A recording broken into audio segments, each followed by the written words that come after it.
Hello everyone, and welcome to the Fictional Vortex. So we are back with an interesting movie on what if Naruto Awakens Orochimaru and Kyubbi seals Naruto X Bleach.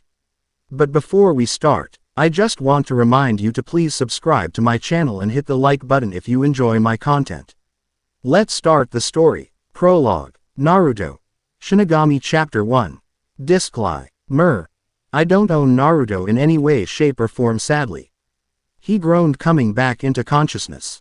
He felt different now, though he figured that long-tongued snake freak had something to do with that. Looking around at his surroundings, he frowned. The place was a dump. It was dark, smelly, and had water that came up to his knees. On each side of him he could see doors lining the walls. He moved forward down the hall, wanting to know exactly where the hell he was. He wondered briefly if that grass genin brought him here or if the villagers had managed to catch him. He was not ignorant of the villagers' hatred of him. You see, Naruto had always been hated by everyone save a select few people. It wasn't until this year, however, that he found out why. You see, sealed within Naruto was the demon fox, Kyubbi no Kitsune, who attacked the village 12 years ago. The Yondaime Hokage, who was the village leader at the time, sealed Kyubbi into the baby Naruto as a means to defeat him and wished for Naruto to be seen as a hero. However, not all things worked out as planned. The people of the village all saw Naruto as the demon itself and tried to have him killed at birth. The Sandaime Hokage, Sarutobi H, had seen this, however, and made a new S-class law. Basically what this law said was that the events of that night would not be revealed to anyone of the younger generation under the penalty of death. This stopped the younger generation, including Naruto, from finding out. It didn't stop the adults from passing their hatred on to the younger generation. After a while, however, the adults found ways around the laws. Since Naruto couldn't be killed by the village, they did their best to make his life hell. He was forced to wear bright orange clothes that he knew could one day get him killed. Then here was the fact: he wasn't allowed in majority of the stores, and the ones that did allow him entry overcharged him greatly. This, of course, was the very reason he hid behind that mask of his. This mask was perfect, hiding anything that could lead to either pain or death. He had at first considered removing it around his team, however, seeing how they treated him, he decided against it. In reality, he as smarter than he let on, though he had nothing on Shikamaru or Sakura. While they both had book smarts, he himself had street smarts, which is how he had survived before the Hokage had found him. Walking down the halls a bit, he stopped, seeing two different halls ahead. Glancing to the one to the left, he felt something primal, powerful, but with a familiar feel to it. Glancing to the right, he felt something here as well. This one was also powerful but felt different, though. Nodding to himself, he moved down the right hallway. A few minutes of walking later, he came to the end of the hallway. In front of him stood a large door. Taking a deep breath, he stepped forward and opened it. Once inside, the door closed right behind him, though he paid it no notice. Looking ahead of himself, the blonde saw he was in a chamber of some sort. After looking around for a moment, he saw something on the walls and immediately knew what it was. The large black markings covering the walls, ceiling and floor the room were all part of a large seal. It was what was in the center of it that caught his attention, however, for it was the design of the exact seal that was on his stomach. He was amazed when a moment of wishful thinking where he wondered both where he was and what the seal did, that a stack of papers appeared in front of him. Seeing this, he grinned before sitting down and grabbing the papers. Here's the beginning of what will hopefully become something great. Prologue is over, so be ready for the longer chapters to start. Thanks for reading. Please review and let me know what you think. Problems in the forest. Naruto. Shinigami Chapter 2. Naruto had finished reading the papers for over an hour ago. He had found out he was actually inside his mind, and the reason the place looked like a dump was because of his own mental state. He'd also read up on the seal and its effects and was pleased, except for one problem. You see, the seal did everything Yondaime designed it to, however, he also found something unexpected. That being the presence of another seal called a suppression seal. This seal had apparently been sealing up or suppressing most of his own abilities.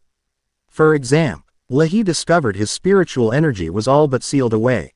If you're wondering why that's a problem, well, that's because chakra is composed of both physical and spiritual energy, which is why chakra depletion can result in death. Anyway, he has more physical energy flowing than spiritual, and that basically unbalanced him, thus his horrible chakra control. Though that's not to say that his physical energy wasn't hindered as well, since it also was. He had found out that it was thus resulting in not only his short stature but his lack of speed as well as strength. Though he'd seen it was also overeating on ramen since he was small. He quickly shook himself from his thoughts. Now was not the time for this, as he still had to complete the second exam. Standing to his feet, he quickly decided he needed to fix these problems. Well, at least as many as he could from in here, though he'd be seeing the old man after this exam was over. Real world. Haruno Sakura was tired. She had been forced to drag both of her teammates through the forest by herself and set up some traps around them. Let's not forget she had to get Naruto down from off of that tree he was pinned to. She hated this stupid exam. Hell, the only reason she was even taking it was because she knew Sasuke wanted to take it, and she thought it would make her look better in Sasuke's eyes if she took it.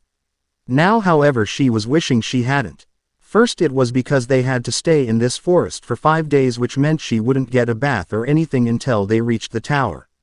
Then they were attacked by that guy Orochimaru or whatever his name was, and now this. She sighed quietly before settling into the tree she found and entering the hole. With Team 8. Team 8 was officially freaked right now. They had Saint witnessed that red-headed Suna shinobi Gaara as he easily killed a team of AIM Nin. All of them with the exception of Shino were shaking with fear. Though you could tell Shino was afraid by his rigid posture. They had been told that people would be killed in this part of the exam and had expected it. What they hadn't expected was to see something like that. Once the Suna Nin had gone, they each stood and after nodding to each other agreed not to cross paths with the Suna Genin. With Team 7, Sakura sighed watching her teammates. Sasuke was still doing bad, twitching every few minutes along with the fever he now had. Naruto, however, appeared to be doing better now. His pulse had calmed and his breathing was normal again. Hopefully both of them would be okay soon so they could get out of there. Naruto's mindscape. Naruto wandered through the halls of his mind, lost in thought. He had just finished examining the condition of his body and didn't like what he saw. Apparently due to the lack of Reiki, spirit energy, he'd had all his life, he'd been constantly getting a small amount of Kyuubi's chakra daily. Problem is that demons didn't have Reiki, they instead had Yuki. Though he wasn't getting enough to do damage to him, he was still getting it. However, now that he'd been cut off from Kyuubi by the hubby Tem, he hasn't, thus making him weaker. Because of this, he was now wandering. Well, not really wandering, just letting his instincts guide him. Anyway, that's besides the point. He was still heading towards the furball regardless.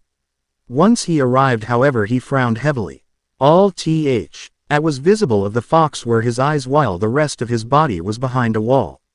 Naruto stared in the fox's eyes for a moment before glancing at the wall, with his frown deepening before looking back towards the fox once more and walking away.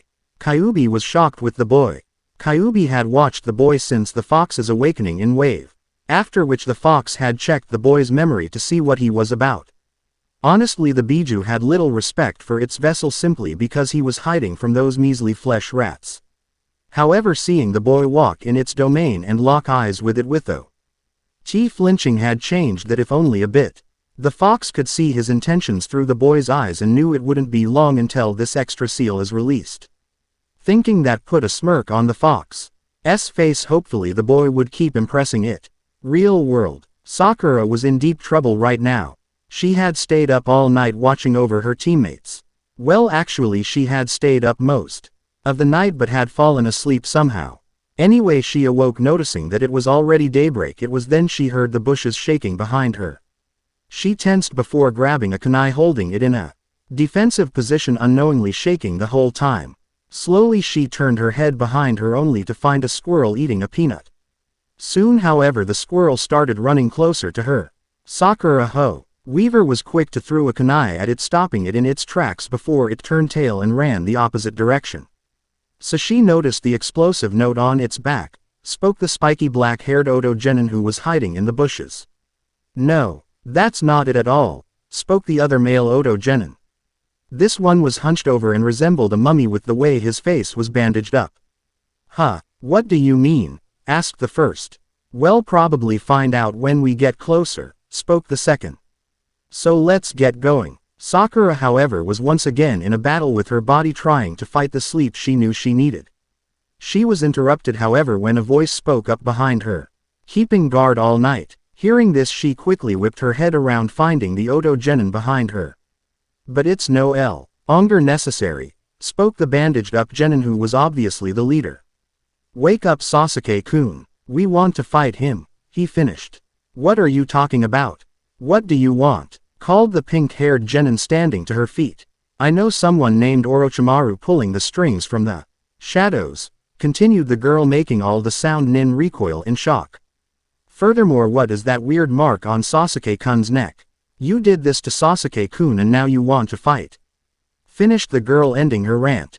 I wonder what that man is thinking, said the mummy-looking genin. But hearing that, we can't let you go, spoke the spiky-haired genin. I'll kill this girl and also that Sasuke guy too. With that said, he stood from his perch on the rock ready to end this. He, however, was interrupted when the mummy-like genin spoke again. Wait, Zaku. What is it? Said Zaku. The mummy genin walked forward a bit before stopping and speaking again. You're not very good. Recently turned over dirt that's a different color. Grass doesn't grow here. Sakura narrowed her eyes hearing this before the boy started speaking again. A bobby trap is pointless when noticed, finished the genin while moving the grass. PFT stupid, said Zaku with a smirk. So that kunai was to prevent the squirrel from setting of the trap. Kill her, spoke the bandaged-up genin. With that said, all three Oto nin jumped into the air. Sakura saw this and smirked before taking her kunai and cutting a wire next to her. The Oto nin looked up, seeing part of a tree come swinging at them. A trap from above, thog. The bandaged-up genin before sticking his hand out and catching the tree piece before blowing it to pieces. Too easy, he said. Sakura saw this and was surprised. She, however, didn't have time to stay that way, seeing the nin coming towards her. Frankly speaking, you have no talent. People like you have to work harder, said the bandaged one still in midair. Konoha senpu, spinning leaf wolf. Eind, called a voice before all three sound genin were kicked away by a green blur. Said blur turned out to be none other than Rock Lee, who landed right in front of Sakura in his ready stance and a squirrel on his shoulder. You guys should also work harder, spoke Lee. Who the hell are you? Said the bandaged genin. Konoha's green beast Rock Lee, was the response to that question. Why are you here? Asked Sakura quietly. I'll always appear when you're in a pinch, was Lee's quiet response before he sat the squirrel down. Its amazing bushy brows actually said a sentence quietly and without the word youthful. There is a god. But right now I'm an enemy to you, said Sakura. I told you before, said Lee, catching her attention, that I will protect until I die. Once that was said, the Umi tossed his team's scroll to Zaku before telling him to take care of Sasuke while he killed the other two. From what I can tell, Sakura is in no condition to fight, thought Lee. That kid is advanced in taijutsu, thought the mummy while pulling up his sleeve, revealing the device on his arm. This will be pretty fun. With that thought, he launched forward. Sakura, seeing this, launched a kunai at him while Lee hit the ground. When he came up, he pulled up a large tree root which had a hole blown in it a moment later. There's some trick to your attacks, right? Spoke Lee. I'm not going to just simply dodge it. Since I've seen your attacks before, finished the spandex-wearing genin. But with 3 against 1 I'm at a big disadvantage, thought Lee. I'll have to risk it to crush each at full power. And that's it for this chapter. Next chapter will definitely be longer. Thanks for reading and please review Awakenings, Naruto, Shinigami Chapter 3. And hey guys, just had to let you guys know that I'm going to be showing the real Naruto. Meaning his mask will come down. I'll simply start it off slow. With Team 10. They were currently in a clearing talking while Ino was complaining. They had a brief run-in with Hyuga Neji, last year's #1 rookie. He had dismissed them though simply because they were too weak for him to even bother with. After that they had spent some time searching for a weak team. Of course Shikamaru had known full well they were most likely the weakest team in the exam. This is what has led us to the point where now. She and Shika soon had their conversation interrupted by Choji, who had spoken up. Sasuke is knocked out cold, spoke the big-boned boy. This of course earned the attention of his teammates, especially Ino, who was a big-time Sasuke fangirl. Excuse me, Ino said. Sasuke is knocked out and Sakura is fighting, spoke Choji, who watching things from his spot in a tree while enjoying a bag of chips.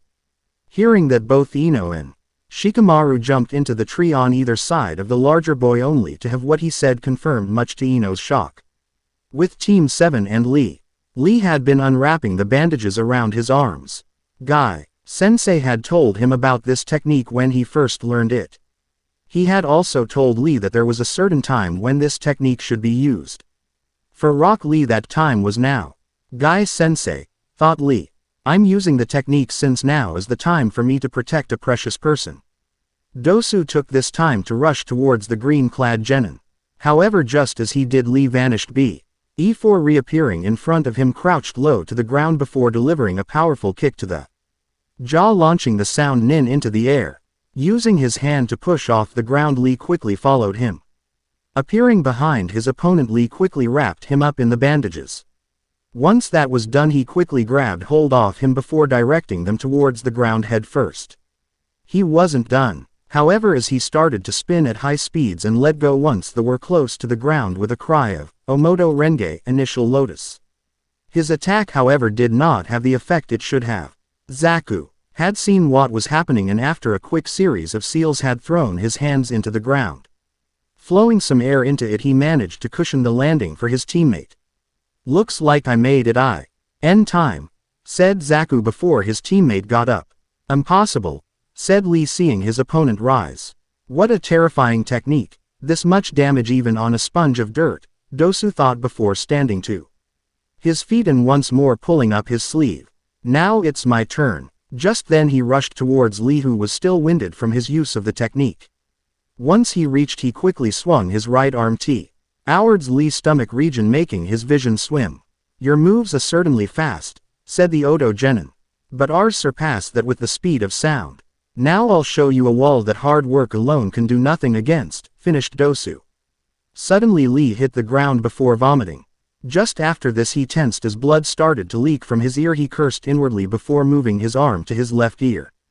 There is a trick to my attack, said Dosu, holding up his right arm. Just dodging it won't help. What did he do? Thought Sakura, though she was interrupted by the mummy's laughter.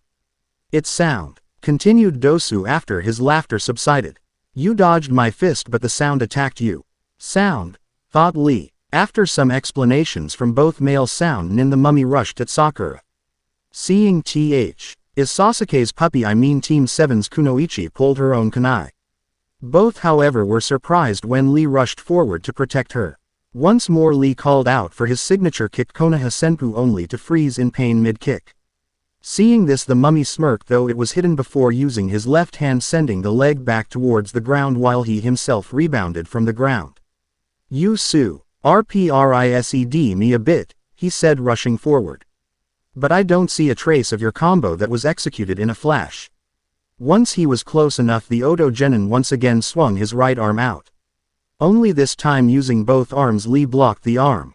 However, this didn't stop the Oto genin as sound waves started pouring out of his amplifier, though they were going the other way. This arm amplifies the sound. That is in it to its maximum like a speaker, spoke the Oto genin. But the sound is not limited to the direction of my hand. I can use my chakra and send it into the target. Just as he finished the sound changed directions and went straight to Lee's injured ear. Once this happened, Lee swayed for a second before collapsing to the ground. Now then, time to finish you off, said the mummy. Sakura, hearing this, stood to her feet before throwing a few kunai at his face. However, he simply moved his amplifier, blocking them all before looking towards them. With Team 10, they had been watching in the bushes for a while now. Choji was afraid and had already voiced his opinion on leaving this dangerous team alone. Looks like both Sasuke and Naruto are out of it, spoke Shikamaru. But even Lee is getting beaten and it's just Sakura left. What are you going to do, Ino?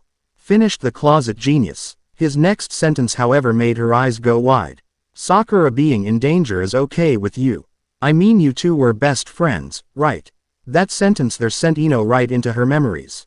She had met Sakura when she was just a shy little girl with a big forehead. They had quickly become best friends. Even until last year when Sakura had an even bigger forehead. But it was Sakura who cut those ties though. It was Sakura who had broken ties with her so she could chase Sasuke. But even still, what could she do to help Sakura now? Even if she helped, she'd just get beat herself. Battlefield. Sakura had once again started trying to fight back. Her first attack was simply launching a few shuriken. Though Zaku quickly sent them back at her via the air holes in his hands.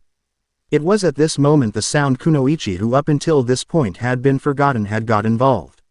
She had quickly appeared behind Sakura, who was crouched to the ground grabbing a fistful of pink locks before pulling the girl onto her ass. "Your hair is glossier than mine," spoke the girl.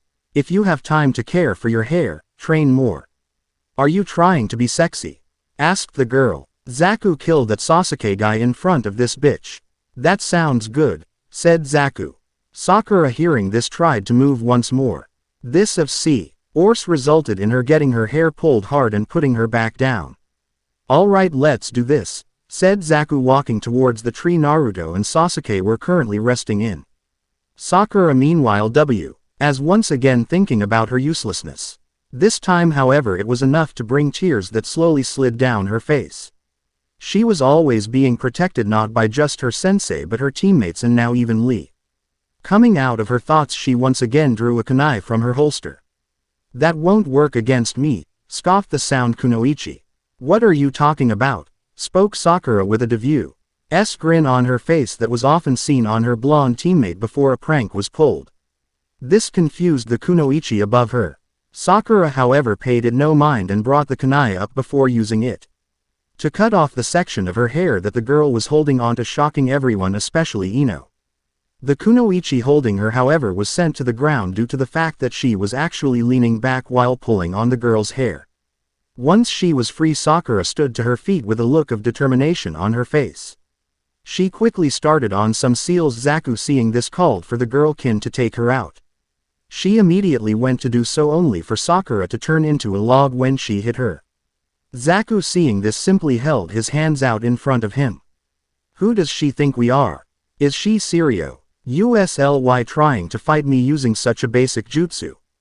thought Zaku while scanning around the area. Sakura quickly appeared, running for Zaku and throwing a multitude of kunai at him. Zaku once again held his hands out, sending out some air pressure while Kin jumped up. Sakura stopped however and once again did the seals for Kawarimi, a log replacing her once more. This time it was filled with kunai. Zaku however immediately knew she was above him. Looking up, he nearly groaned seeing her once again going through those same seals.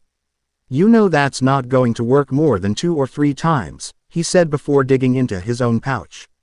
"This good enough for you?" He finished, launched a few kunai of his own at her. Once he did that, he once again looked around for the girl. He was surprised however when blood suddenly fell onto him.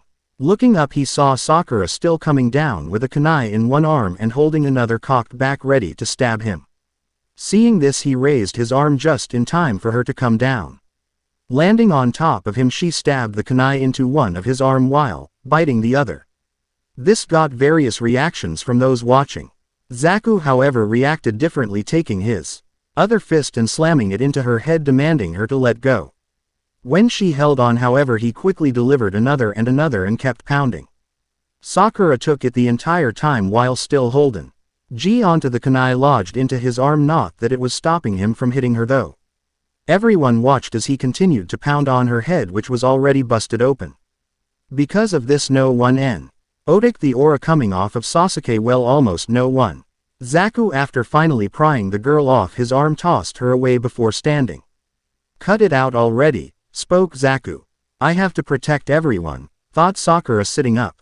Zaku, seeing the defiant look in her eyes, once again held his hands out, palms aimed towards her. "Dumb bitch," spoke Zaku. It was then that Team 10 appeared in front of Sakura, though they literally had to drag Choji by his scarf. "Well, Shikamaru did. So some more weird ones are here now," spoke Zaku. Sasuke's mind. He looked around himself, not knowing where the hell he was. Soon however he was able to make out a person in front of him. Someone who was in fact a younger Sasuke. Otosan and Okazen didn't have to die, spoke the young Sasuke. Once he said that Sasuke hymns. Elf saw the visions of his dead parents, one lying on top of the other. Everyone was killed. Because I didn't have enough power, the clan was wiped out, finished the young boy before looking up. Eyes with his older self. Real world. The Sound Genin were getting truly annoyed. They were all tired of this game and ready to finish this. They just keep swarming in, said the mummy. Konoha bugs have wandered in here again. What the hell are you two thinking? Said Choji. These guys are too dangerous. Choji, like Shikamaru, knew they were a weak team. Anyone could tell. Firstly, they had the laziest Junin in Konoha as a sensei. Second, they never trained Shikamaru, either looked at clouds or played shugi with Asuma. He himself was always eating while watching clouds or watching his sensei and teammate play shugi. And Ino only fawned over Sasuke or talked about beating Sakura. To top that off, they all only knew one technique. Shikamaru was too lazy to learn new ones. Ino was too busy being a fangirl to learn new ones. And he himself was always too busy eating. He was broken out of his thoughts hearing Shikamaru speaking. It's troublesome, but we have to do this. Since Ino revealed herself, we men can't just run away. Sorry to get you two involved, spoke Ino. But we are a three-man team. We do everything together. Well, whatever happens, happens, said Shika. No, I don't wanna die yet, cried Choji, turning and trying to run for it. You can run if you want, said Zaku, fatty. What did that person just say? Asked Choji, who had stopped moving completely. I couldn't hear him too well. I said you can go jack off in the woods if you want. You fat ass, said Zaku. This, however, resulted in Choji doing a complete 180. Turning around, Choji's chakra poured out, forming a tornado around him while he roared about not being fat but big-boned. Once everything was settled, they got to work. Choji had quickly done his seals before going into his Baika no Jutsu, double weight technique, making him twice his size. Following this, he pulled his limbs inside his clothes with chakra coming out the holes for each one, including his head, before he curled up, turning himself into a ball. Then with a cry of meat, Tank rolled himself towards Zaku. What is that? Is just a fat ass rolling, said Zaku before once again thrusting his arms out, this time with a cry of Zankuaha, Air SL. Icing blast, launching a blast of air at the rolling ball of flesh. After a few moments of the air holding him in place, Zaku put more effort into the attack. What happened, however, surprised him as Hoji went up into the air before falling back towards him. The mummy, seeing this, quickly rushed towards his teammate. Shikamaru, however, saw him move and was having none of it. He quickly made his seal S before calling out, Ninpo, Kujmain no Jutsu, shadow copy technique. His shadow shot out and connected to his target, stopping the sound nin in his tracks. It was at this time Choji came crashing down, narrowly missing Zaku, who had jumped to the side. Ino, seeing it was her turn, decided to take care of Kin. Telling Shikamaru to take care of her body, she made her seals and called out, Ninpo, Shintenshin no Jutsu. Her attack connected and she quickly took control of the girl's body. Choji, however, still wasn't done and had kept up his attack. Zaku jumped to the side of another pass. Knowing this, Choji began to circle him. Looking over and seeing Kin doing nothing, he called out to her. Kin. However, she didn't respond. Instead, she pulled out a kunai and held it upwards before speaking. This is it, she spoke. If you move this girl, Kin is dead. If you don't want to retire here, I suggest you leave your scroll and get out of here. Once you two back off enough so we can't feel your chakra, I'll let the girl go, she finished. This, however, got different results than she expected, as both boys smirked. She quickly called for Choji, who immediately came down. Zaku, however, had already raised his arm and pointed it straight towards the possessed girl before firing a blast of wind at her. Choji raced to intercept it but was blown away while the possessed Kin was blasted into a tree. Ino, who was now bleeding from the mouth with both her body and Kin's, was shocked they'd attack their own teammate. You took us too lightly, spoke Zaku. Our purpose is not some dumb scroll or to get through this exam, said the mummy to the surprise of Team 10. It's Sasuke-kun, he finished. It was then that Shikamaru's shadow retracted, freeing the mummy-like genin. Just as they were about to attack and finish it, however, a new voice spoke up. How disgusting. Looking up, everyone saw it was Hyuga Neji who spoke with his teammate Tenten next to him. A mere minor sound shinobi. Acting like victors. By beating those second-class shinobi, he finished. You guys keep coming out like roaches, said Zaku. That bobbed-haired kid is on our team, started Neji before his Byakugan activated, looks slick. EU went overboard with him, he finished, making everyone's eyes go wide. If you're going to continue to fight, then we will fight with everything we have, said Neji just then, his Byakugan deactivated. What is it, Neji? Asked Tenten. If you don't like what we're doing, then stop showing off and come down here, said the mummy. No, it seems that there is no need for me to do that, said Neji. That's when everyone felt it. Turning, they all saw Sasuke, who was getting to his feet with purple chakra pouring off of him, Sharingan activated and black lines moving across his body. Sakura, who did that? To you, spoke Sasuke from inside of the purple chakra. Sasuke-kun, your body, stammered Sakura. After glancing at his body for a moment, Sasuke spoke up. It's fine. More importantly, I can feel power pouring out of me. I'm feeling good right now. Sakura, say it. Who the hell hurt you like that? Said Sasuke. I did, spoke Zaku, earning the red-eyed boy's attention. Shikamaru, knowing the danger, quick L.Y. called Ino back to her body as well as called for Choji to come back. Neither needed to be told twice and quickly did as told. During this time, the lines covering half of the Uchiha's body started to move over to the other half as he turned himself towards Dosu. Knowing the danger of the cursed seal, he quickly tried to retreat. Zaku, however, who had no knowledge of them, was having none of it, and quickly spoke up. Dosu, don't be afraid of some half-dead guy, he said, moving to attack, much to Dosu's protest. I'll kill them all with this. It will be finished in a flash. With that, he thrust his hands out, sending a huge air blast where Team 7 was gathered. The attack blew apart anything that wasn't rooted to its spot. When it died down, he smirked, not seeing anyone from Team 7. I blew them all to pieces, said Zaku, breathing heavily. Blew who to pieces? Came Sasuke's voice from next to him before he was viciously backhanded by the Uchiha and launched right over to Dosu. He's fast, said Dosu. On top of that, he moved them away while moving instantly. Sasuke took this opportunity and made a few quick seals, launching his attack with a cry of Kaden, Hausenka, fire element. Phoenix fire, sending several small fireballs towards Zaku. Seeing this, Zaku made one more air blast but was unprepared for the shuriken that were hidden in them. It was then that the Uchiha appeared. Under Zaku, he quickly got around him before grabbing both of his arms and planting his foot into the boy's back. No one missed the smile that came to his face at that moment. You seem proud of your arms, spoke the Uchiha, applying more pressure to said limbs.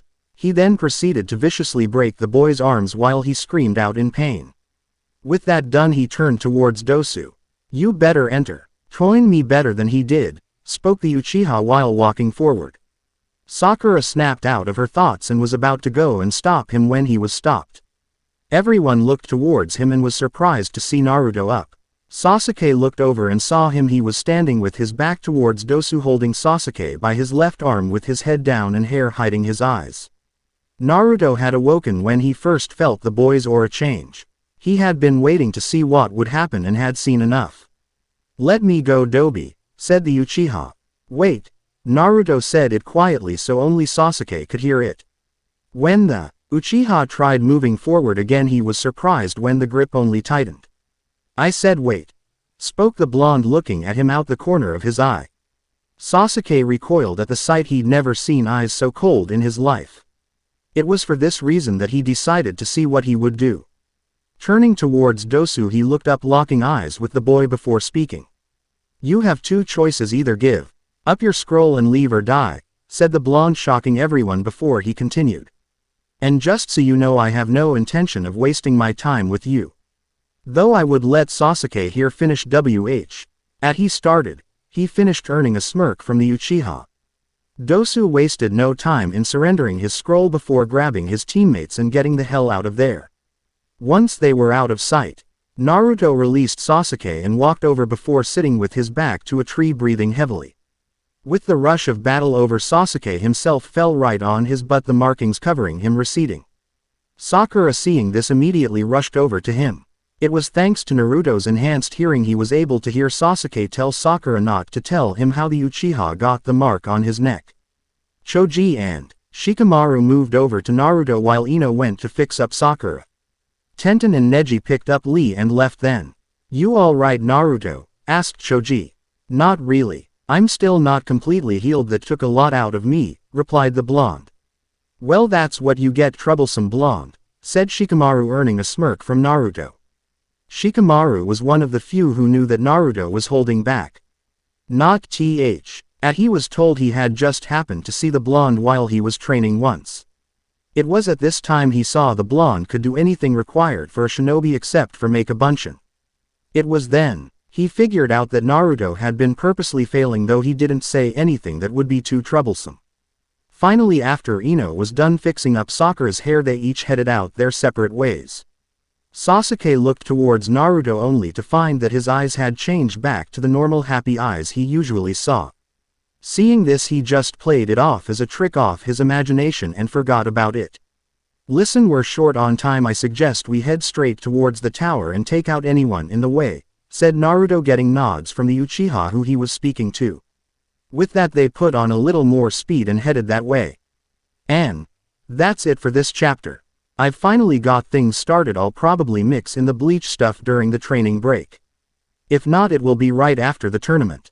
Training days. Naruto. Shinigami Chapter 4. Disclaimer.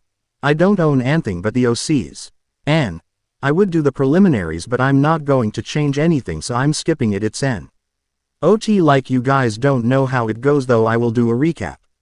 Also, as stated before, this story is a harem which is currently made from Hinata, Kyubbi, and Hinamori, though I may add Ino later on, I'm not sure.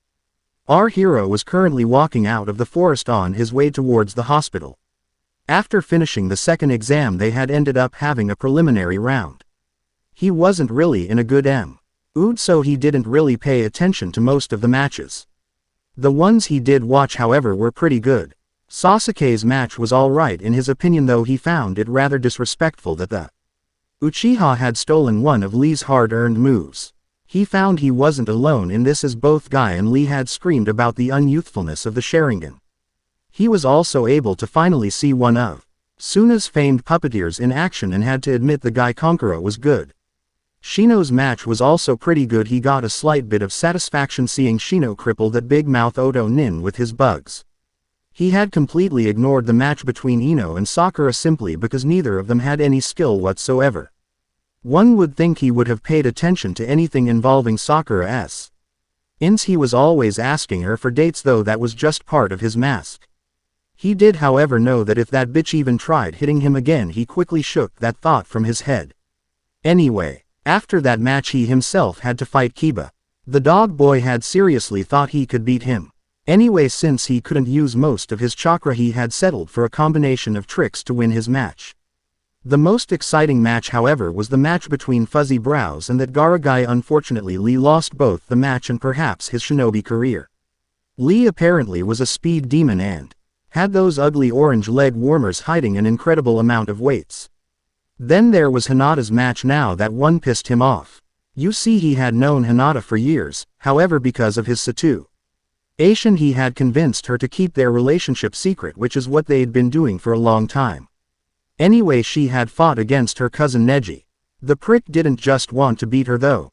No, first he had to try and crush her mentally before fighting, knowing he'd win regardless. You see, it was no secret Hinata's father had abandoned her training years ago, though no one knew the real reason why. He had simply said Hinata was weak, though Naruto had his own suspicions anyway. Long story short, Neji went so far as trying to kill her, after the goddamned match was over. It was then when he had lost his patience. The Junins had stopped Neji. Luckily for him, because of this, Naruto changed directions mid-flight to go to Hinata's side. After some snide remarks from the white-eyed bastard, Naruto had had enough. This time it wasn't the Junins who stopped Naruto but the Hokage himself. He had appeared on the ground holding the blonde by the wrist. It was then everyone had seen the kun. He had already pressed into the boy's throat, which was in deep enough to draw blood. Needless to say, it had everyone shocked since nobody knew he could move that fast. Anyway, once Hinata was taken Away by the medics, he himself went back into the stands.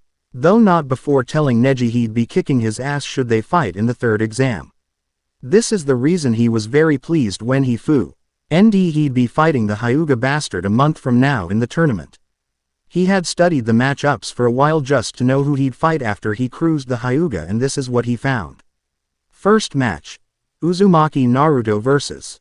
Hyuga Neji. Second match. Uchiha Sasuke vs. Sabaku no Gaara. Third match. Aburame Shino vs. Sabaku no Konkuro. Fourth match. Nara Shikamaru vs. Kinyuta Dosu. Sabaku no Tamari fights the winner of the fourth match. He was broken out of his thoughts upon entering the hospital. There in front of him is none other than Kakashi. Deciding to play nice, he went up to the man only to be interrupted before he could speak. "Before you ask, I can't train you," spoke Kakashi. "Let me guess, you're training your precious Uchiha," was Naruto's reply. Ma, don't be like that anyway, I already found someone to train you," said Kakashi. Once he said that closet pervert Ebisu came out of hiding, causing Naruto to frown. "No thanks. Oh, and just for the record, I wasn't going to ask you to train M.E., said Naruto before pushing past the Junin. "You know I do hope I make Chunin, at least that way I get off this so-called team," spoke the blonde before walking up to the receptionist and getting Hinata's room number. Meanwhile, both Kakashi and Ebisu were stunned, Kakashi more so than Ebisu. Ebisu had known that the boy was more than he led on to be since that night they met.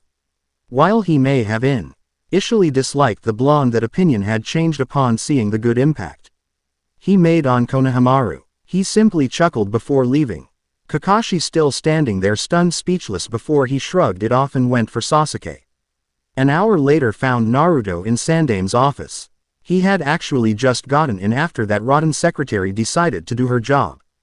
After having the seal that the hubby put on him removed, he decided to ask about the other one. "Ojiazan, did you know about the suppression seal?" asked he blonde quietly. "What suppression seal, Naruto-kun?" asked the old man, knowing there were many holding Kyubbi back.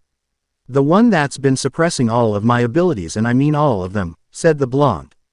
"Explain," said the old man. "Firstly, I'm not getting enough spiritual energy running through me, which is screwing up my chakra control.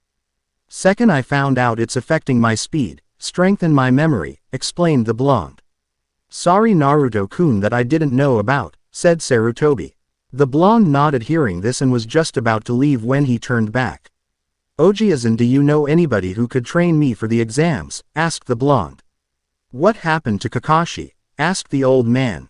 Naruto scowled before answering. "Apparently his time's better spent on the village's precious Uchiha," said the blonde, spitting the name out. Sandame frowned hearing this before writing something on a piece of paper and handing it to the blonde. Seeing the boy's confused look, he explained, "You should find a white-haired old man named Jiraiya near the bathhouses. Once you do him that and he'll train you," said the old man. "Are you sure? I mean, he's not another of the demon haters, is he?" asked the blonde. "No, far from it. He was actually one of my students and the man that trained the fourth," said Sarutobi. The blonde's eyes went wide hearing this before he thanked the old man and left the building. Once he was gone, Sarutobi sighed. It seems he'd made a mistake allowing Naruto to be with Kakashi. Elsewhere, said Copy Nin sneezed for the fifth time. He was currently training Sasuke to enhance his speed. He had big plans for the Uchiha concerning these exams there as no way his favorite student would lose to any of them. With Naruto later, Naruto finally arrived at the bathhouses. He'd run into Sakura earlier, who was complaining about not being able to find Sasuke. Needless to say, he had completely brushed her off. After searching around a bit, he decided he'd relax while he could and walked inside. It was while he was heading inside that he heard the sound. He recognized the sound, of course, since his pervert of a sensei makes it a lot. It was giggling, perverted giggling. However, instead of going over there, he decided to mind his own business. After a while of the giggling, his curiosity got the better of him and he looked towards the noise. Looking the man over, he saw long white hair that went to past the man's mid-back. He wore sandals that were more common to samurai, or so he'd heard. He also wore a red vest or jacket he couldn't tell from behind, and he had a large scroll on his back. Curiosity once again winning over his more cautious nature, he decided to speak up. However, upon getting no response, he got out of the oh-so-relaxing hot water and walked over to the man. "Excuse me, you wouldn't happy to be Jiraiya, would you?" asked the blonde. "And if I am?" asked the man, not even looking at him. "Then I have something for you." This caught the man's attention. Turning his head, he looked the blonde over and didn't like what he saw. "It wasn't you." Until he saw the whisker-like marks on his cheeks did recognition enter the man's eyes. "What would that be, Gaki?" Naruto said nothing, simply handing the man the Hokage's note from his pocket. Jiraiya read it over before nodding to himself. Folding the note up, he looked at the blonde before speaking. "All right, I'll train you, Gaki. Meet me here tomorrow morning at 9. Getting a nod from the boy, he too ran back to his work. Once he knew he was gone, he went back to giggling. The next morning, Naruto was currently heading once more towards the bathhouses. He had been up since about 7. It's not he woke up that early for this reason. It just happened since he was so used to getting up early. In the shinobi world, most people were up at about 5 and at home around 8. He quickly arrived in the same spot he'd met Jiraiya, finding he was the first to arrive. 2 minutes later, Jiraiya himself came strolling up. Taking this time, the blonde studied the man. He found his shirt and pants were a very light green. He still wore the red vest and had some kind of hitae on his head with the kanji for oil. Once the man reached the blonde, they both walked off until they found a lake. Why did the man ran through a few seals before slamming his hand to the ground, calling out, "Kuchio's no jutsu," summoning technique. There was a cloud of smoke which cleared, revealing a toad with a large scroll in its mouth. Once the scroll was on the ground and unrolled, Naruto, following Jiraiya's instructions, quickly signed his name to it in blood, of course, before putting down a handprint as well. Once that was done, Jiraiya explained he'd be teaching the blonde how to summon. After a while, Jiraiya decided to let the blonde try it out. What resulted from this got sweat drops from both. "My control is still screwed from what the hubby did," muttered the blonde, catching Jiraiya's attention. "What are you talking about, Gaki?" asked the white-haired pervert. "During the second exam, this creepy grass nin attacked my team and put a 5-point seal on me. I had Ojiazan remove it, but I guess the damage is still done," said the blonde. Jiraiya's face darkened, hearing that there were only 3 people besides him who could use that seal. One of them just so happened to be very snake-like. He quickly shook those thoughts away before telling the blonde to start water walking. Seeing his confused look, he spoke up. "Kid, what did Kakashi teach you?" asked the pervert. "Tree walking," said the blonde. "That's it?" asked the man with a scowl. "Yeah, not like I expected much anyway," said the blonde. "Why'd you say that?" asked Jiraiya. "People have been trying to hinder me all my life. I had no reason to believe he wouldn't. Besides, it's not like he pays attention to anyone besides the Uchiha anyway," said the blonde. "You don't like your team?" asked the man. "No, I don't. I'd quit if I could, but I'm stuck unless I make Chunin," said the boy. "Not necessarily," said Jiraiya. "I could talk to the old man and make you my apprentice," he finished. "You'd do that?" asked the blonde. "Yeah, you actually remind me of my last apprentice," said Jiraiya. "Yondaime," said the blonde, getting a nod from the man. "Honestly, I'm confused on the man. I don't know whether to hate him or admire him," said Naruto. Jiraiya said nothing, knowing what the boy was talking about. He had talked to Sarutobi yesterday, so he knew how the blonde was treated around the village. He'd also been told about the blonde's mask, which he's actually seen very little of. After a moment more, the duo got back to work with Jiraiya telling the blonde how to do the exercise. Once he did, he left the blonde to his own devices while he went off for a bit of research. Jiraiya returned to find Naruto passed out under the trees. It had been a couple of hours, plenty of time for him to go see the old man and get some research done. In that time, he had got the old man's consent and taken Naruto off of Team 7, officially making him his apprentice. He had also found out about the suppression seal that the blonde had neglected to mention, though he paid it no mind, figuring that the boy thought that if Sandame couldn't do it, then no one could. He shook himself from his thoughts before waking the blonde. Once he got him up, he spoke. "All right, I've got the old man to agree, so you're off Team 7 and as of this moment my apprentice," spoke the pervert, getting a nod from the blonde. Now this means lots of things, most importantly that you'll need new clothes. He stopped, seeing the frown come on the boy's face. That's impossible. No. One will sell me any good clothes or tools for that matter, since everyone wants me to die, said the blonde. Jiraiya nodded at that, since it made perfect sense with everything else that's happened in the boy's life. If that's the case, I'll pick up some things for you, all right. Next, as from now on I'll be training you hard. While I would normally leave and do some research, you've been neglected anew. As it is. He paused for breath before continuing. That's all for today. Meet me here tomorrow same time. Getting a nod from the blonde, he disappeared in a puff of smoke. That night, Naruto once Aang awoke in the sewers he now associated with his mind. This time was different, however, as he felt himself being pulled in a certain direction. Upon reaching his destination, he once again found himself facing the fox, only this time there was no wall blocking it. Come closer, kid, spoke the fox. Not one to show fear, he did as asked and didn't even budge when the claws shot out at him, stopping just a few inches away from him. Impressive, you show no fear, spoke the fox. But you're still far too weak. What do you want, fox? Spoke Naruto in an annoyed tone. You've impressed me, kid. I want to see you for myself is all, spoke the fox. If that's all you wanted, then I'm leaving. With that said, the blonde turned and started to walk out. I could break the suppression seal, spoke the fox, stopping Naruto in his tracks.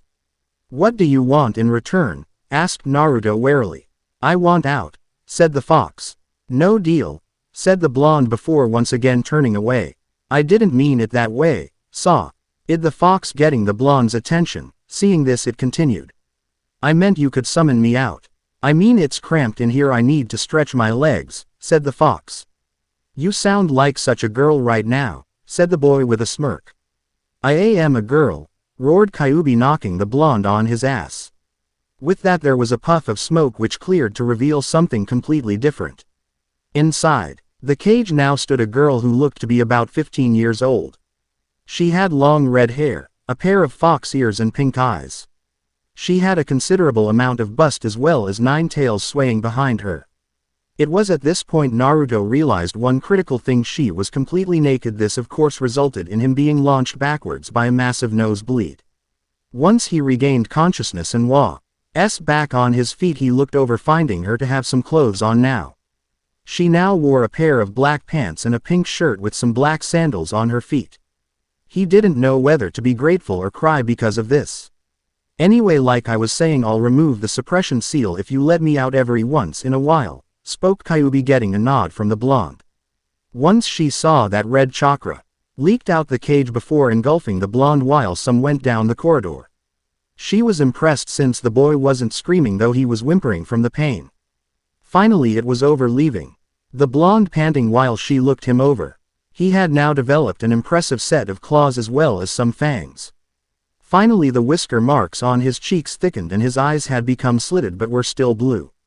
Lastly his hair became wilder and shaggier, turning a darker yellow, making it resemble fur.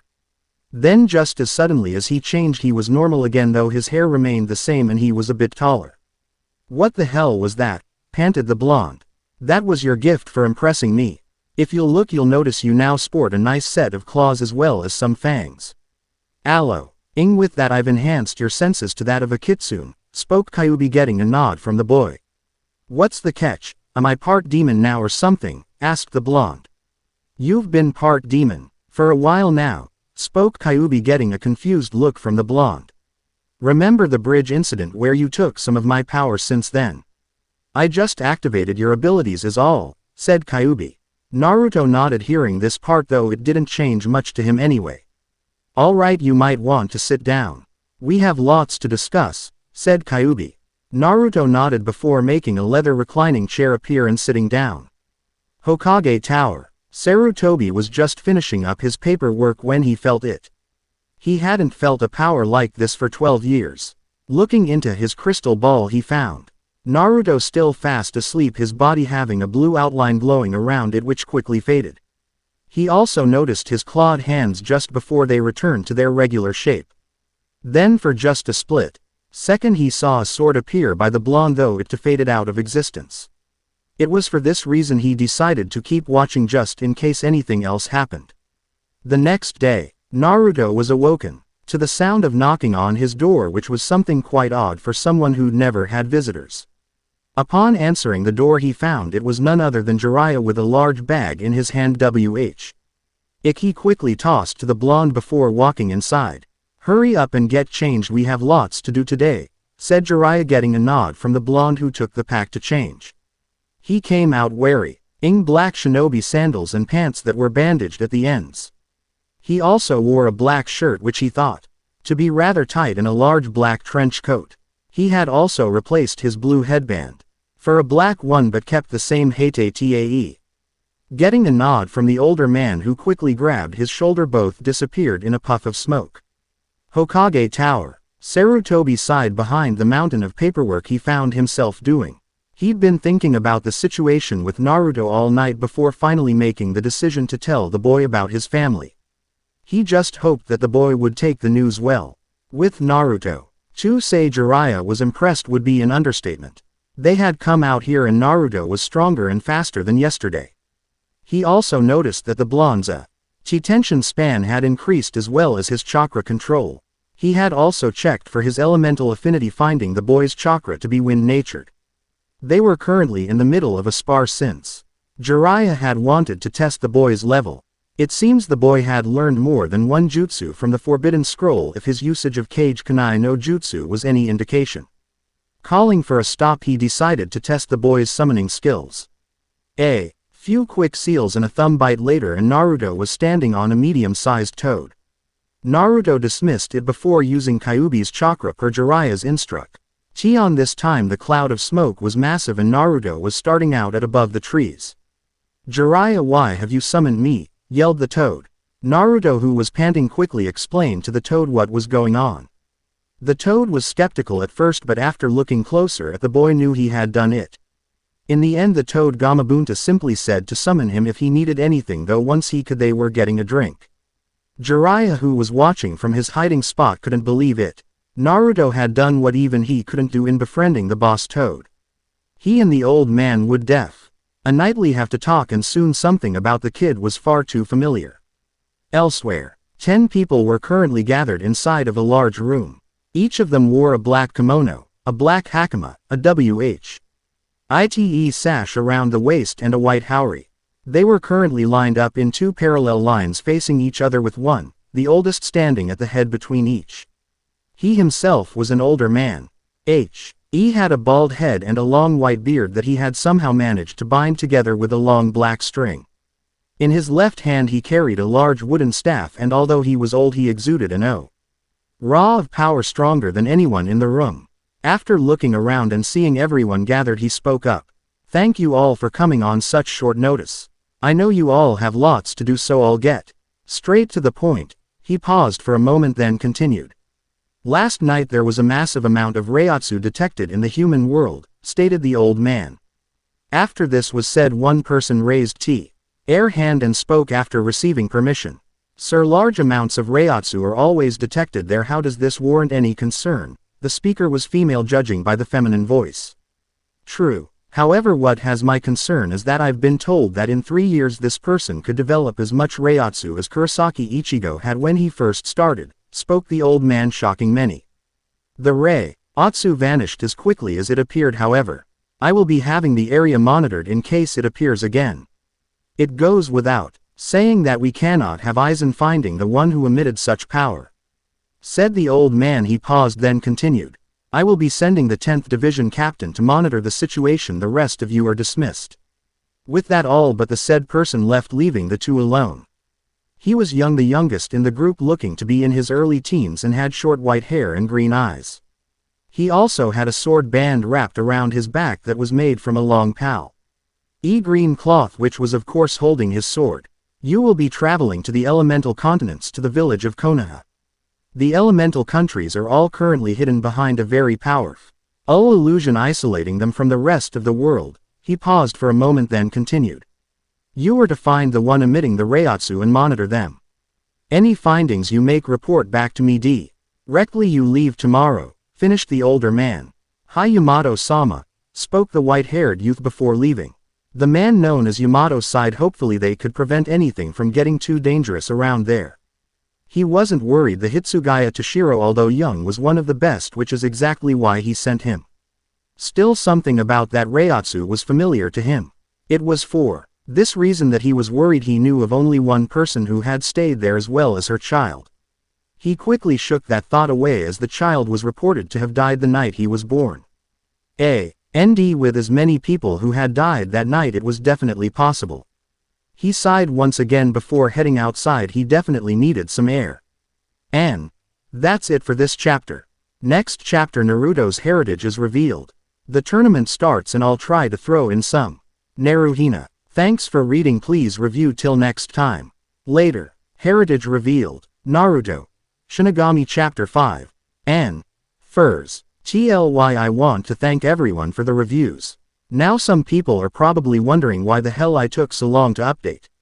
Simply put, I was sick, so no writing was being done. Next, to answer a few please questions, I actually have thought about putting either Yoroichi, Soifun, or Matsumoto in the harem. In the end, however, I decided against it and went with Hinamori. Start now. It was nice and quiet. The perfect setting if you asked Uzumaki Naruto. He'd been up for about an hour now, sitting on top of the monument. For as long as he could remember, he would come and watch the sun rise from on top of the monument. Nobody was ever up this early, which meant no one was glaring at him.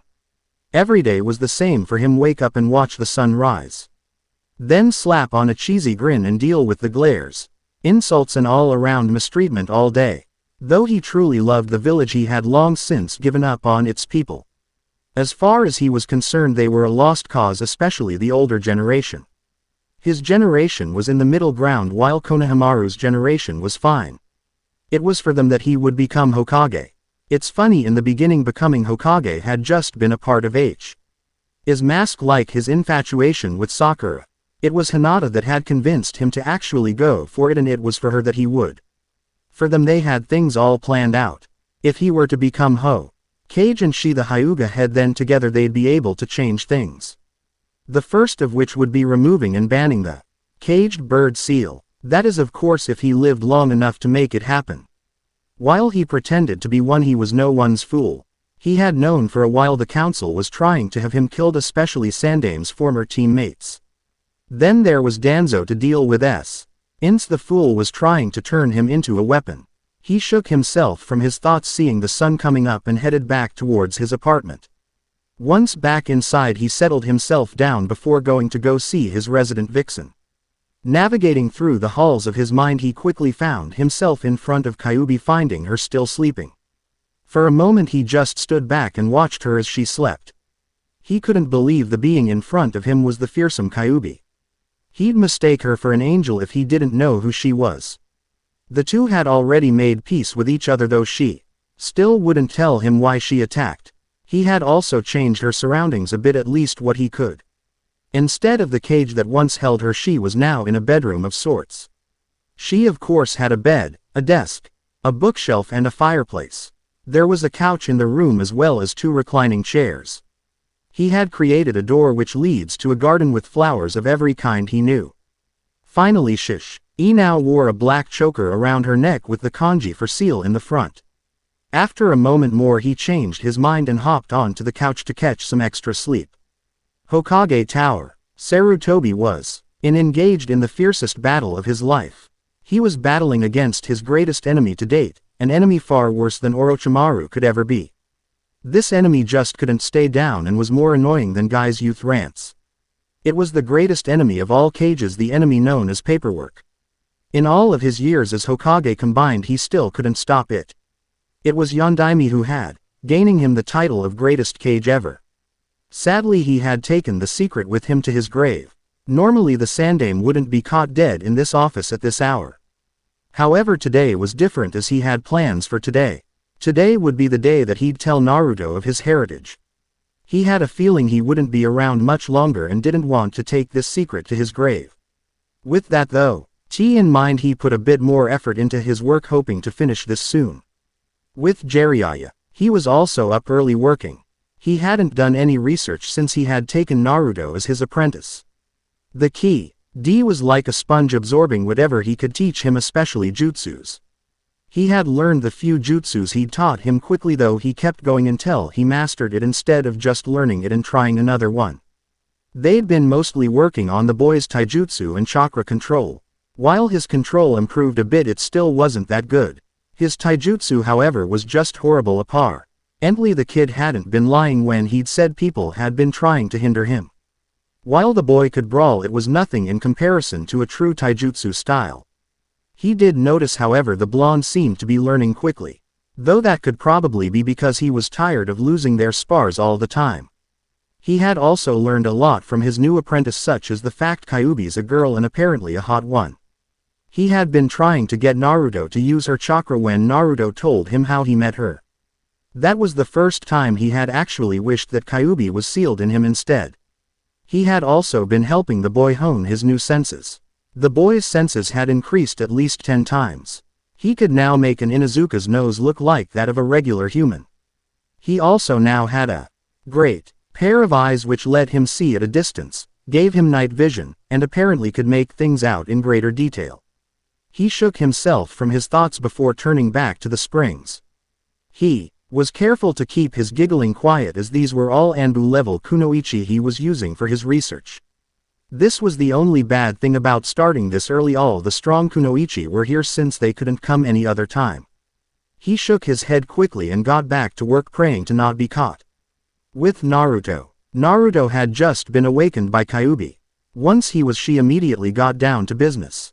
She had been teaching the blonde everything they wouldn't teach him in the academy and some things they hadn't taught at all. Naruto, for his part, was actually learning it and remembering due to his now unsuppressed mind. This had been going on since they had first spoken. She was currently teaching the blonde how to dispel genjutsu. They had already discovered that he would never be able to use genjutsu, but she'd teach him how to break and counter them. She had gone through his memories and was determined to have him ready for this tournament. Especially with him there, he'd need to be, otherwise he'd die. She was broken from her thoughts, feeling a presence near her vessel's body. "Kit, time to go, someone's in the apartment," spoke Kyubbi. Naruto nodded with narrowed eyes before he faded out. Real world. When Naruto awoke, his hand immediately went around the handle of a kunai. He made sure not to move anything but his hand, keeping himself under the sheets of his bed. This wasn't the first time this happened. He'd had years of experience dealing with assassination attempts. "Oi, wake up, Gaki, Sarutobi-sensei wants to see you," came Jiraiya's voice. Naruto breathed a sigh of relief hearing his voice. "You know you shouldn't do that," spoke Naruto, surprising Jiraiya before removing the blanket, showing the kunai in his hand. "It could get you killed," finished the blonde.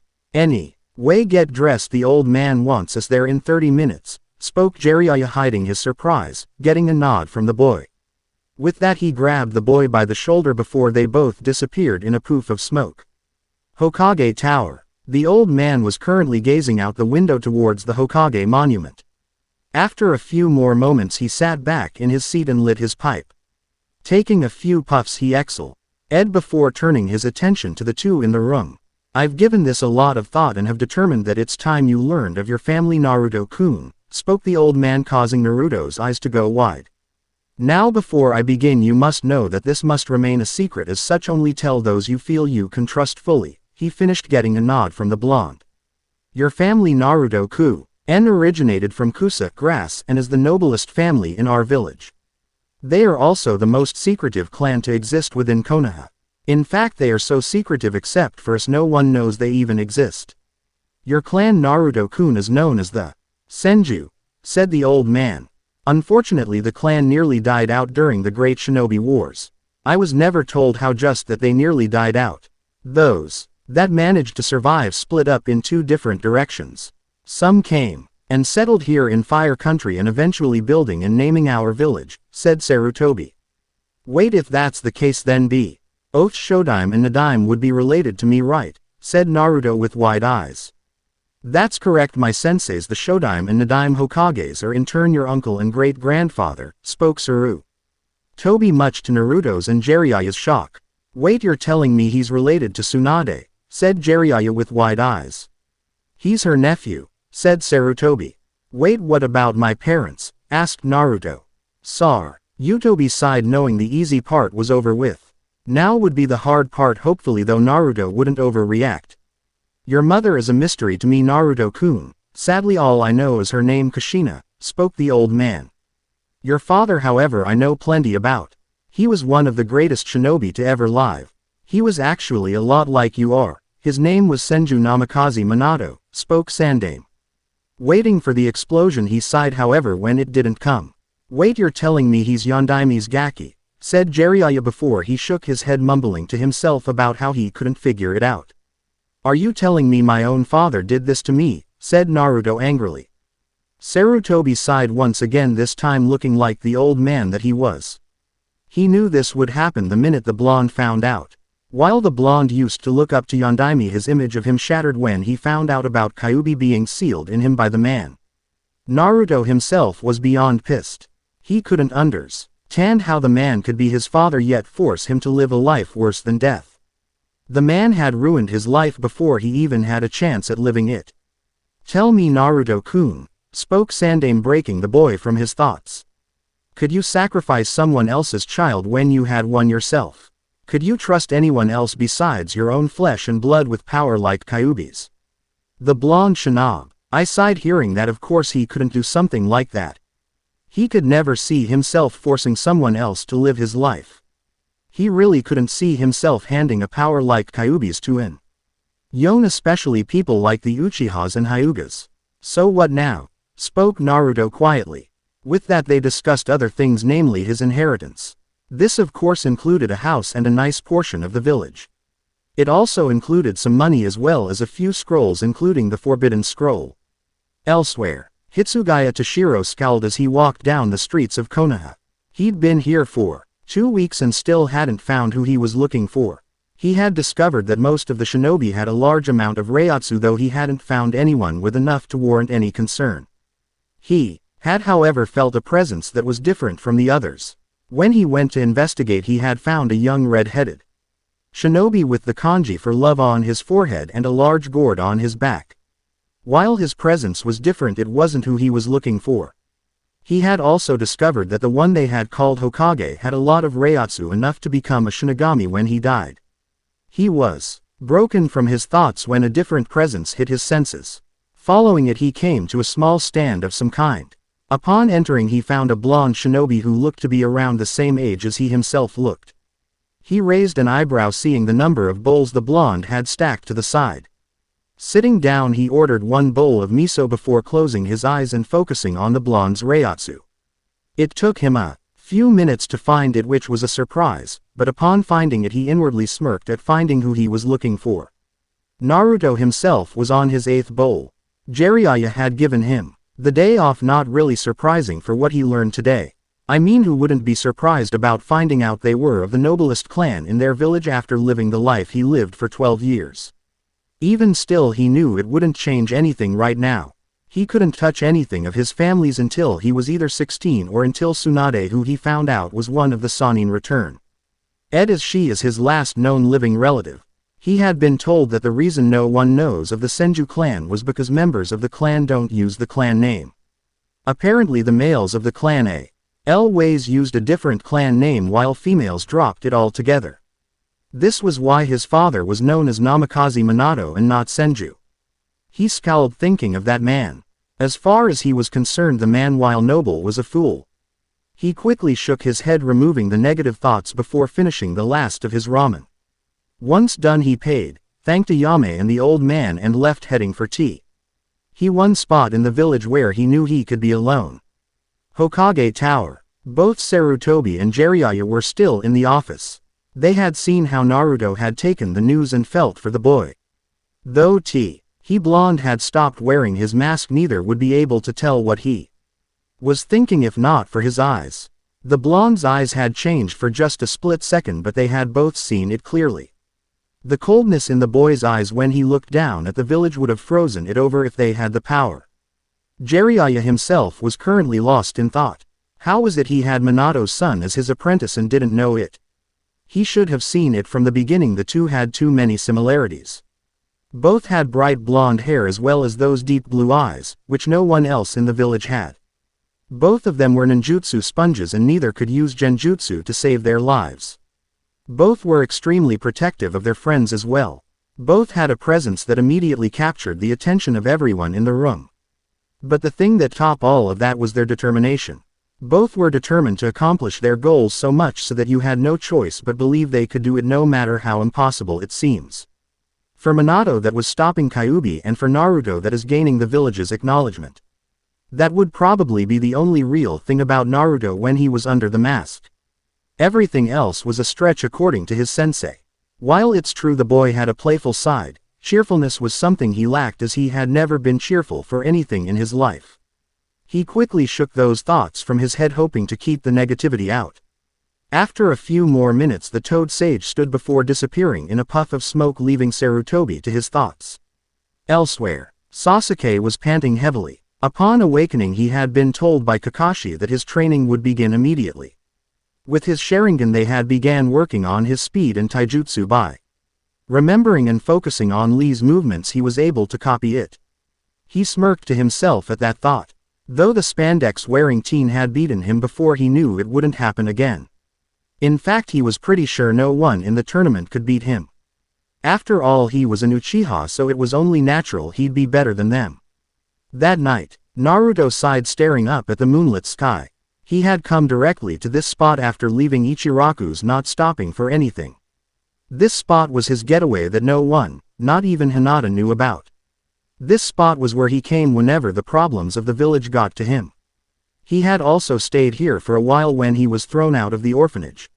He had stayed here for 2 years until he met the Hokage when he was 6. Glancing around, one last time his gaze landed on the lake for a brief instant before he turned and headed back to the village. After a while he found himself back in the village jumping across the rooftops. He stopped, Ed however feeling a strong killing intent from behind him. Turning around he saw the red-headed Suna Genin Sabaku no Gara. Blue and green eyes stared each other down for a few moments before the redhead spoke up. Your aura is different. The power in it is the same as what I sensed 2 weeks ago, spoke the Sunanin, his emotionless expression still in place though curiosity was in his voice. Things change, was Naruto's response. I'm going to enjoy killing you, said the Suna Genin before he disappeared in a whirl of sand. Naruto himself simply turned around and continued on his way, not even bothering to give what was said any thought. Not that he wasn't worried because he knew the Sunanin would hold true if given the chance.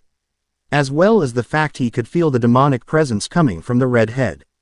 The reason he didn't think about it however was this. He was too tired to give a shit right now. That's all there was to it. The only thing on the blonde's mind at the moment was getting back to his crappy apartment and going to sleep. Arriving at his apartment the blonde quickly unlocked the door before walking straight to his bed and collapsing face first falling asleep instantly. Mindscape. The blonde opened his eyes finding himself in the halls of his mind. It took him very little time to find his way to what he now called Kyubbi's den. The vixen seeing him motioned for him to approach which he did cautiously. While he wasn't afraid of Kyubbi he knew that it was time for his combat training. Kyubbi had been teaching how to fight since the beginning. While it's true, he'd been fighting all his life he was a brawler and had no set style or any proper form. Kyubbi was fixing that problem teaching him a style from her own clan to reflect the blonde's new demonic heritage. Once he was close enough Kyubbi pounced coming at him hard and fast. Naruto groaned because of this knowing it would be a long night. 2 weeks later, the countdown to the tournament was over. The weeks to some of the participants had passed far too quickly. While for others such as Sabuku no Gara it didn't pass quickly enough. The village had been flooded with people to see the tournament. Most betting on either the Hyuga or the Uchiha to win it. During this time Naruto had not been seen in the village once. The villagers had begun spreading rumors of his death because of this. In a whole month only 3 people had seen the blonde in the village: Sarutobi, Gara, and the owner of Ichiraku's. None of them however made any comments upon hearing the rumors. Naruto himself was currently standing at Team 7's traditional training grounds with Jiraiya. The reason I say traditional training grounds is because every Team 7 including Sarutobi's Genin team, the Sannin, Yondaimi's Genin team, Kakashi's, and Naruto's own previous team had always trained here. They were just finishing up Naruto's warm-up exercises. Jiraiya had told him warming up now would get him ready for his match. This was the sight Hyuga Hinata saw upon arriving there where she was supposed to meet the blonde. She blushed heavily upon seeing Naruto again. While they had known each other for years, Hinata still blushed every time she saw him, which she knew he would never figure out why because of his lack of knowledge on certain subjects as a result of his childhood. She had also heard the rumors of Naruto's death but knew they weren't true. She knew Naruto, as stubborn as he is, wouldn't die until he accomplished his goals, and she wouldn't allow it until she accomplished hers. She once again blushed heavily at that thought, and the naughty thoughts that it triggered. Naruto looked up and smiled, seeing his closest friend. This wasn't the smile of his mask but one that Hinata had the privilege of being one of the only people to see from him, a true smile. After the introductions were made and greetings exchanged, Jiraiya grabbed both genin by the shoulders before disappearing in a whirl of leaves. Stadium. The stadium was packed with everyone from villagers to the Fire Country's daimyo. Sarutobi himself was seated in a special booth reserved for the cages of the participants. Bessie. De him sat the cage who had arrived not long ago. Looking down, Sarutobi saw all but 2 genin had arrived, those 2 being Uzumaki Naruto and Uchiha Sasuke. He wasn't the only person, however, that noticed this, for everyone did. For most, they were wondering where the Uchiha was, while some of the villagers smirked, not seeing Naruto, believing the rumors to be true. Neji himself was smirking, believing Naruto had run away, not wanting to face him. Everyone looked up when Gaara took a few steps back. Temari and Kankuro, seeing this, did likewise, knowing Gaara had reasons for doing anything. They moved just in time as a whirlwind of leaves picked up, obscuring everyone's vision. When it cleared, there stood a completely different Uzumaki Naruto than they remembered. They looked over his new outfit, some the females drooling, seeing how the shirt clung to him, showing off his muscles while his trench coat blew in the wind. Moving their gaze, they saw along with him was the Hyuga heiress Hinata, and for those who knew of him, the Toad Sannin Jiraiya. Jiraiya, after confirming they were on time, looked at the blonde, receiving a nod before once again taking Hinata by the shoulder, this time disappearing in a poof of smoke. Naruto turned, feeling the killing intent directed at him, to find Gaara glaring at him. Seeing this, the blonde leveled his own glare, unconsciously releasing his own killing intent, which combined with Kyuubi's. This of course startled all the shinobi on the field. The Leaf Nin cause they had never seen the blonde like this. The Suna Nin, however, were shocked that the blonde produced a level of killing intent that surpassed Gaara's own.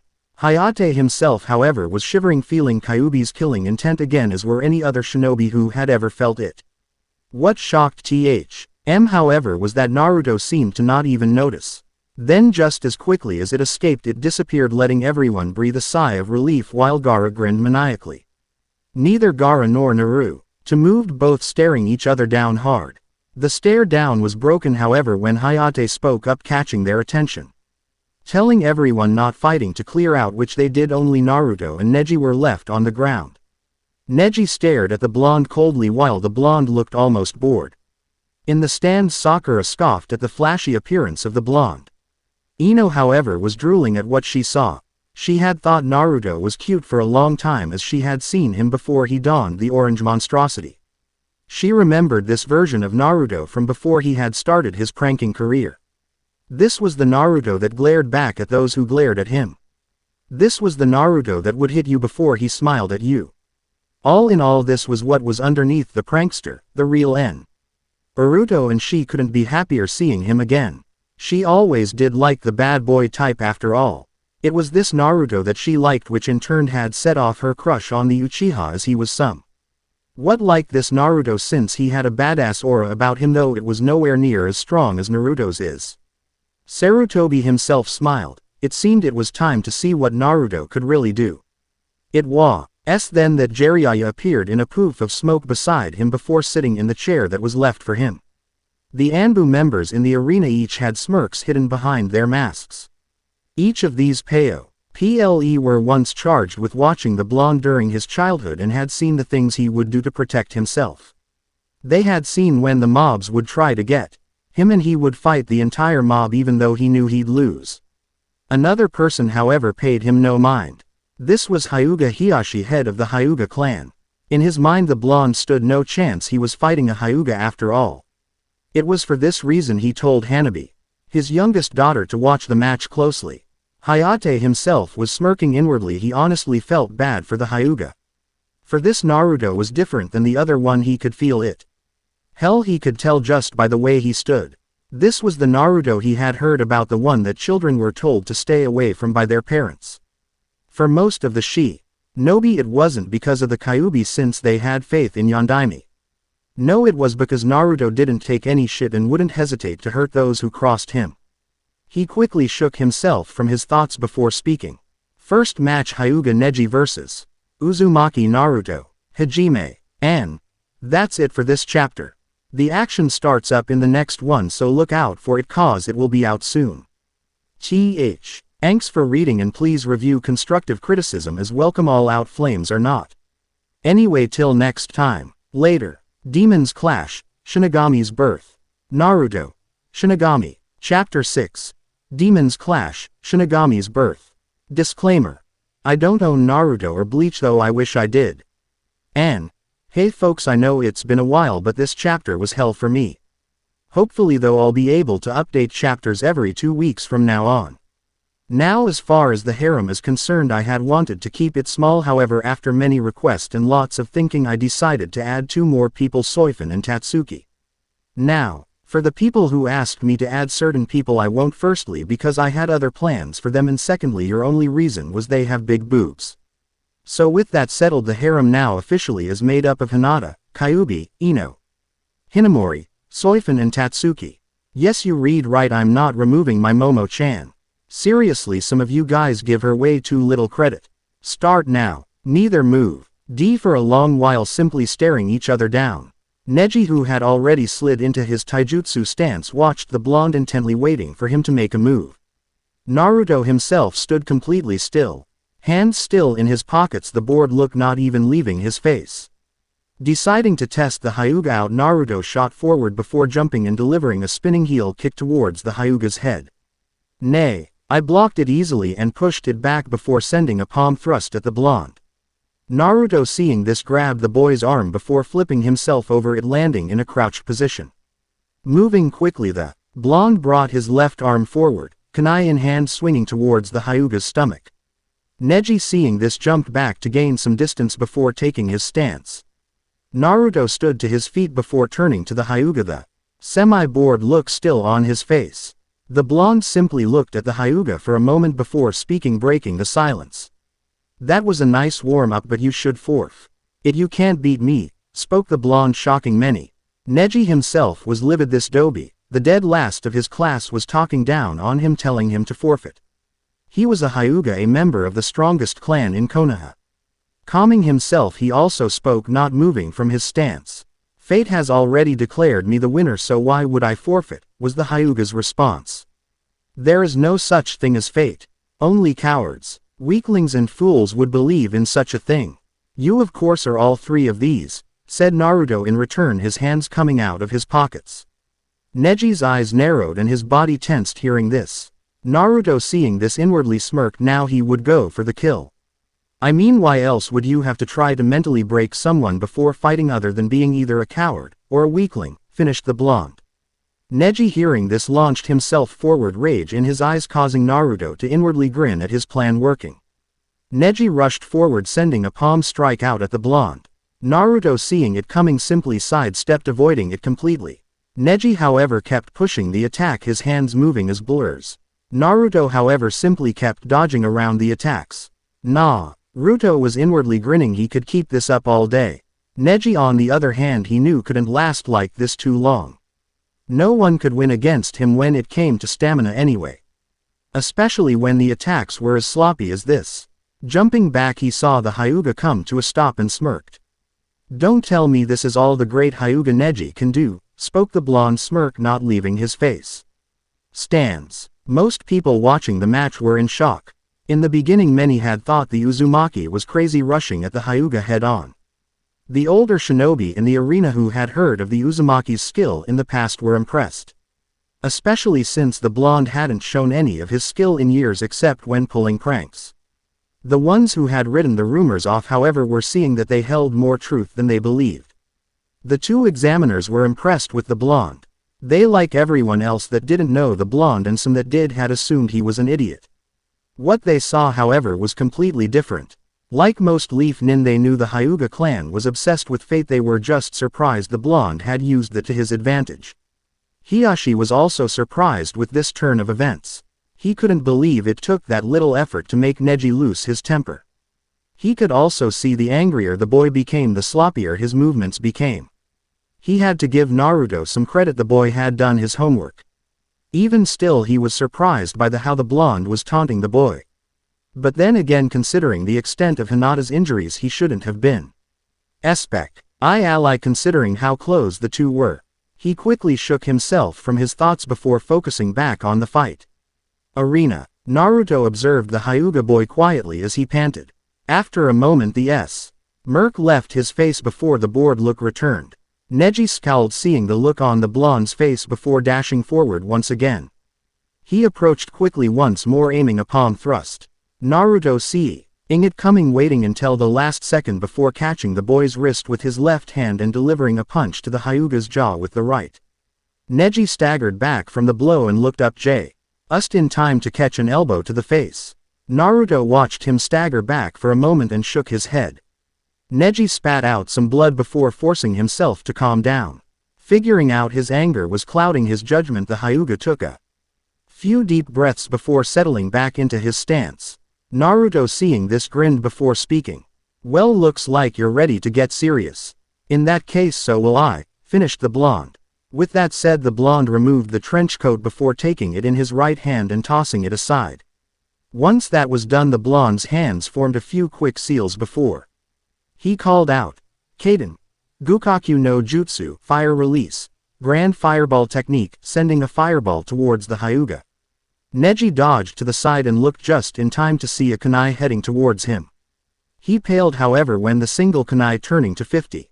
It was at that moment chakra surrounded the Hyuga before he started to spin, calling out, Hakusho Kaden, divination whirl, the chalk.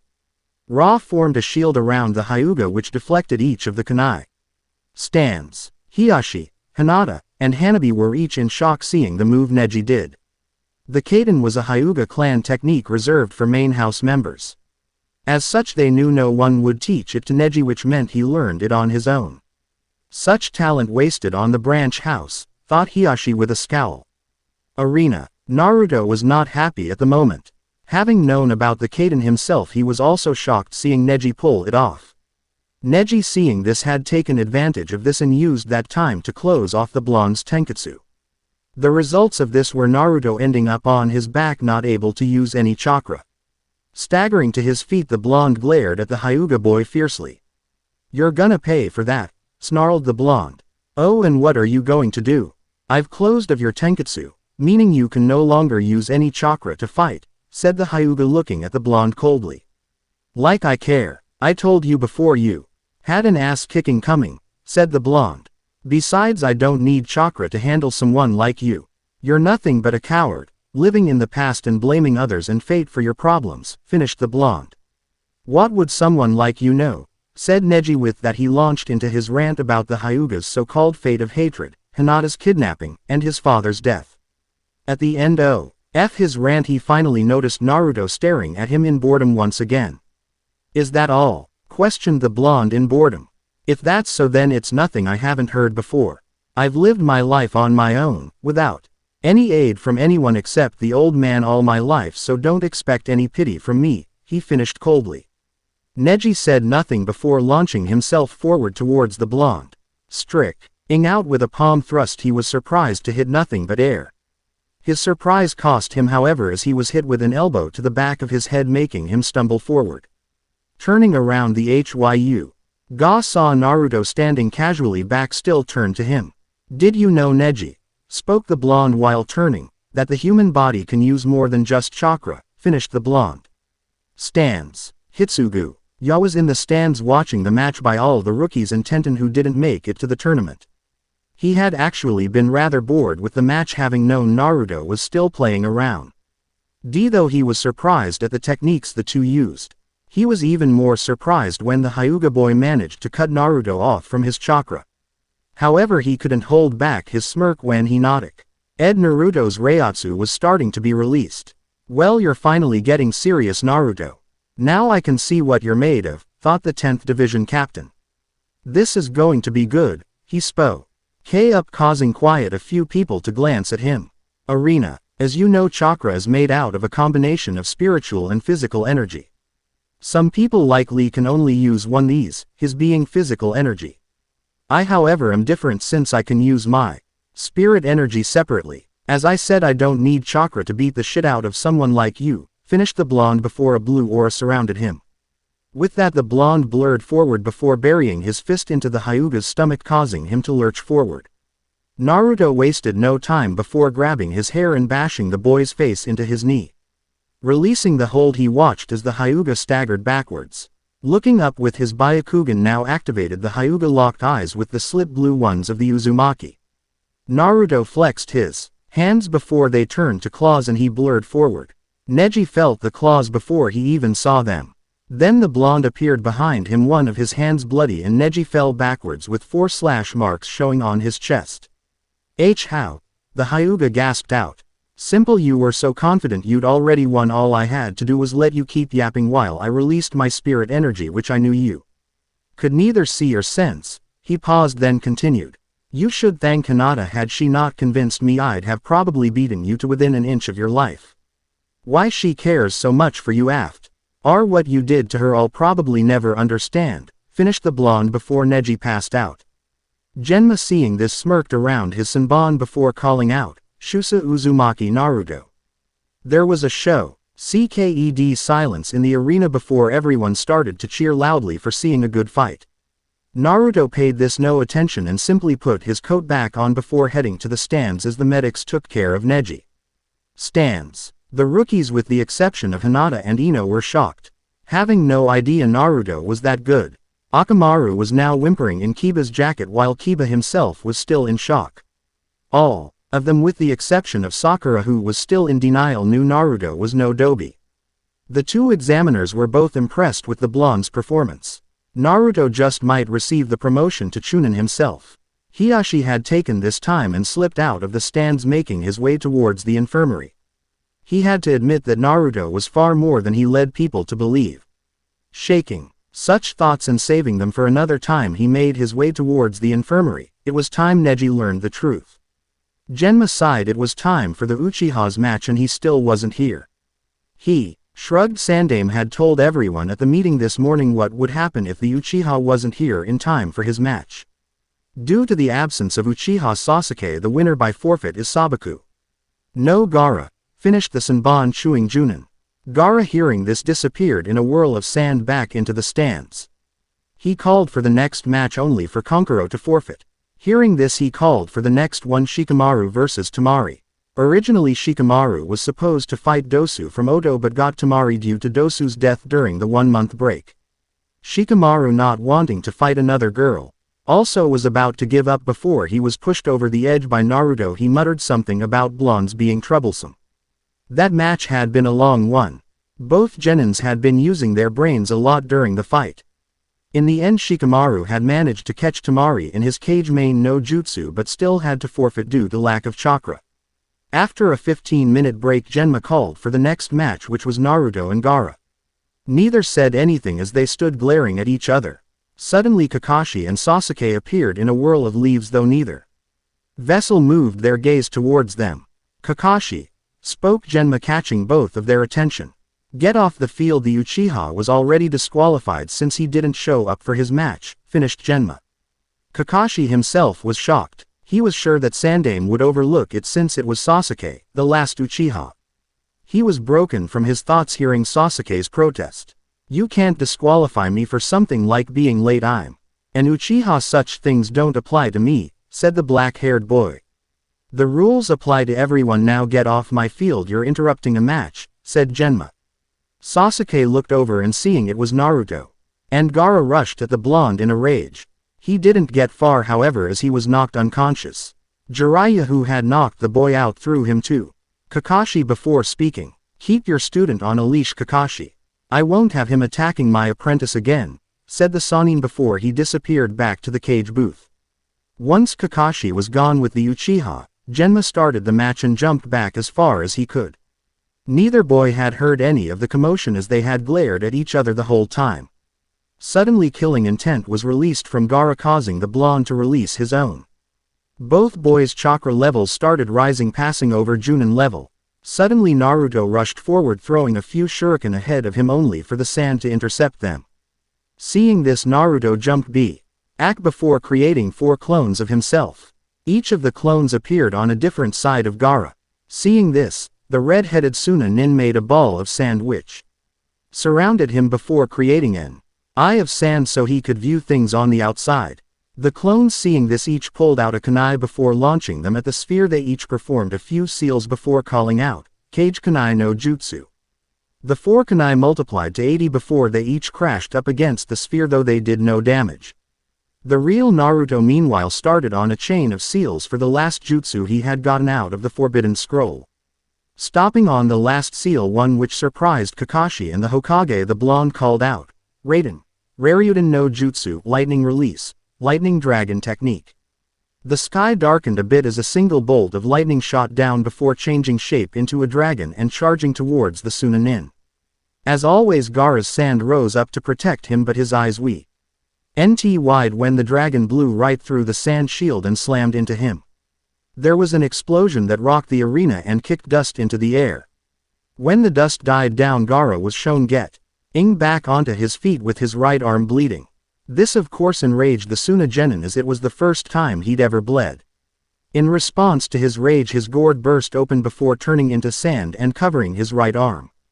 However, before they could continue, another explosion rocked the place, this time coming from the village. Looking over, Naruto saw a smoke bomb go off in the cage, dragging Sandame up to the roof.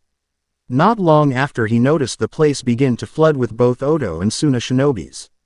He was snapped out of his thoughts, however, when he felt himself lifted and thrown into the wall of the arena. Climbing to his feet, Naruto glared over at Gaara, his eyes now blood red with red chakra pouring out of his body. Gaara stood where he was, his body now covered in sand with the exception of his feet, making him look like a mini Shukaku. Gaara launched shuriken made of sand at the blonde, who made a few seals in response before speaking, Hari Jizo, Needle Guardian. The blonde's hair grew long before circling around him and forming spikes, stopping the attack. Once the attack was over, the blonde released the jutsu before charging towards the Suna Jinchuriki. Quickly grabbing a kunai and slapping on an explosive note, Naruto charged the redhead before jumping and flipping over him, throwing the kunai right at his ass.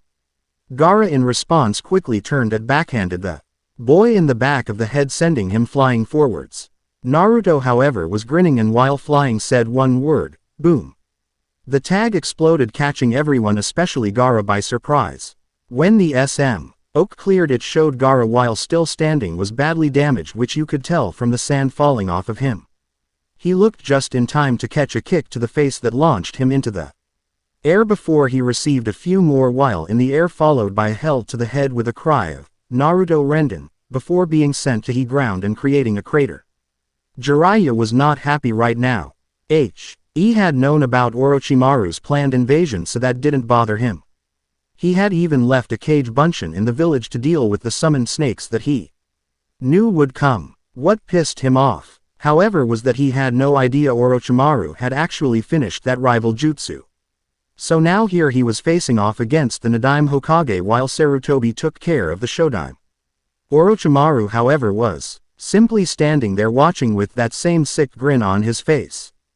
Dodging another water dragon, the Toad Hermit sighed to himself. This is gonna be a long day. Quote, Kakashi, Guy, Asuma, and Kur-ne were taking out invading shinobi quickly. They were easily showing why they were elite Junin. Guy and Kakashi were currently engaged in a game of who's the better killer. Guy was winning with 20 kills to Kakashi's 19. Asuma and Kurene, however, were simply picking their opponents apart with Kurene's genjutsus and Asuma's trench knives. It didn't take long for the members of both teams 8 and 10 to get into the act, each team using the teamwork they developed to take out opponents. Sasuke was also getting into the act, sending shuriken, kunai of fireballs at his opponent. Sakura, however, Just took a defensive stance in front of Lee since she was basically useless. Everything was stopped however when there was a large cloud of smoke that covered the entire arena. When it cleared Ryon saw the gigantic form of Suna no Shukaku. Naruto cursed as soon as he saw it, knowing there wasn't enough room for him to summon Gamabunta here as well. Soon there was another large cloud of smoke that cleared, showing Narutos all over the arena. Each of the Narutos grabbed a kunai before slapping an explosive note onto it before tossing it at the sand demon. Taju Kage Kunai no Jutsu Moss S Shadow Kunai technique, came the shout from all the Narutos. Each of the kunais multiplied while flying at the stationary form of the sand demon. The kunais all hit before there was a massive explosion that shook the entire arena. When the smoke cleared, the sight that the blonde saw wasn't what he hoped to see. Instead of seeing the sand falling down, the form of Shukaku still stood where it was without a scratch, its eyes glowing. Gaara himself was above the beast head, waist deep in sand, slumped over. The beast roared before screaming about finally being out. It was then that it turned acing Naruto with one palm out in front of it. Sand started to curl around the blonde before covering him completely. The sand slowly started to compress on the blonde as he struggled to free himself. Seeing it proving useless, the blonde closed his eyes tightly, knowing what was coming. The last thing he heard was a cry of, "Naruto-kun." The rookies and Team Guy had both finished off the last of their opponents. Neji, who had joined up with his team, had proved to be a big help, especially with the soldier pills he brought. The Junin were just running over when they heard Hinata cry out, turning the gaze. They each saw what made her scream, seeing what was happening to her crush. Mindscape. Naruto opened his eyes, finding himself once again in his mindscape. Only this time everything was shaking like it was falling apart. It was then that he felt it, the same power he felt the first time he came here. Following the feeling, he continued to walk until he came to the same room where he had first learned about the seal. Walking into the room, he immediately noticed something different about it. Said something would be the right wall was missing and a set of stairs was in its place. Shrugging, Blonde walked down the stairs and was surprised at what he saw when he reached the bottom. He was now standing atop of the Hokage monument, only overlooking Konoha. He soon noticed that this place was also shaking and falling apart. "What the hell's going on?" muttered the blonde. He was snapped from his thoughts when the ground shook again, this time hard enough to make him fall on his ass. Getting up, he looked around and seeing everything falling around him, knew he didn't have time to search this place physically. Deciding to use his senses, he closed his eyes while searching for the power he felt. Once he found it, he snapped his eyes open and was surprised when he found ribbons floating all around him. All but one of them were white, while that one was red. Naruto's hand instinctively grabbed the red one before pulling on it. A red box was pulled over to him before it opened, showing the hilt of a sword. The blonde took a breath before grabbing it and pulling. Real world. Both Hinata and surprisingly to everyone, Ino had hit the ground upon seeing what happened. Hinata herself was openly sobbing, knowing what happens to people who end up caught in Gaara's sand. Everyone watched horrified, except Sakura, at what was happening, too shocked to even move. Shukaku was still laughing while slowly compressing the sand tighter. It stopped however when a golden glow came out of it and it exploded outward. A golden light shot out of the sand into the air where it divided in two before one part came down in front of the beast. Once it touched down, there was an explosion that kicked up dust. Once everything cleared, a single figure could be seen. The figure wore a black kimono, a black hakama with a white sash around his waist along with the sheath for a sword. In his right hand he held a sword that was as long as he was tall. Other than that, it looked like a normal katana. The hilt itself was midnight blue with diamonds designed in it. The guard, like most katana, was rectangular in shape. He had blonde hair and a pair of slitted red eyes. He blinked and his eyes were blue in color. It was his eyes that could identify him to some as Uzumaki Naruto. Shukaku got a good look at him, then the sword, and took a step back. "SS Shinigami," stuttered the demon Tanuki. Naruto said nothing before he seemingly disappeared. The blonde reappeared behind the demon holding his sword over his shoulder. Once the blonde turned his head, the beast's left arm fell off, turning into sand. "I'd suggest you get back in your cell, Tanuki, and leave the boy alone," spoke the blonde impassively. Shukaku once in his life did what the smart thing and dissolved his form. Gaara's form was quickly snatched out of the air before he could even hit the sand. The Sunanin seeing this took one look at the bee Londa before they turned and ran as fast as they could towards Suna. Just then Temari and Kankuro landed before them. Naruto looked at them for a second before turning away. Both Sunanin let out the breath they were holding when he did. They did not want to mess with anyone who could scare Shukaku back into his cage. They wasted no time picking up Gaara and dashed off. Naruto seeing this turned his gaze and upon seeing the group coming let out his breath. Once he did, he was in his regular clothes once more with the sword now sheathed and strapped to his back. He took one look at Hinata and passed out into blissful unconsciousness. Hitsugaya was surprised and impressed. Surprised by the amount of Reiatsu Naruto had as well as his transformation. What impressed him was that the boy handled his Zanpakuto as if he'd had it his entire life. He smirked to himself at that the kid was interesting. Clearing his thoughts, he sighed before and after taking a deep breath changed into his Shinigami form. He was glad that Freak Mayuri found a way for them to travel without those damn Gigais. He always hated those things, especially since he always had to take those Gigangans just to get out of it. Shaking his head from his thoughts and using Shunpo, Flash Step, he disappeared to make his report. And that's it for this chapter. I had an extremely hard time with this one. Anyway, thanks for reading and please review. Constructive criticism welcome, flames or not. Till next time, later. Search for Tsunade. Naruto. Shinigami. Chapter 7. Search for Tsunade. Disclaimer. I don't own Naruto or Bleach. And firstly, as always, I have to thank everyone who reviewed. About the Kage Kunai no Jutsu, I use that because that's all I've ever seen it referred to as. Now there is Shuriken Kage Bunshin, which is used in the manga and is posted on Wikipedia. However, there is no mention of Kage Kunai anything, so I stuck with it. As far as the abilities of Naruto's Zanpakuto, I'm still trying to figure out abilities for it, though you guys are more than welcome to submit any ideas you might have for it. However, just know that it will be nothing like Ichigo's. The pairing for this FIC, as stated earlier, is indeed a harem. Now I know I've put a lot of focus on Hinata, but that's just because Naruto's known her the longest. However, as seen in last chapter, I'm trying to work Ino in now. Now it has been brought to my attention that I've been doing a bit of bashing on both Sakura and Sasuke. I don't necessarily call it bashing, I prefer to say I'm speaking the truth. It is well known that Sakura was pretty much useless in the first half of the manga and was really only interested in Sasuke. Sasuke was simply an emo and a little unstable mentally. So with that mindset, I figured, hey, why not show how Naruto sees the members of Team 7. They definitely are always speaking on his negatives and never his positives. Also, I know canon Naruto is a bit annoying at times, but you have to remember that he's been neglected all his life and craves for his existence to be acknowledged. Now I also agree with another of my reviewers who mentioned how Part 2 started out with Sakura becoming one of the NGEST while Naruto was still basically the same as before he left.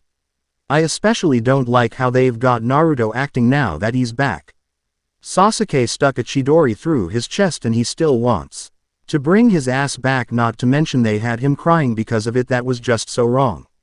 Anyway, I'm done ranting for now. There might be another one in the next chapter, goes as I like hearing thoughts you guys have about the manga. Anyway, without further ado, here's what you came here for.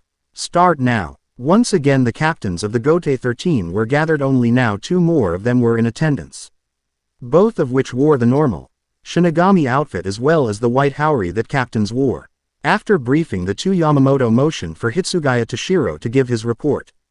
The white red captain gave his report, including everything that he had learned while he was there. He even included the fight between Naruto and Shukaku and the blonde's transformation.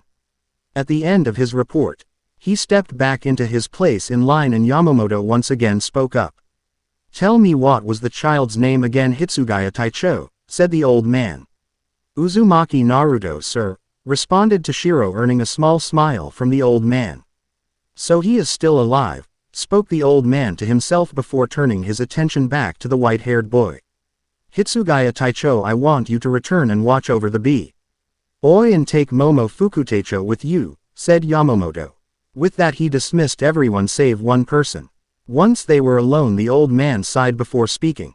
While this was going on, the Gote 13's Ordist captain made his way over to the 5th Division headquarters. It was easy for him to find the person he was looking for, as they'd known each other even before they became Shinigami. Once he found her, he quickly briefed her on their mission, and with that the two were gone. Konoha. It was a sad day in the Hidden Leaf village. Everyone in the village was currently gathered for the Sandaime Sarutobi's funeral service. The funeral service was actually for all who died that day, but Naruto really only cared for his Ojii-san. Nobody else mattered to him. The Rookie 9 and Team Guy all stood together, though some stood with their parents or clan. Regardless, they all stood in the same section as well as their respective senseis. Naruto himself stood in front of the group between Jiraiya and Iruka, who was tending to the crying Konohamaru. After a while, everyone walked up and placed a white flower in front of the Sandaime's picture. Soon after that, the funeral was over and everyone was leaving. The rookies had taken that time to try and talk to Naruto, only to find him already gone. Naruto made it back to his apartment in no time and plopped down on the bed. He really wasn't feeling well right now. In fact, he hadn't been feeling good all week. This for him was strange, as he'd never been sick in his life. It was even weirder as even Kyubbi didn't know what was going on. He sighed quietly before closing his eyes and entering a dreamless sleep. An hour later, Jiraiya entered the room in a poof of smoke. As soon as the smoke cleared, Naruto was already up and moving to get dressed. Jiraiya took this moment to look over the blonde's new sword.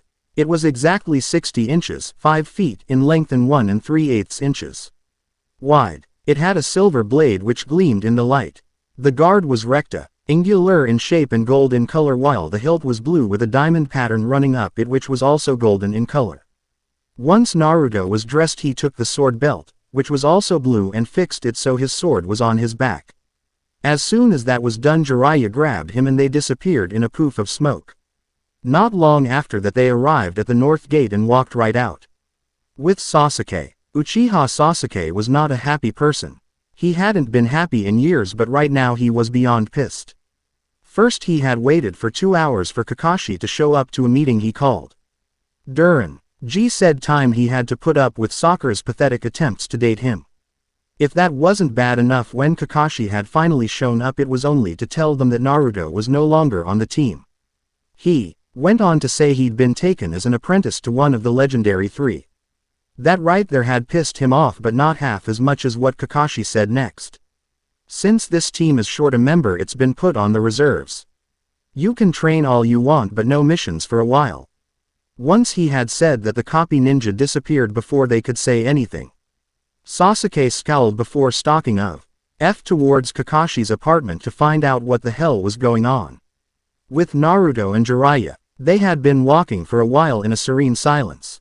Jiraiya had explained that they were looking for Tsunade. Though he didn't explain why, Naruto didn't really care, he just wanted to meet this famous aunt of his. Jiraiya then told the blonde some of the things he knew about her to the curious blonde. Naruto himself had a small smile on his face. It felt good not having to act like an idiot all the time. He had spoken to Kyubbi and found out about that transformation. He'd had at least as much as she knew. All she knew was that he'd turned into a Shinigami and he'd been able to keep his sword. No Zanpakuto, he corrected, because he had enough Reiatsu flowing through him for it to stay with him. He had no idea how the blonde got the power, though she theorized that he got it when she had been sealed inside him by one of the Shinigami. Said vixen was currently resting around the blonde's neck in the form of a small one-tailed kit. The blonde shinobi was broken from his thoughts by Jiraiya, who spoke up. Alright Gaki, it's time you learned a new jutsu. Naruto's attention immediately snapped towards Jiraiya. It's an A-ranked offensive jutsu called Rasengan. It was one of Yondaime's signature moves and took him 3 years to create, finished the Toad Hermit. Naruto's face lit up hearing this, as Jiraiya had only taught him a few defensive jutsus. Besides that, the only offensive jutsus he had were the lightning attack and the Kage Bunshin jutsus he'd gotten from the Forbidden Scroll. Jiraiya then proceeded to demonstrate how the attack was formed before tossing the boy a water balloon. He then proceeded to explain the first step of the jutsu. Once done with his explanations, they continued on towards the next town. Konoha. Sasuke had finally gotten to Kakashi's apartment building after an encounter with a few 20 fangirls. Upon entering, however, he was surprised to see Kurene, Asuma, and Guy in there with Kakashi laid out on the bed. "What happened?" asked the Uchiha. Before anyone could speak, the door was thrown upon and a brown-haired glasses-wearing Junin entered. "Is it true? Did Itachi really return, and is he really after Naruto?" said the Junin as he entered, but froze seeing Sasuke there. "Idiot," said Asuma quietly. Before anyone could react, Sasuke spun around and pushed past the Junin, rushing out the door. After looking all around town, the Uchiha sped towards the gates. After finding some things out from the Chunin at the gate, he shot out himself in the direction Naruto was said to have traveled.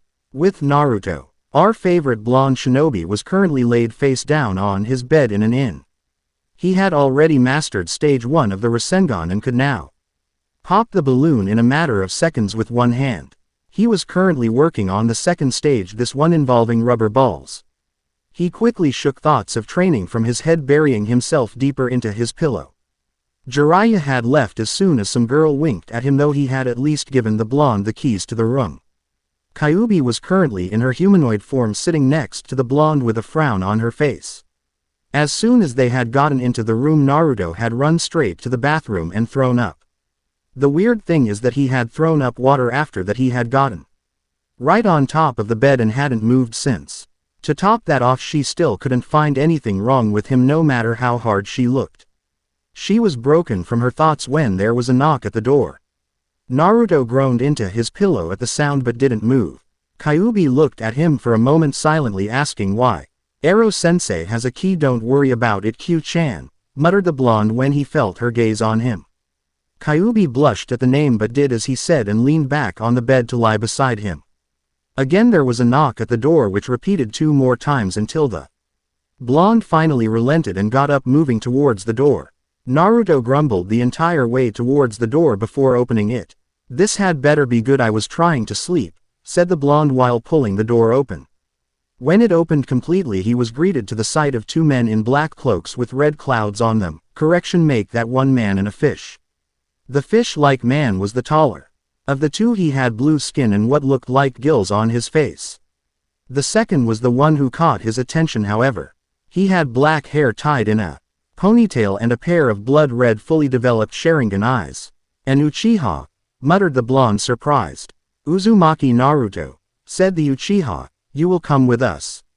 Naruto snorted, hearing that this guy obviously didn't get the memo because Uzumaki Naruto takes orders from no one anymore, he thought the last bit sadly. "Itachi," came the screaming voice of one Uchiha Sasuke. Sasuke wasted no time and rushed forward with a Chidori. The young Uchiha ran at the older one with the Chidori tearing at the wall. The man now identified as Itachi watched the boy come impassively. Then at the last moment he grabbed the boy's arm before slamming it into a wall where the boy's wrist was quickly broken. The older Uchiha then proceeded to deliver a knee to the younger boy's gut, followed by a quick jab to the boy's jaw, making him stagger back into a wall. Seeing this, the older Uchiha grabbed the younger one by the throat before speaking quietly enough for only him to hear. "Why are you still so weak, Sasuke? You still don't have enough. You still lack hatred," said Itachi. With that said, Itachi's Sharingan spun before changing, forming shuriken-shaped design. Once that was done, he looked directly in Sasuke's eyes and the young Uchiha felt the world change. Mindscape. Opening his eyes, he knew where he was, the world of Tsukiyomi, which was confirmed by the red moon in the sky. "For the next 72 hours you will watch that event again," came Itachi's voice from all around. And so it began. Sasuke watched as the Uchiha massacre occurred, Itachi killing any who crossed his path. He then was forced to watch as Itachi killed his own parents. After what felt like hours, it was over and Itachi's voice echoed once more. 71 hours, 59 minutes and 50 seconds to go. Hearing this, the young Uchiha did the only thing he could do, he screamed. "Real world, Naruto," was shocked when Sasuke suddenly slumped to the ground unconscious. Itachi then turned his gaze to the blonde, as did his partner. Before anything could happen, however, Jiraiya appeared with a woman slung over his shoulder with a yellow armored toad that hopped in front of the blonde genin. After talking for a bit, it was discovered that Itachi and his partner Kisame were from an organization called Akatsuki that was after Naruto. Once Jiraiya heard enough, he summoned up the stomach of a fire toad aiming to kill the two Akatsuki members. Itachi and Kisame had other plans, however, as they both dashed around the corner. A few seconds later, an explosion could be heard, causing both Jiraiya and Naruto to dash in that direction. Once they reached, they found part of the wall blown apart with black fire covering it.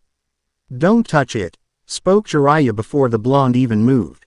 He then quickly pulled out a scroll before sealing the fire away into it. It was at that point that a scream of "dynamic entry" could be heard, and Guy appeared in a flying kick that connected with Jiraiya's face.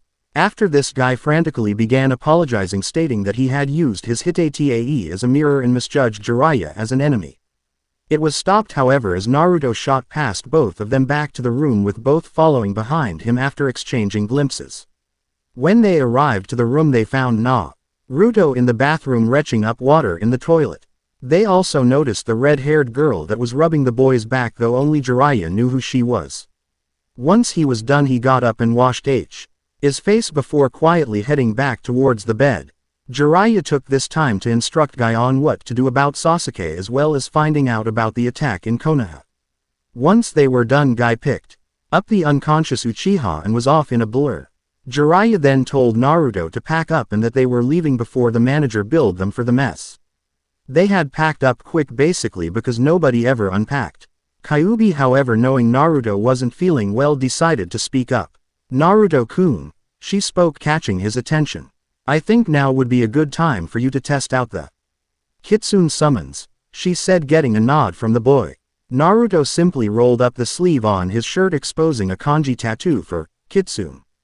This was another little gift given to him by Kyubbi when he broke the suppression seal, though she hadn't activated it or even mentioned it until after the Chunin exam was over with. Using his sharper-than-average canines, the boy bit into his thumb and focus. Ing chakra into the tattoo ran the blood over it. There was a poof of smoke which cleared to show a red three-tailed kitsune that was as big as one of the Inuzuka clan's dogs. "Kyubbi Haim," came the shocked feminine voice of the kitsune, her eyes wide. Kyubbi smiled at her before speaking. "How are you, Taka?" said Kyubbi. "I'm fine. What about you? Everyone's been worried sick since you disappear." "And let's not even mention how your father's been," said Taka.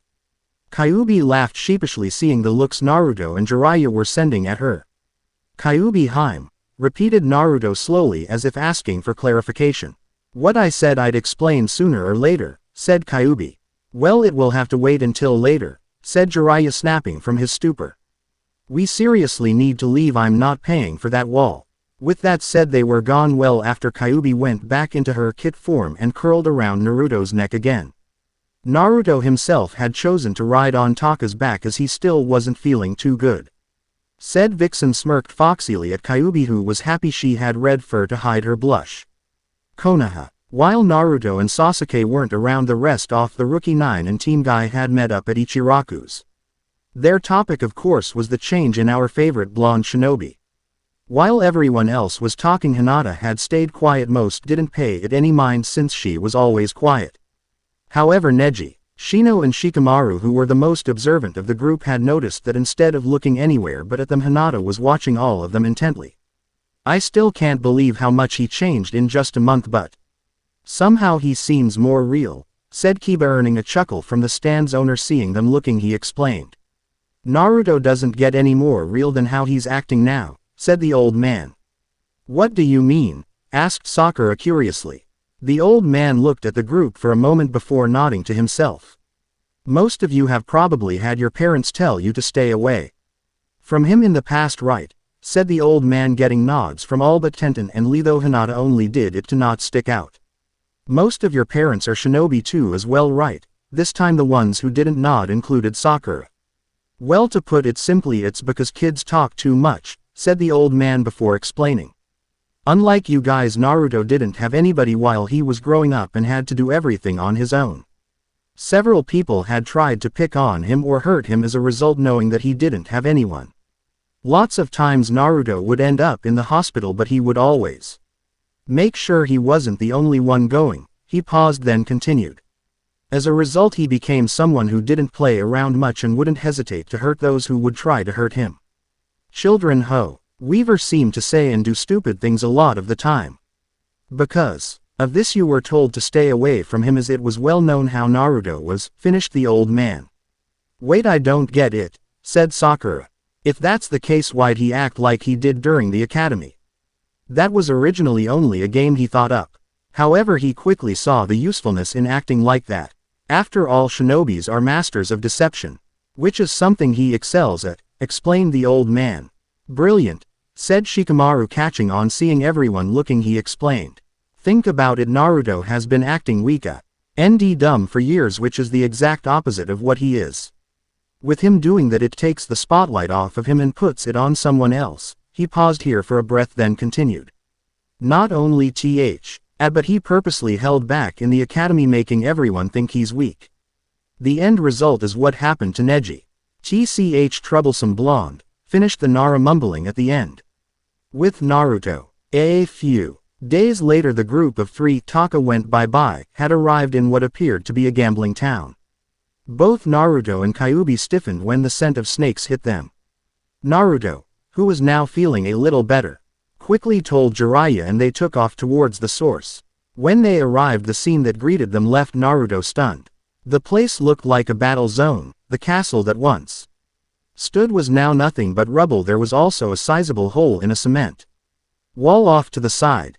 Naruto cocked his head to the side in confusion as another scent hit him. What is it? Asked Jiraiya. Quote, Kabuto's scent is here along with Orochimaru's and 2 others, one of which I'm assuming is Tsunade's, said the vessel. After he said that, both he and Kyubbi, who was still in her kit form, stiffened. Kyubbi disappeared in a poof of smoke. Naruto sighed at that, mad that the time was up as he could only keep her out for 3 hours at a time now. After that he had to wait another 2 hours to call her back out. Well, it's better than the 10 minutes we started with, thought the blonde. After tracking the scent for a bit, they came across a bar. Entering, Jiraiya took a look around and smirked. Tsunade, called Jiraiya to his former teammate. When he said that, she looked up shocked. Jiraiya, what is my past coming to haunt me now? Asked Tsunade. Jiraiya said nothing as he and Naruto sat inside the both Tsunade and her assistant were seated in. Naruto looked them both over while Jiraiya engaged Tsunade in conversation. Tsunade, he noticed, looked like she was in her mid-20s. She wore gray pants and a gray shirt with a green jacket over it. He also noticed something else about her that any straight man would. Kami, she has bigger tits than Q-chan, thought the blonde before shaking his head to clear that thought. Just in case you're wondering, Kyubbi's tits are as big as Temari's. Looking to the one in front of him, he saw she had short black hair and black eyes. She wore dark blue pants and a dark blue shirt. After looking her over a bit more, he tuned into the conversation between Jiraiya and Tsunade. After listening to their conversation for a while, the younger blonde spoke up. Pathetic, he said it quietly but caught everyone's attention. I can't believe we came all this way for this sad excuse of a kunoichi, said Naruto, shocking everyone. What did you say, brat? Said Tsunade, glaring at the boy. I said you're pathetic. I can't believe Ojii-san spoke so highly of you. Tsunade, the greatest medic nin to ever live, a woman who could heal any wound and cure an illness but has the strength of a demon, said Naruto before he snorted. He and Ero-sensei had me all worked up to meet you, and this is what I see. The great Tsunade wallowing in self-pity and disrespecting the man that thought of her as a daughter. When he said this, Tsunade's head bowed a little. I've heard about your loss from Ojii-san, but you had it good compared to me. And while I can't say I care for the villagers, I can at least say I still care for the village itself, spoke the blonde before getting up and putting his sword back on his back. Sensei, I'm going to head back to the room and maybe train some later, said the blonde, getting a nod from Jiraiya before he turned to leave. Oh, and Tsunade, called Naruto, turning back to face the group. You know that Orochimaru killed Sarutobi Ojiazan. If I find out you're helping him, I'll kill you even if you were my aunt, said the blonde before he turned and left. Both Tsunade and Shizune sat shocked at what the boy had just said. Snapping out of their stupor, both turned to Jiraiya, who was calmly drinking his sake. Who was that? asked Tsunade. My apprentice Senju Naruto, answered Jiraiya, stressing the clan name. Tsunade's eyes went wide hearing this. He is also the one Yondaime chose, spoke Jiraiya, this time catching both women by surprise. Next morning, Naruto awoke feeling a bit better. After stretching a bit and doing his morning routine, he quickly got dressed. Leaving the trench coat off, he headed out to train. Arriving in a clearing, he did a few warm-ups before starting his training. Knowing he had to make up for lost time, he quickly created a few clones. After they appeared, he smirked before each Naruto started on trying to master the Rasengan. He was still at it when Tsunade arrived a few hours later. Looking around, she whistled, seeing the damage done to the clearing as it was full of craters. Looking over towards him, she had to admit the resemblance between Naruto and her brother Nawaki was uncanny. In fact, the only things different were the hair color and the whisker-like marks on the blonde's face. She watched for a few minutes as Naruto and his clones tried creating Rasengans only for them to explode prematurely. After a few more minutes of watching, in which the boy cursed more times than she could count, she finally decided to make her presence known. She cleared her throat, and the only sign he heard her was him looking out the corner of his eye. What do you want? Said Naruto, not looking at her. How do you feel about a little bet? Said Tsunade, earning a raised eyebrow from the younger blonde. Later that week, Naruto awoke with a groan, surprised at being in a bed as he definitely remembered passing out in the clearing. A smirk quickly formed on his face, though, thinking about his last week of training. His training had definitely produced some results, though he was far from finished. Looking over, he saw Jiraiya snoring away in the bed. Next to him, he was broken from his tea-hots when the door was slammed open and Shizune rushed in. Both Naruto and Jiraiya jumped to their feet with weapons drawn as soon as the door was flung open, surprising Shizune. She quickly shook Tea off, however, and informed the two that Tsunade had already left for the meeting with Orochimaru. Once she said that both she and Jiraiya shot out the window. Naruto, however, stopped for his sword before following. When they finally arrived, Tsunade was already fighting against both Orochimaru and Kabuto. They watched as Kabuto slashed himself, flinging the blood onto Tsunade, who started shaking badly. Seeing them, Kabuto jumped back towards Orochimaru before smearing some blood onto the snake Sanin's summoning tattoo. There was poof of smoke which cleared, showing two large snakes.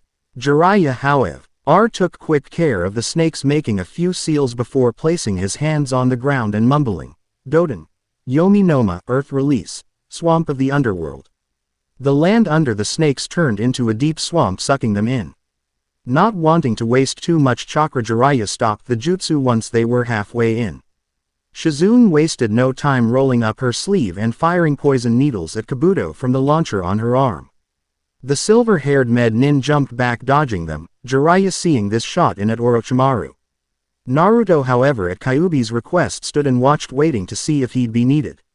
Shizune charged at Kabuto with a chakra scalpel in her right hand.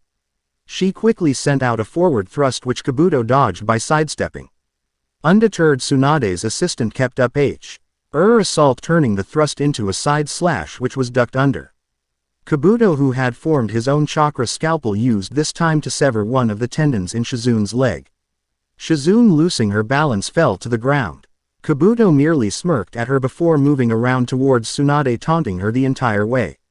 However, before he could reach her, he was forced to jump back once again, this time barely dodging a kunai that was on course with his head. When he looked up, Naruto was already standing in front of both Tsunade and Shizune, blaring daggers at him. Kabuto nearly took a step back, eyeing the icy depths that were Naruto's eyes, but managed to stop himself. Naruto-kun, how nice to see you again, said Kabuto with a smirk. Shut up and fight, traitor, was all the blonde said. Before Kabuto could speak, the blonde rushed forward with two kunais in a backhanded grip. Kabuto chuckled seeing this, thinking this would be easy. Naruto was in front of him in no time, flipping the kunai in his right hand. He gave a side swipe which Kabuto avoided by stepping back. Kabuto came forward again with a chakra scalpel, but before he could swing, he was forced to dodge an uppercut swipe from the kunai in the blonde's left hand. Grabbing his own kunai, he charged forward, aiming to stab the boy. Naruto brought his own up, blocking it, but was forced to jump back when Kabuto swung with a chakra scalpel. Naruto, who was now standing by Tsunade, spared her a quick glance before looking back at his opponent. It was then that Kabuto felt two different sets of hands grab him. Looking back, he saw a clone of Naruto holding him on both sides. Naruto grinned seeing this before bringing both hands in front of him with only his fingertips touching. Blue chakra started gathering in the blonde's hands, or forming into a compressed ball of swirling chakra. Once it was complete, Naruto held it in his right hand and grinned at his captive before charging forward. Kabuto saw him coming and went wide while trying to break the hold the clones had on him. Before he could, however, the blonde appeared in front of the medic Nin and slammed the ball of chakra into his stomach with a cry of Rasengan. The clones held their grip, letting the chakra sphere grind into the med Nin before releasing him. Kabuto went flying along with the Rasengan, which was still grinding against him. Finally he slammed into a large boulder and the Rasengan detonated, causing an explosion. When the smoke cleared, it showed Kabuto ledged into the boulder. After a moment, however, he pulled himself out. Before he could do anything else, however, he coughed up blood and fell face first to the ground. Tsunade was in shock seeing this. He had actually done it. He'd mastered the Rasengan within a week. It had taken Jiraiya months to get, and Naruto had done it in a week. Looks like she lost another bet though. For some reason she didn't feel too bad about that. Both Jiraiya and Orochimaru, who had stopped their battle, were now looking in the boy's direction. While Jiraiya was smirking, Orochimaru wasn't happy one bit. He needed to take that boy out before he became a problem. With that thought, he dashed towards the blow. And after opening his mouth wide, Kusanagi appeared. Jiraiya, seeing this, leapt after him only for the snake to dodge and then push off of him towards the blonde. The snake man was shocked, however. The blonde spun and quickly drew his own sword, blocking his thrust. His shock cost him, however, as he received a jaw-shattering punch to the jaw that sent him flying. Turning, he saw Tsunade glaring at him, leaking enough killing intent to have even Kyubbi taking a few steps back, even in her room. Orochimaru, not wanting to die, made a mad dash for Kabuto and disappeared once he reached him. It was just in time too, as he had barely avoided Tsunade's most infamous attack, the heel drop, which left a huge crater in the ground. Turning around, she found Naruto on one knee, panting heavily.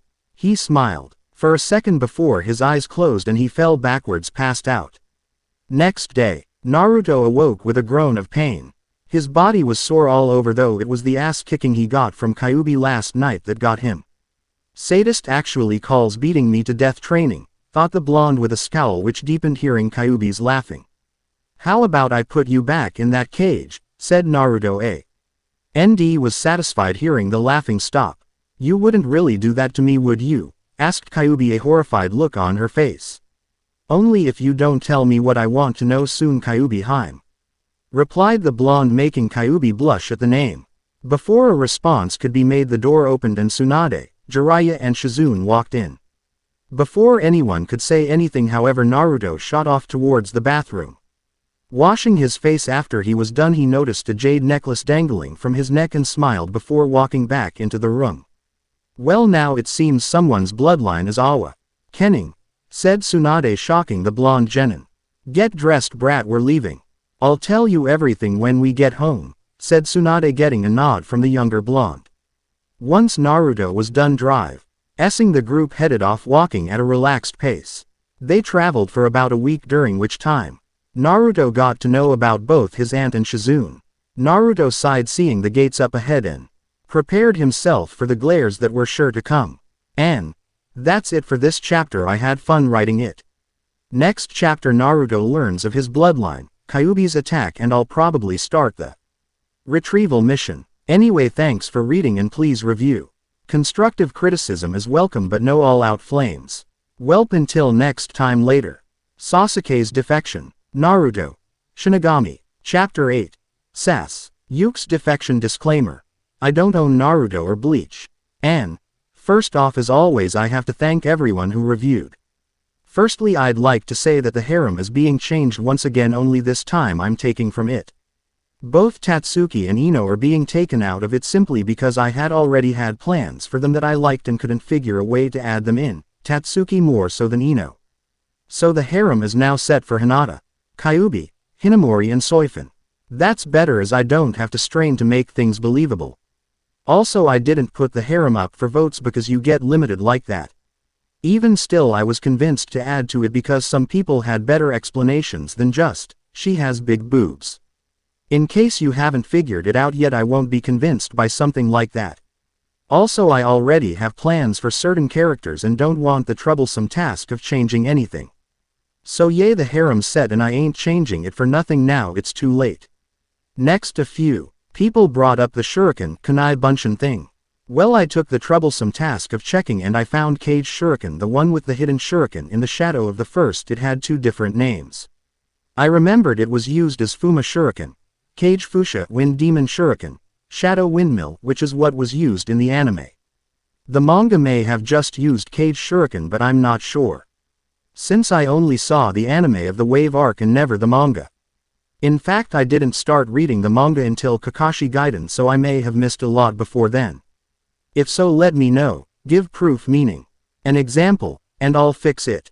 That way we can avoid these troublesome situations. As far as Naruto's bloodline is concerned, it will be explained in this chapter. Hopefully it makes as much sense outside my head as it does inside. If not, let me know what sounds stupid so I can fix it. Also, some people asked why some people could see Naruto while in his Shinigami form. As I said, chakra is made from both physical and spiritual energy. It's only natural that during battle those with high chakra levels could see him. Those with low ones, let's just say they've been exposed to high-level Reiatsu. Don't ask, you'll find out later. Lastly, everyone who hasn't should check out my other FIC, The Spirit Fox. Well, with that said, here's what you guys and girls came for. Start now. Naruto sighed, staring at the gate ahead of him. He really didn't want to go back there right now. He was just getting used to not being glared at wherever he went to. The group stopped when the blonde fell behind, and looked back, finding him glaring at the gates with icy blue eyes. Hey Gaki, called Jiraiya, catching the boy's attention. If you hurry up I can teach you Shunshin no Jutsu while the sun's still up, finished the toad hermit. Naruto simply nodded before he resumed his walk. Once he caught up with the rest, they too continued toward the gate. Tsunade's eyes narrowed at the state of her nephew. There would definitely be hell to pay for what this village had done to him. It didn't take long for them to reach the gates. They were let in without any trouble. In fact, neither of the guards glared at Naruto. Not wanting to look a gift horse in the mouth, Naruto swiftly walked through the gates. Once inside, Jiraiya, Tsunade, and Shizune headed out towards the tower. Naruto, however, had other plans and headed towards his apartment. It didn't take him long to reach the complex. However, instead of going up to his apartment, he stopped on the second floor. Reaching room 209 of the mostly abandoned complex, he quickly entered. The room was filled with nothing but weapons, everything from kunai to swords. The room's back wall had a huge hole in it out to give it more room, as did the other two walls. Now where is she? He said to himself quietly. After looking around a bit, he decided to check the back. Walking up and looking through the hole, he smirked, seeing his guess was correct. There, rummaging through boxes, was none other than Konoha's weapon mistress. Her brown hair hanging down her back in a ponytail instead of the buns it was usually in. It's about time you got back, said Tenten without turning her head. How do you know it was me? Asked the blonde, leaning against the wall. Because Hinata-chan was already here. Plus, aside from me and her, you're the only person who knows about this place. Explained Tenten like it was obvious.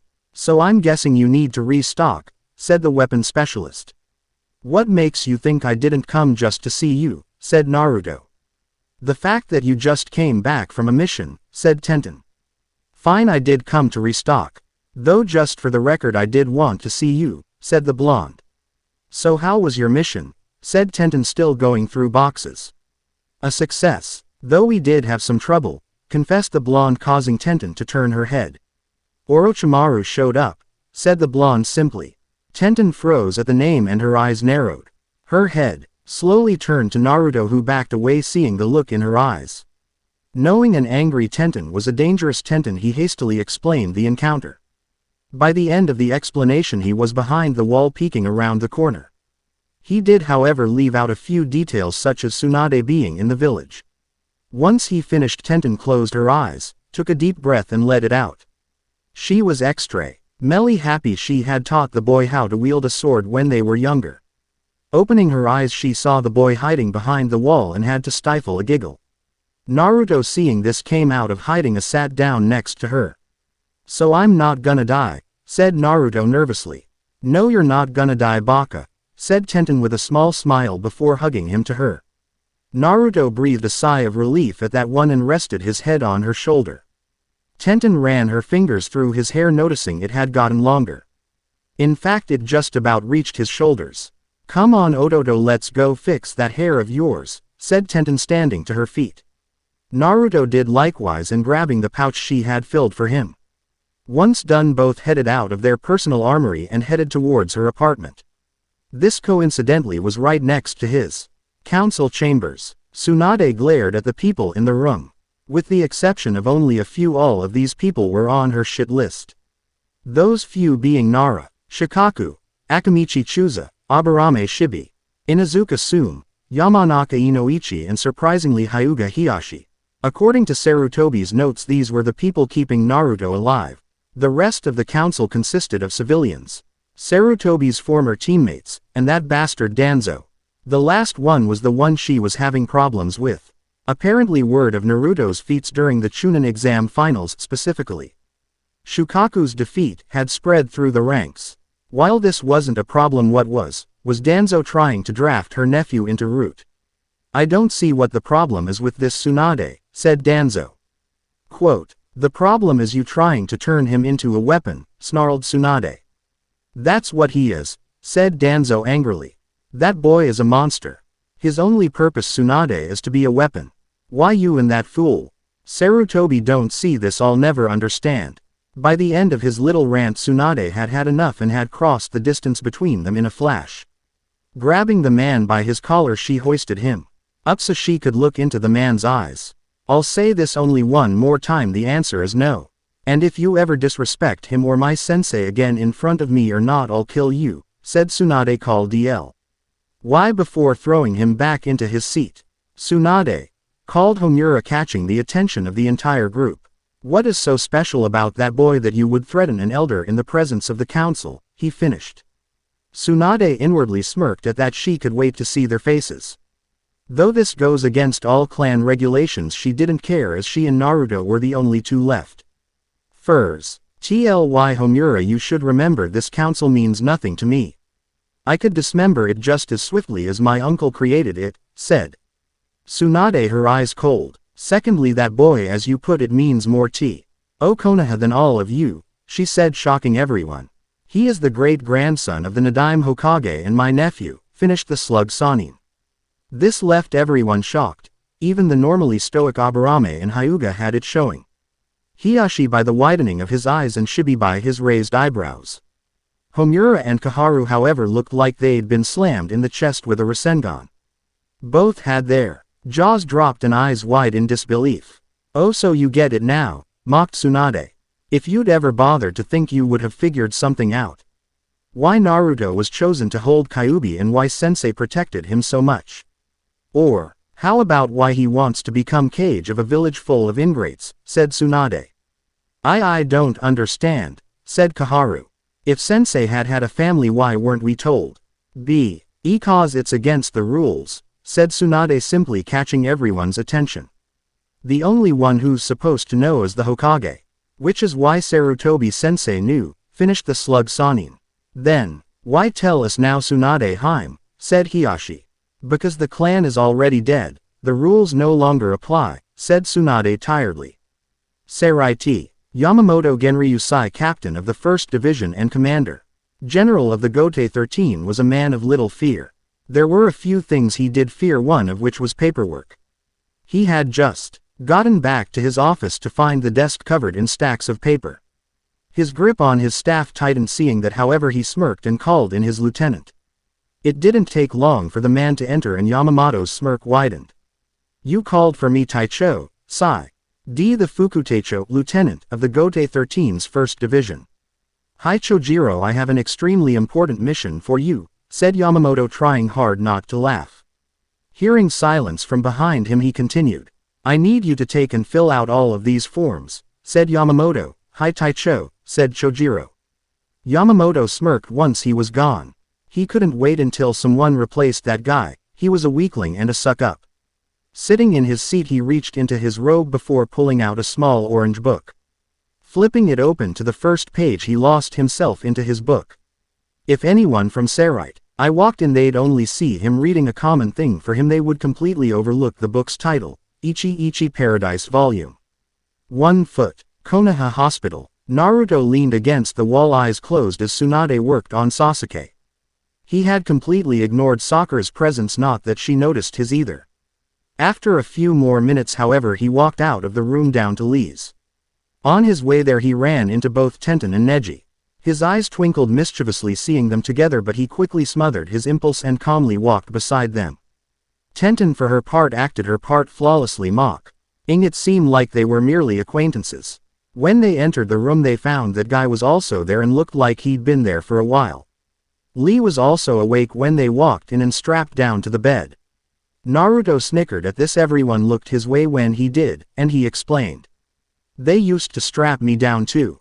Otherwise they couldn't get me to stay in that bed even with broken bones, said Naruto, causing Lee to smile slightly. Your flames of youth burn brightly, Naruto-kun, said Lee. Hopefully you won't have to endure this unyouthful torture again, finished the genin.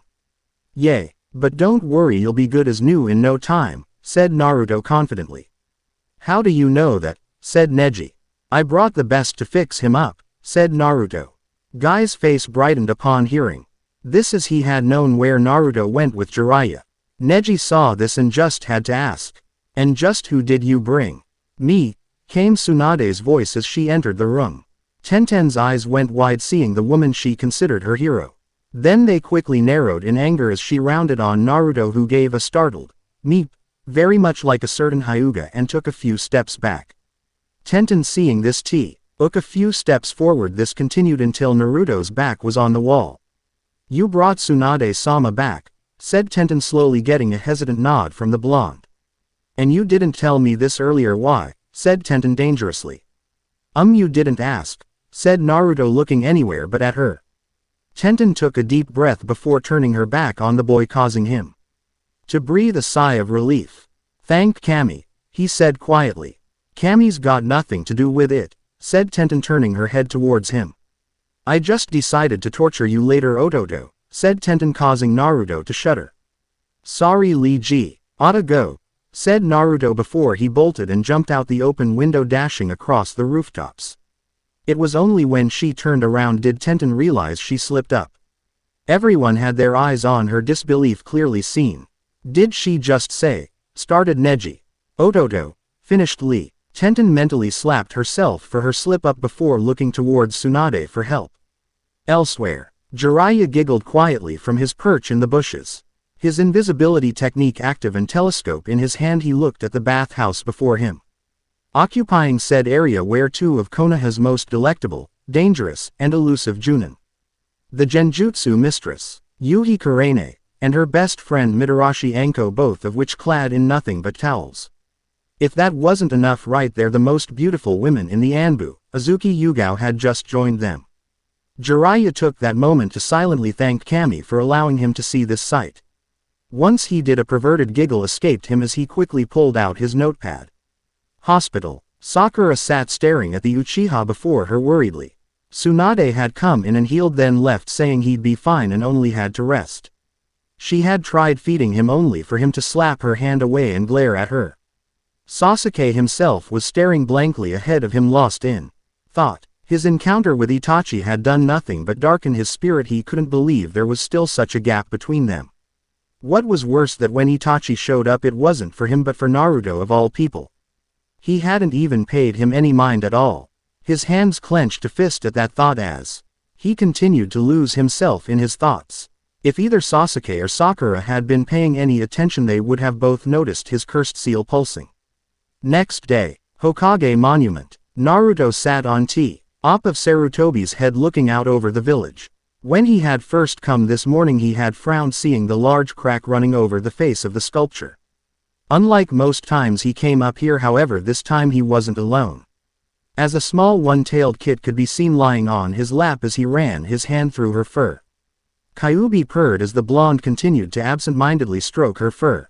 She loved it when he did this, though she wouldn't tell him that.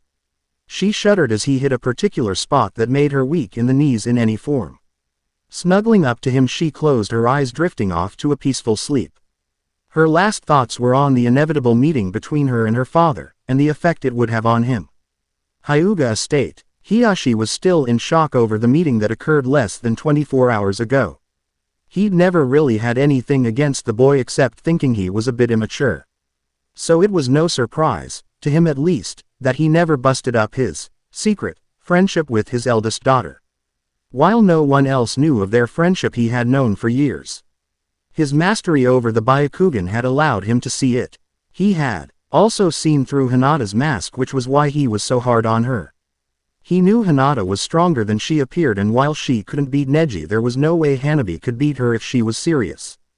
The reason he allowed this to continue, however, was simple. He had discovered her plans. The plans that Hinata, Naruto, and Tenten had come up with, not only for her to become Hyuga head and Naruto Hokage, but the plans to revolutionize all of Konoha, starting with the removal of the branch house's caged bird seal, something he hadn't been able to accomplish. He still remembered when he had found out about it. Flashback. Hinata had been late coming from the academy, and he had activated his Byakugan to find her. He had developed his Byakugan to the point where his range extended the entire village. He had found her at the apartment complex in a room filled with weapons.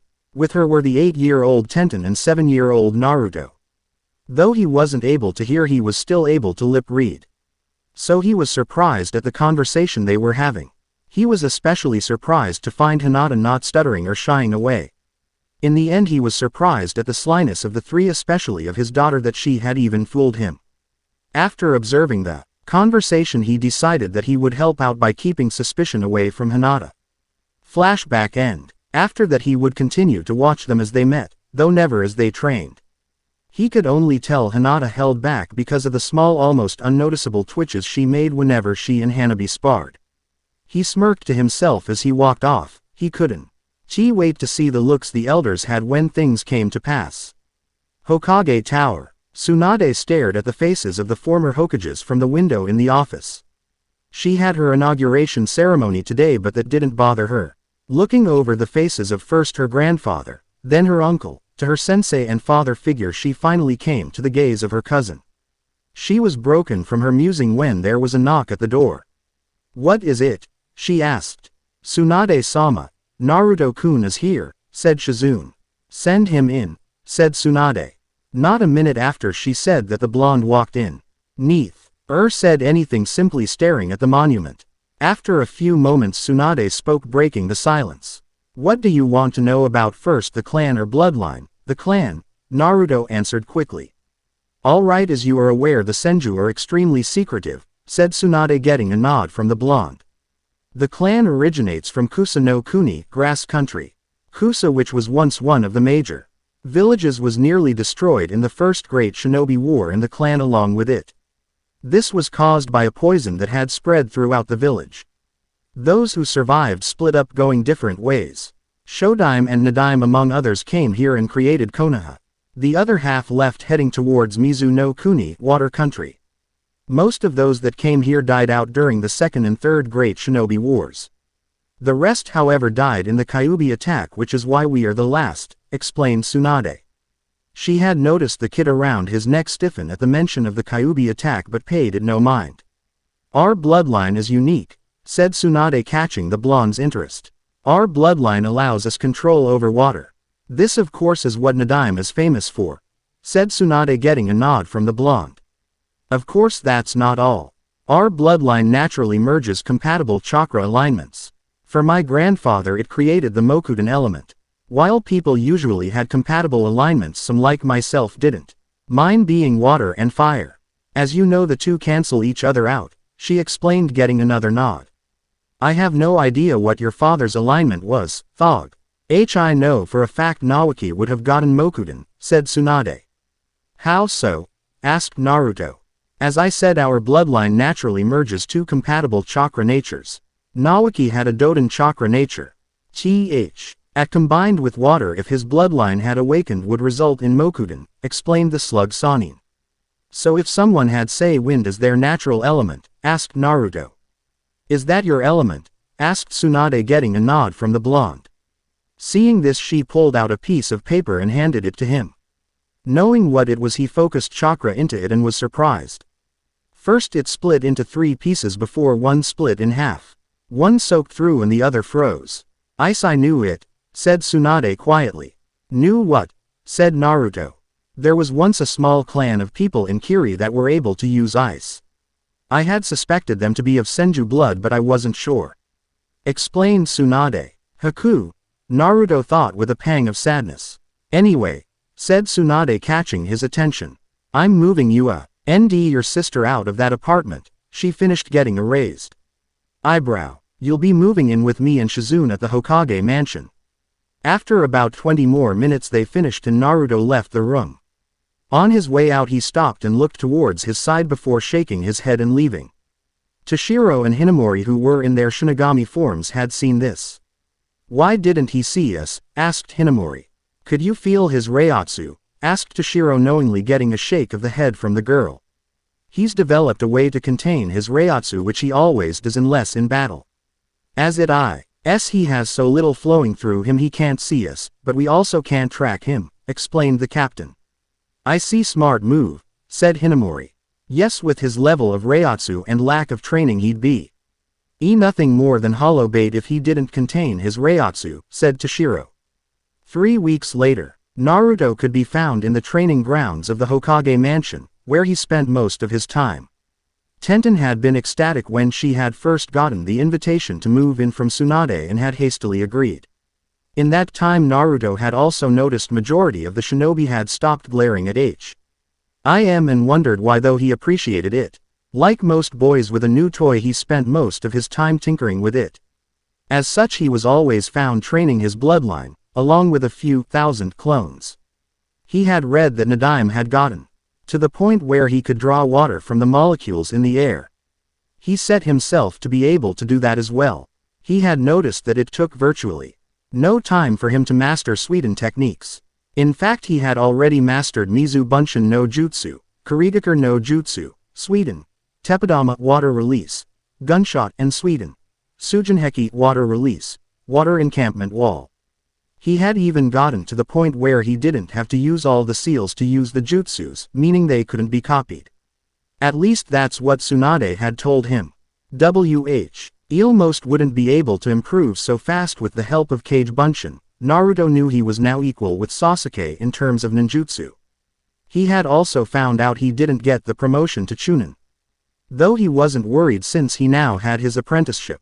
In fact the only one promoted had been Shikamaru, who had merely stated it was troublesome. Even still during all this time he kept feeling as if he was being watched. But shrugged it off as paranoia. He was currently doing another chakra control exercise water rolling. Jiraiya had stated that he was still wasting far too much chakra in his attacks.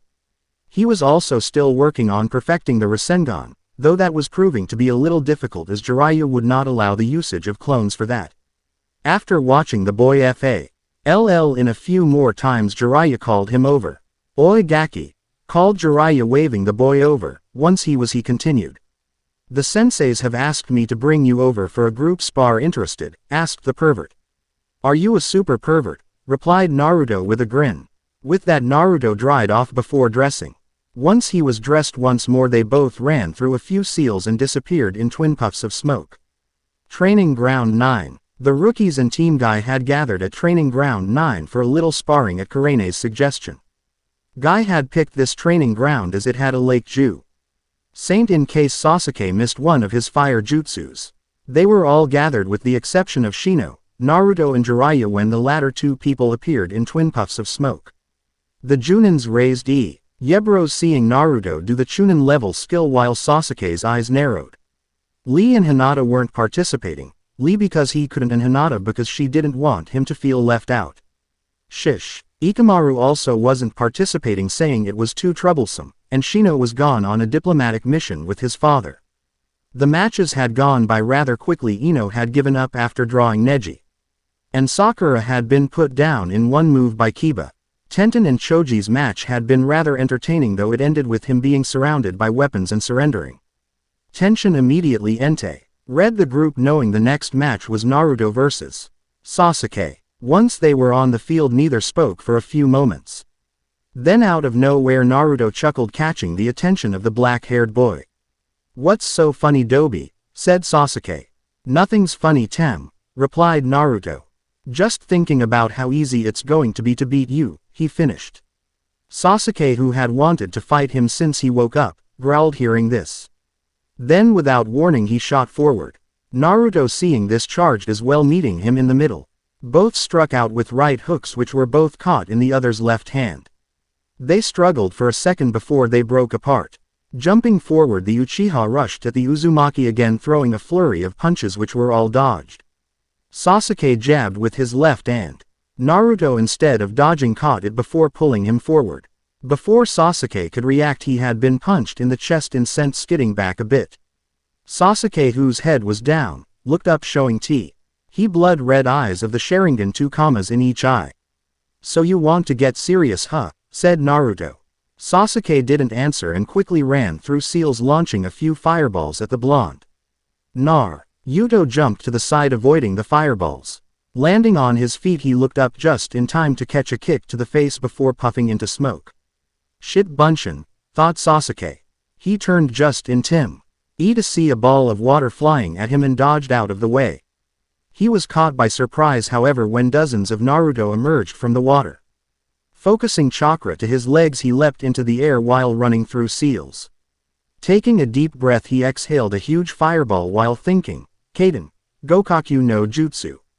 The ball of fire streaked towards the Narutos before engulfing them, creating a large cloud of smoke. The smoke was blown apart, however, by a water ball shooting out of it.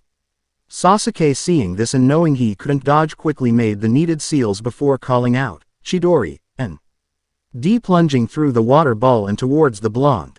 Naruto, seeing this, brought his hands up in front of him, the ball of chakra quickly forming. Then focusing chakra to his legs, he leapt at the boy with the cry of Rasengan. Sakura, no longer able to watch anymore, dashed over, trying to stop them. Both saw her, though only Naruto made an effort to not hit her. Before either of them made contact, however, they were quickly snatched out of the air and thrown towards the trees. While Sasuke's arm sunk deep into it, Naruto's palm rested on the trunk when he moved, showing a small hole. Sasuke smirked, seeing this, before walking off. As he did, however, he froze, seeing the damage behind the tree done by the jutsu. The back of the tree was torn to shreds, as were several bushes, while other trees had pieces missing. He gritted his teeth in anger before stalking off once more. Everyone else was looking on at Naruto, who was glaring at Kakashi. Kakashi had given the excuse that Sasuke had used Chidori to get through the water balls since he had no other option. "Listen, Hatake," said Naruto, anger dripping from his voice. "If that was the case, he would have ended the jutsu after he got past the water ball," said Naruto, making the other Junins and Jiraiya agree. "But I'll tell you what," said the blonde, catching everyone's attention. "If he ever aims that thing at me again, the gloves will come off. Now how's that sound for an option?" finished the blonde coldly before he grabbed his things and disappeared in a puff of smoke. That night, Sasuke gazed up, looking at the stars, deep in thought. As far as he was concerned, this place was holding him back. First not giving him any missions, then the Dobi being trained by a Sannin. Well, he isn't the only one with a Sannin interested in him, thought the Uchiha, touching the mark on his neck. Just as he thought that, 4 figures dropped down in front of him. Sasuke smirked, seeing the symbols on their hitates. "So he sent escorts for me, huh?" said Sasuke. With Sakura, the pink-haired Kunoichi was walking towards her house from Ino's. As she was walking, however, she saw a familiar figure down the road. "Sasuke-kun," called out Sakura, causing him to turn. After a bit of talking with Sakura trying to convince to stay or at least let her go with him, Sasuke had enough. Appearing behind her, he quickly knocked her out. The last thing she heard before darkness claimed her was a soft, "Thank you." She was awoken by 2 Chunin who were passing by the next morning. Once she remembered what happened, she immediately rushed to Tsunade's office. Later, Hokage Mansion. Naruto awoke with a groan before stretching himself out. After a few quick seals he muttered out, "Kuchio's no jutsu." There was a puff of smoke and Kyubbi appeared in her human form in the bed next to him. She was still asleep, he noticed, so he did what he always did at times like these, watched her. He took a moment to look over her body, especially her legs, which he could see because of the shorts. He watched the rise and fall of her chest as she breathed and smiled softly. "You know, if I didn't know any better I'd think you'd fallen for her," came Tenten's voice from the door. Naruto snorted at that before getting up himself. "Yay, right, will never happen," said the blonde. "Then why do you let her out?" asked Tenten with narrowed eyes. "Just fulfilling my part of the deal," said the blonde. "I think you actually are falling for her," said Tenten. "Yay, right, love is a farce," said Naruto going through his drawers. "It's too early for this argument," said Tenten. The doorbell ringing interrupted them as they went to check. Opening the door they found it was none other than Shikamaru. "What's up, Shika?" said Naruto. "Sasuke ran away last night. We need to get him back," said Shikamaru. "I'll pass," said Naruto turning back into the house. "Naruto," called Shikamaru. "No, I'm not going after that damn Uchiha. Get someone who cares to do it," said Naruto. "Tsunade-sama said you'd say that," said Shikamaru. "So you still came here because?" asked Naruto. Shikamaru said nothing and merely gave him a slip of paper. Once he read it his eyes narrowed before he balled it up. "Damn that old woman," snarled the blonde before he went to get dressed. Tenten, seeing this, picked the note up and chuckled after reading it. Shikamaru raised an eyebrow at this before he saw the note and read it. "Do it or no ramen for a month," was all it said. Once Naruto came down fully dressed except missing his coat they left, though Tenten quickly took his sword so he wouldn't be tempted to use it on the Uchiha. It didn't take long for them to get Choji, Kiba and Neji to agree to going either. Once they reached the gates they checked their supplies before turning to leave. They were stopped, however, hearing a voice calling for them to wait. Turning around they saw Sakura come up with tears in her eyes. "Naruto, please bring Sasuke-kun back. I tried to stop him but I could, please," said Sakura. Naruto said nothing for a long moment then spoke. "No, I could care less about your precious Uchiha or you for that matter. Though he'll come back if he's in a box or not depends on him," said the blonde before turning away. Nodding to the others, each of them took to the trees, dashing after their target. Well, that's it for this chap. Next chap has all the fighting. The retrieval is KN. Own for maybe, I'm not sure how I'll do it yet. Next chapter might take a while though, as I start working on Monday and I'm still in school. Hopefully though I'll have time to do this. Anyway, thanks for reading and please review. As always, constructive criticism is accepted though outright flames are not. Till next time. Later. Bonds broken. Naruto's departure. Naruto. Shinigami. Chapter 9. Bonds broken. Naruto's departure. Disclaimer. I don't own Naruto or Bleach. Alright, this is the absolute last time this happens. I'm putting Ino back into the harem. Before you start throwing punches though, let me explain. You see, I had originally planned for Ino to be with Choji. However, after some complaints I figured why not put her with Naruto and give Choji someone else. Who? You'll find out later, maybe next chapter, maybe. Also, I won't show all the fights from the retrieval as I'm not going to change much, but I will show parts of them. I've decided on Naruto's Zanpakuto. It will be a lightning type. I know how Bankai will look but I'm still working on Shikai. Also, I need a few ideas for a few other Zanpakutos. One however has to be a water and ice type. I already have the design for the Shikai but I need a Bankai for it as well as a name. Lastly, this chapter will finally reveal Naruto's heritage from his mother's side. This is just for those who were wondering. Previously. Naruto, please bring Sasuke-kun back. I tried to stop him but I could, please, said Sakura. Naruto said nothing for a long moment then spoke. No, I could care less about your precious Uchiha or you for that matter. Though he'll come back if he's in a box or not depends on him, said the blonde before turning away. Nodding to the others, each of them took to the trees, dashing after their target. Start now, Sack. Ura stared at the ground with a sullen look on her face. The gates were crowded with the rookies and Team Guy. Asuma, Kurene, Guy, Kakashi and Jiraiya had leapt into the forest after the team upon learning of what was happening. Tsunade herself had taken to waiting with them by the gates next to Tenten and Hinata. She still couldn't believe what Naruto had told her. Naruto had never spoken to her like that before. He had never denied her anything, ever. So why would he do that now of all times? Why wouldn't he? Came the sarcastic voice of inner Sakura.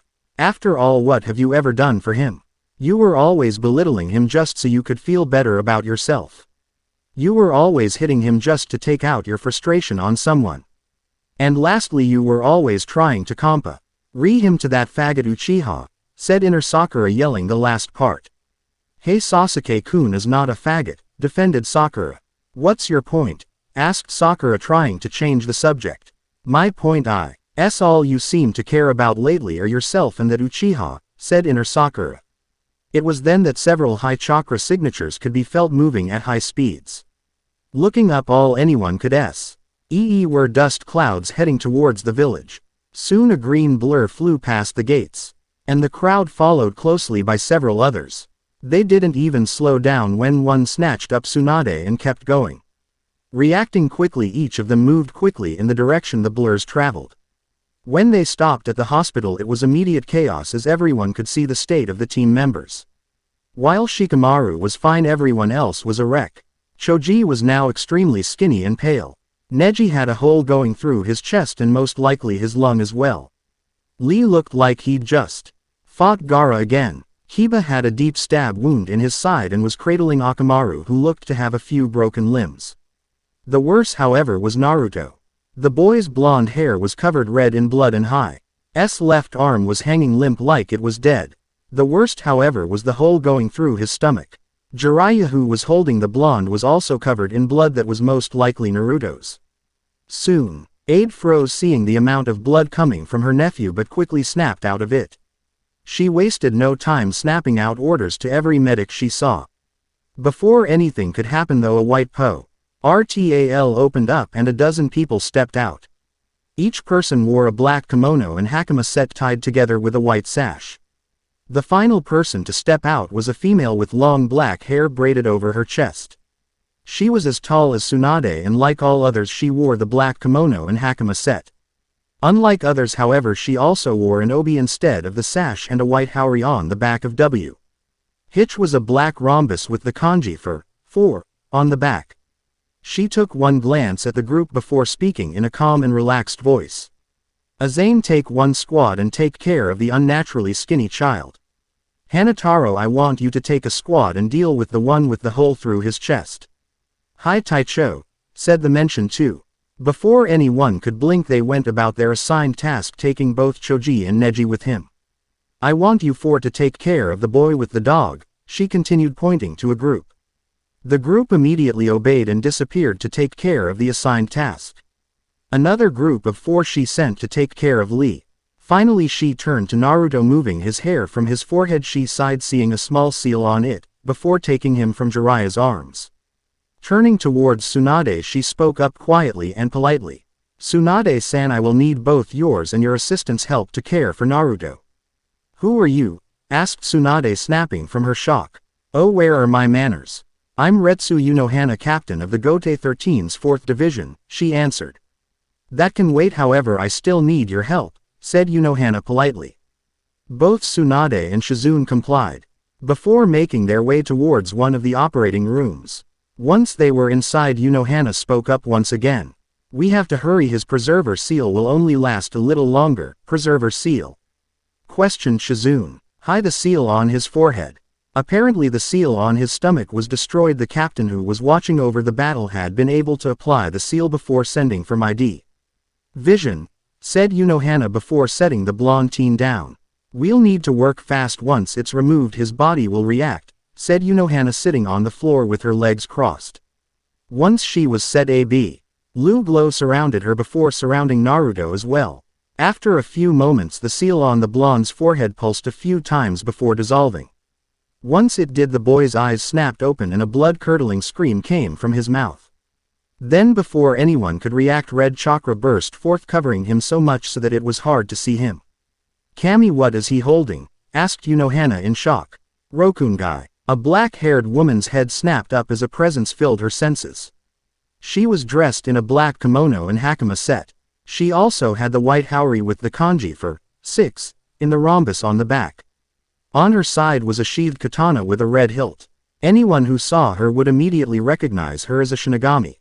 Her eyes narrowed when she recognized the presence and she disappeared in a blur. Konoha. It had been a few hours since the return of the retrieval team.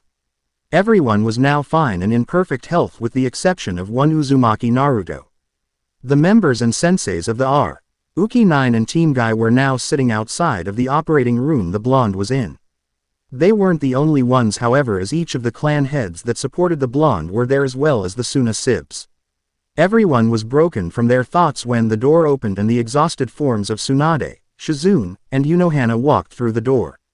The unconscious forms of Naruto and Kyubbi being carried by Tsunade and Shizune. Once they were placed in a room, Tsunade spoke up. "What the hell happened out there?" "Yes, I'd like to know that as well," said Unohana. "We were ambushed," said Ikamaru quietly catching the group's attention. "Explain," demanded Tsunade. "Troublesome anyway, what happened was," started the shadow user. Flashback. After Naruto had finished with Sakura, the group had moved quickly. Kiba and Akamaru, who were in the lead, were using their noses to track the Uchiha. Behind him was Naruto, his face clearly showing his displeasure for being forced to come. Shikamaru came next, his face set in its bored expression. Then came Choji, who was stuffing his face with chips while still leaping through the trees. Finally came Neji, who was using his Byakugan periodically to check their surroundings. After running for a few more minutes, Naruto came for a stop, causing everyone else to as well. Narrowing his eyes, the blonde looked around at his surrounding before taking a whiff of the air. "Neji," spoke the blonde, looking his direction.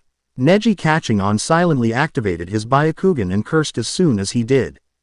"Genjutsu," spoke Neji quietly, telling the others what Naruto already knew. "How many?" asked Naruto after dispelling it, knowing there were people nearby to run it. "For all Oto Nin," said Neji. "Point me in the right way," was all Naruto said before 3 clones appeared. One to the right 30 feet out. One to the left, one behind, and one ahead same distance. As soon as he finished, each of the blondes blurred in a different direction. Not low. After that the blondes returned and 3 of them disappeared in a puff of smoke. "I think it's safe to say Sasuke is not by himself," said Kiba, stating the obvious. "It changes nothing," said Naruto. "It's not like the hubby is going to send an entire army to deal with 4 genin and a lazy chunin," he finished, making the others nod in agreement. Flashback end. "Unfortunately that's exactly what happened," said Neji. "What?" exclaimed the shocked Shizune. "Apparently Orochimaru wanted Sasuke so bad he had an army prepared just to make sure he got there," explained Neji. "Not to mention the fact Naruto somehow got on the snake's bad side," said Kiba. "As well as the fact the troublesome blonde has a bit of a reputation now," said Shikamaru. "What do you mean reputation?" asked Ino. "Apparently, Naruto gained a nickname during the invasion. They call him Konoha's Shinigami," said Neji, getting a snort from Azane. "Him a Shinigami, yay right, he hasn't even been to the academy," said Azane. "Did you forget about what Ichigo did to you when he first came to Seraiti?" "Let's not forget he never attended the academy either," said Unohana. "Actually Taicho, I did forget," confessed Azane. "Wait, what academy?" asked Shizune. "It's like the academy shinobi attend, except instead of the shinobi arts we teach how to be a Shinigami," explained Unohana. "Anyway, what happened after that, Neji?" asked Tenten. "Right, well, after we left that group we caught up with the group who was with Sasuke. Unfortunately we were caught in a barrier made of earth." Flashback. "What the hell?" exclaimed Kiba, watching in shock as the wall reconstructed itself after withstanding a Suga from him. "This dome is filled with chakra, Kiba," explained Neji, his Byakugan active. "What's worse is it's slowly draining us of our own," finished the Hyuga. Naruto took this time to bring his hands in front of him with only his fingertips touching. Not long after he did that, a sphere of pure chakra formed between his hands, only T.O. dissolved before the jutsu could be completed. "Damn it," said Naruto through gritted teeth. "Naruto man, what the hell was that?" asked Kiba, his curiosity getting the better of him. It's one of my most powerful and favorite techniques. I learned it when I went with Ero-sensei to get the old woman to become Hokage. Jiraiya-sensei was also the man who trained Yondaime. Anyway, it was a jutsu which was created and mastered by Yondaime in a span of 3 years. It's called the Rasengan, finished the blonde. The group hearing this was in shock. Choji had even dropped his chips in surprise. Not low. After that, Shikamaru's head snapped up in Choji's direction. You ready? Asked Shika. His only response was Choji enlarged himself with his Baika no jutsu. Following directions, Choji turned to the wall directly opposite of the sound nin that was holding them hostage. Once he was facing it, he turned into a giant ball before charging and destroying the back of the prison. Once they were out, they noticed all but one Oto nin had left. That one had been the fat one, Jorubo. Though that didn't mean that he was alone, as there was at least 20 more shinobi with him. Look, it's him, spoke one the Oto nin who was wearing a mask over his face. Who? Asked a second. The blonde one. It has to be him, said the first. Let's see. Blonde hair, blue eyes and whisker-like marks. Yeah, it's him all right, said the second. Who'd have thought we'd meet up with the Konoha no Shinigami in a place like this, said the first. Hurry up and attack, yelled Jorubo, interrupting their conversation. Seeing this, the group each took their stances as the 20 or so shinobi converged on them. Naruto had 2 kunai in hand in a backhanded grip. This will be quick, said Naruto with a smirk. Yeah, they are foolish to come in close, responded Neji. As if by some signal, the group split apart in different directions. They each only had 4 opponents, which was rather insulting to both Naruto and Neji. Nay, G sighed watching them come and deciding against a Kaden. He blurred forward. Slamming his palm into the chest of one Oto nin, he turned quickly, striking another in the heart with the index and middle fingers of his right hand. Ducking under a kunai swipe, he flipped forward, kicking the nin behind him in the chin. Coming down, he quickly threw a kunai into the nin's chest before giving the final one a palm strike to the stomach. Using his kunais, Naruto blocked 2 kunai thrust from both sides. Pushing them off, the blonde moved quickly, ducking under another kunai swipe. He came up, stabbing one of his kunai into one nin's throat. Letting go of the kunai, he caught another that was thrown at him by the handle before throwing it back at the nin, hitting him in his chest. Blurring the blonde appy red in front of another before aiming a chakra-infused punch at his opponent. He ducked just in time to dodge the kunai swipe that came from behind him. The swipe, however, did go through the other nin's neck. Naruto came up quickly and punched the nin in the chest, sending him flying back a few feet. Turning, the blonde looked, seeing the others already done with their opponents as well. They then noticed Jorubo was the only one left. They started to move on him before Choji told them he would handle him himself. Reluctantly, they agreed to his wishes and continued further ahead. Flashback end. Aft. Listening to Choji recount his fight, most of the group was in awe. The clan heads, however, were worried about the level of power the cursed seal had given Jorubo. There was one thing, however, that had Hiyashi curious. After thinking on it for a moment, he spoke up. Neji, said Hiyashi, catching the younger Hyuga's attention. Are you sure the name of Naruto's jutsu was called the Rasengan? Asked Hiyashi, looking at the boy intently. Positive. Why? Asked Neji. The Rasengan was thought to have been lost after the Yondaime's death, explained Inoichi. Anyway, what happened next? Asked Tsunade. After we left Choji, we found the other 3 resting in a clearing. Shikamaru came up with a plan to surround them. Unfortunately, we ended up stuck to spider webs, started Neji. Flashback. Kitamaru looked at the group ahead of him. The others had already left, leaving him to finish this group. Seeing multiple blondes, he decided to stab them all until he found the real one. He was surprised, however, when the final one also turned into smoke. He moved just in time to dodge the kunai that were heading towards the back of his head. These same kunai, however, struck the piece of the web holding Neji in place. The same happened a few more times, freeing the rest of the group. Once everyone was down, Neji stepped forward, telling the others to go ahead. The group, complying with his wishes, did. Just after is was done, Kitamaru made a signal and 15 nin jumped down from the trees on the Hyuga. Neji sighed seeing this before a blue shield appeared around him. Then, placing chakra to his feet, he spun with a call of Kaden. The nins all hit the Hyuga clan's absolute defense before being sent flying away from the Hyuga. Turning, Neji glared at the six-armed man before blurring forward. Flashback end. After hearing Neji explain the details of his battle, the rookies were once again in awe of the battle. Hiashi, however, was inwardly raging at how Neji's weakness was used against him. He, like Hinata, had never believed that Juken was invincible, as all you needed to do was fight long-ranged. The elders, however, refused to hear such things, loving to think themselves invincible. Unohana herself was listening quietly to all of this, knowing she'd have to report this. Especially since it sounded as if these humans were using demonic energy. Before anything else could be said, however, another portal opened. This time only one person stepped out. Like all Shinigami, he wore the black kimono and hakama set.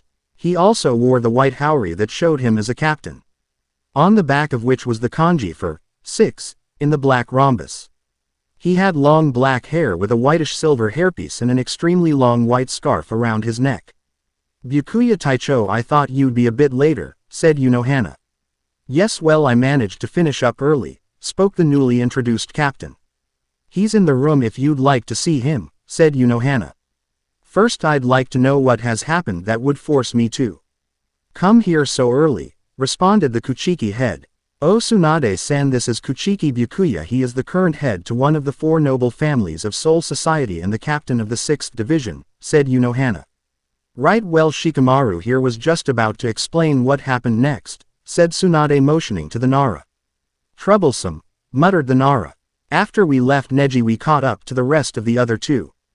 Before we could confront them, however, another troublesome group dropped down in front of us, started Shikamaru. Flashback. This is getting really annoying, said Naruto, looking at the 15 nin in front of him.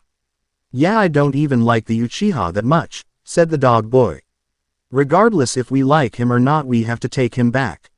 Even if he's more troublesome than my mom, said Shikamaru with a sigh. Let's make this quick, I'm starting to get hungry, said Naruto before his hands turned to claws and his pupils became slits. Kiba, following his lead, brought out his own while engaging his Jujin Bunshin. With that, Kiba and Akamaru leapt into the fray with a cry of Gatsuga. Well, can't let dog boy have all the fun, said Naruto before he blurred forward. Trouble, some, muttered Shikamaru, drawing his kunai to deal with any who got through those 3. Naruto appeared between a group of 6 nin who surrounded him in a circle. He watched as they looked at him in shock before one said something about being rewarded for killing the Shinigami.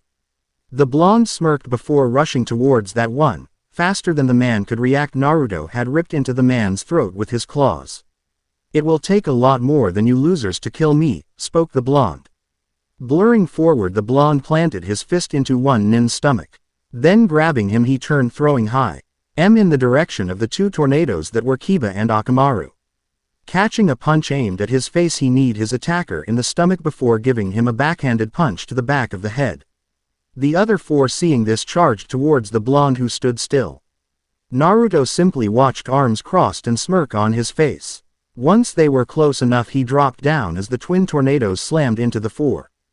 Getting to his feet, he dusted himself off before looking towards the Oto nin. He looked just in time to see a white-haired man take the barrel containing Sasuke and run off. Getten. G nods from Kiba and Shikamaru. The blonde took off, knowing he had the best chance of catching him. Flashback end. After hearing Shikamaru and Kiba recount their fights, the group was silent for a while, each of them trying to digest the information that they had just heard. Noticing the sword Tenten was carrying, Byakuya spoke up. Tell me, child, where did you get that Zanpakuto? Soul Slayer. What his sword? Asked Tenten, getting a nod from the man. Seeing the way the man was looking, she looked over to Tsunade for help, receiving a nod from the blonde. It's Naruto's, said Tenten after a moment. I took it from him when we first heard about the mission, since we weren't expecting any real trouble. Plus, with the way things are around here, it wouldn't help if he'd have killed the Uchiha, explained the weapon mistress. I just want to know what happened that could hurt Naruto-kun that bad, said Hinata, her stutter absent and looking deep in thought. I know I've never seen him hurt that bad, said Tenten, a thoughtful look on her face. Inoichi, said Tsunade, getting the man's attention. Is it true you have a technique to show the memories of others? Asked Tsunade. Yes, though we'll have to find the memory, said Inoichi. Tsunade nodded before leading the way towards the blonde's room. Once they reached the room they found one of the two was up. Kyubbi was currently looking out of the window over the village with a peaceful expression on her face. I was wondering when you'd come, she spoke still looking towards the village. I'm surprised you're up so soon, said Tsunade. I'm a fast healer especially when I'm at full power, replied Kyubbi getting a few raised eyebrows. I've sent a messenger to inform my father so you should be expecting him soon, said Kyubbi. Of course it has been 12 years, said Tsunade. It went by fast for me. After all I just woke up a few months ago, said Kyubbi. Anyway I'm guessing you're here to check on Naruto-kun, said Kyubbi. Hi, we need to find out what happened, said Tsunade. He won't be happy with people being in his head, said Kyubbi. I figured as much but it's a necessity, explained Tsunade. Fine, just remember that Naruto-kun has been through a lot. As such you'll see things in there most will never experience, advised Kyubbi. Turning around she laid eyes on the group who looked shocked seeing her pink eyes. 2 captain-level Shinigami, said Kyubbi in shock. You'd better not be like that bastard Aizen or I'll tear your heads off where you stand, threatened Kyubbi. How do you know of Aizen? He only went rouge a year ago, said Unohana. Who do you think was responsible for my imprisonment, said Kyubbi shocking those who knew who she was. Explain yourself, said Byakuya. You'll have to wait, I promised Naruto-kun I'd telephone him before anyone else, and as you know demons never break promises, said Kyubbi with a smirk. Everyone who didn't know who she was were shocked hearing this. It was the older generation that figured out this was Kyubbi. I see you realize who I am. Well, allow me to formally introduce myself, said Kyubbi still smirking. I am the princess of the Kitsune clan, and strongest demon of my generation. I am Kyubbi no Kitsune, she finished with a bow shocking the younger generation to the core. How you're supposed to be dead, said a shocked Sakura. Fabrication though I was as good as dead. You should all thank Naruto you're even still alive, especially you Sakura, as you'd have died in that forest if it wasn't for him, said Kyubbi. Anyway there are more important matters at hand, said Tsunade. Once that was said Inoichi stepped up and ran through a few seals. After calling the name of his jutsu he placed his hands on the blonde. Once that was done a screen appeared over and between them. After a bit of searching he came upon what he was looking for and it started up.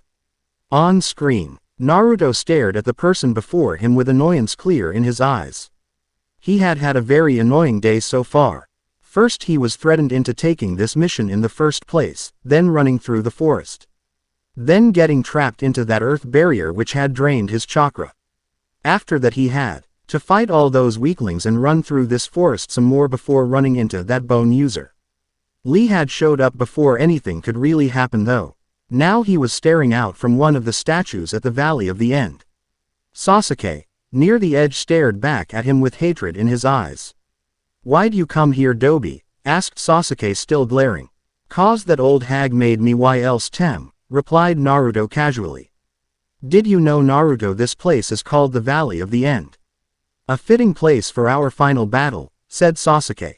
Naruto said nothing and continued just staring at him. You will not keep me from gaining power, said Sasuke.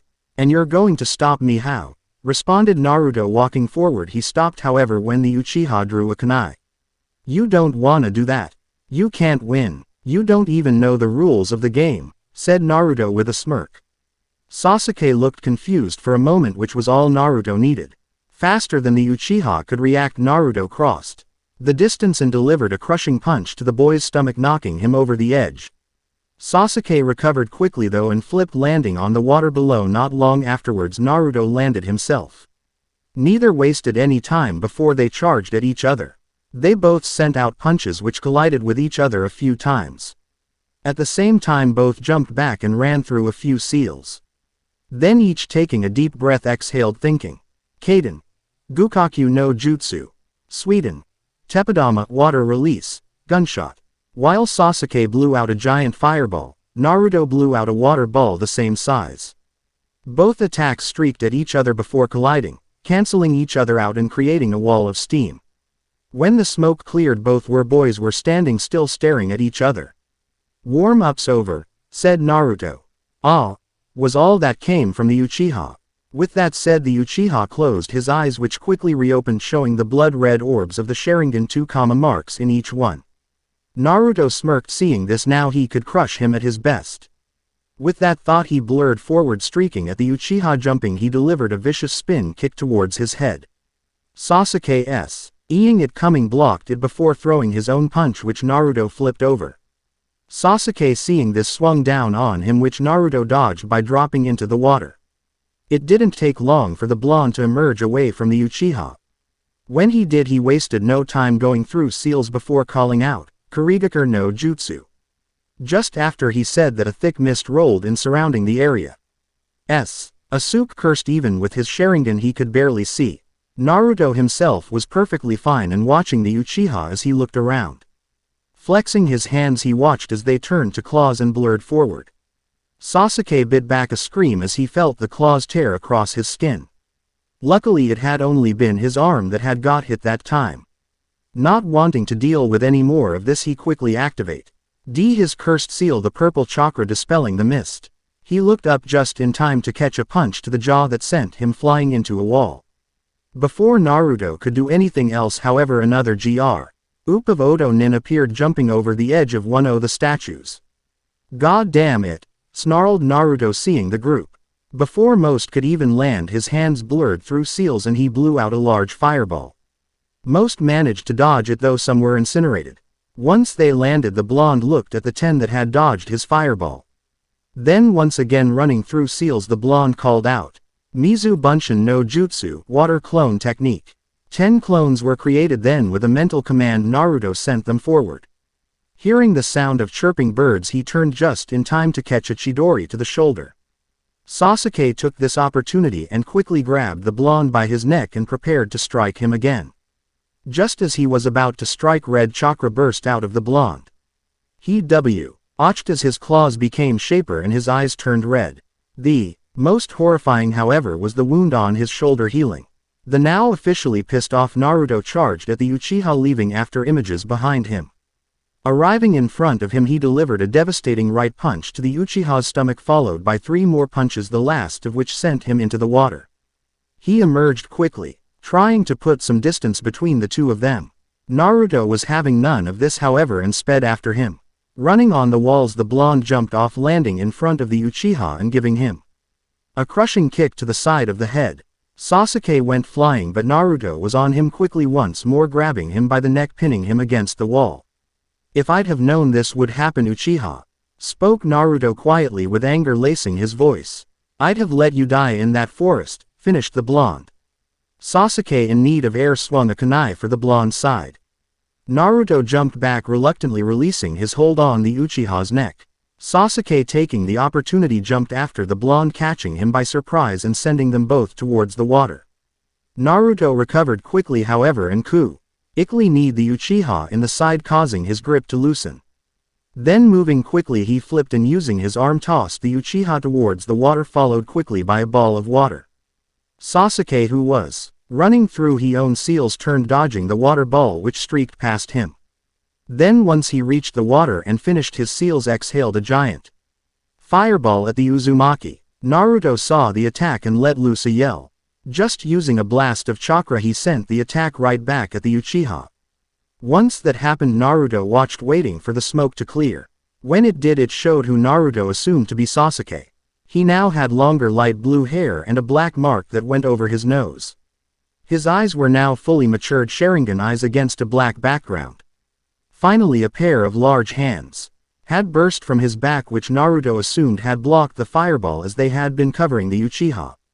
I don't know why my brother considers you special, Naruto, said Sasuke quietly. But I'm more special than you are, he finished, grinning. Really? Said Naruto with a raised eyebrow. Of course I'll always be more special than you. After all, I'm an Uchiha and you're just some no-name orphan, said Sasuke with a smirk. Is that what you think? Said Naruto, smirking as well. Then why is Mr. Almighty Uchiha so weak that he has to run to that snake for power? Said Naruto, smirking. Better than being held back in that village full of weaklings, said the Uchiha brat. And breaking my bonds with them, and you will make me even stronger, finished the Uchiha. Breaking them, huh? Muttered Naruto. Let's finish this then, said Naruto coldly. With that, Naruto brought his hands forward and together a red Rasengan forming. Sasuke himself quickly went through the seals for the Chidori. The usual chirping sound now sounded more like screeching, and the Chidori, now black in color, both tensed and then at the same time sprung forward with yells. Habataku Chidori, Kitsune Rasengan. The two attacks collided, creating a giant white orb.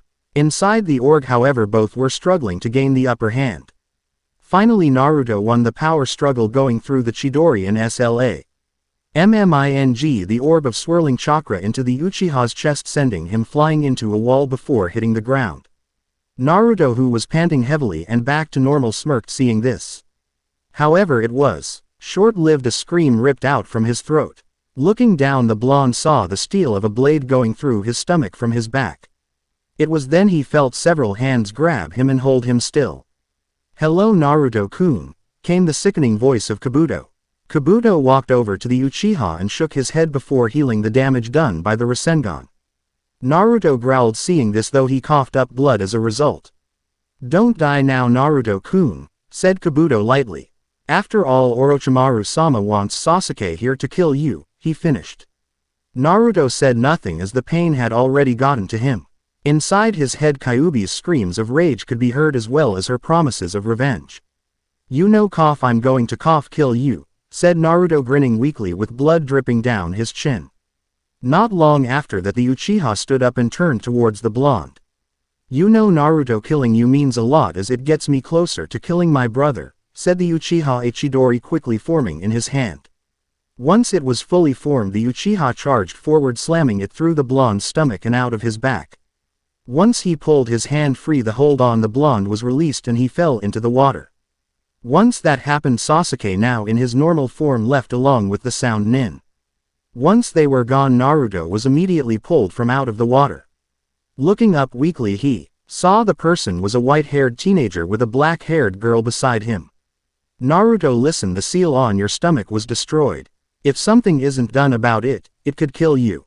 I'm going to put a preserver seal on you. It will put you to sleep and stop any more damage from being done to you until you can be healed." With that said, the white-haired boy applied the seal to his forehead and Naruto passed out. Real world later, Tsunade sat in her office with Jiraiya, Hana, and Byakuya with her. Since they had seen Naruto's memory, they had been talking a lot. She had learned of the Gote 13 and what they did. But what they mostly talked about was Naruto. Said blonde had awoken not long after they had viewed his memory of the fight. During this time, Byakuya had decided to talk to Naruto alone, thus bringing about the conversation taking place now. "Let me get this straight, you want me to let you take Naruto?" said Tsunade, looking at Byakuya like he was crazy. "It's not a request, I'm telling you I will take him. He has no choice but to go," said Byakuya evenly. "And you think I'll just let you take my nephew away? Why?" said Tsunade, her eyes narrowing. "He is my nephew as well," said Byakuya with a sigh. "We had thought him to be dead for years and just learned he was still alive." He paused, then continued. "Like it or not, Naruto is a Kuchiki, a member of Soul Society's most noble family. Aside from that, he needs to be trained in the ways of a Shinigami," finished the Kuchiki head. Hospital. Naruto stared out the window, looking over the village. His thoughts kept going back to that mission. It had changed him. He had no doubts that he was believed to be dead, which would get the Akatsuki off of him for a while, giving him time to train. He had already made up his mind about the Kuchiki head's offer and accepted it. He had told this to both Tenten and Hinata. The latter of the two had took it the hardest but agreed to his choice. His sister, however, had just warned him not to become a pervert before they left. "You're awake," said Shikamaru, breaking the blonde from his thoughts. "How do you feel?" asked the shadow user. "Like someone shoved their hand through my stomach. While it was covered in lightning," answered Naruto. "How's everyone else?" asked Naruto after a moment. "Everyone's fine, though we're all tired," said Shikamaru. "Luckily, when those Shinigami came to heal you, they took care of us as well," finished the shadow user. "So what will you do now?" asked Shikamaru. "I'll train, and then when I'm stronger and hunt them down and kill them all, especially the Uchiha." Answered Naruto, spitting the name out.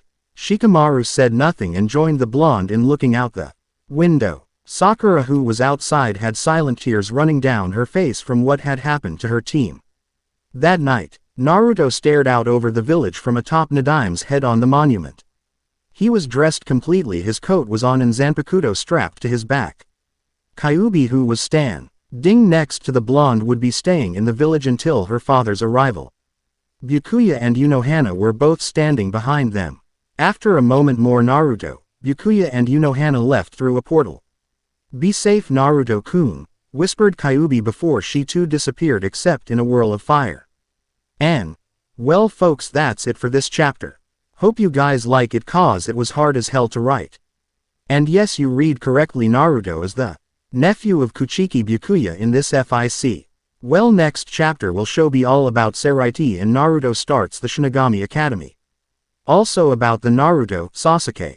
Hope you liked that cause it gave me one hell of a headache. Anyways, thanks for reading and please review. Constructive criticism is welcome though outright flames are not.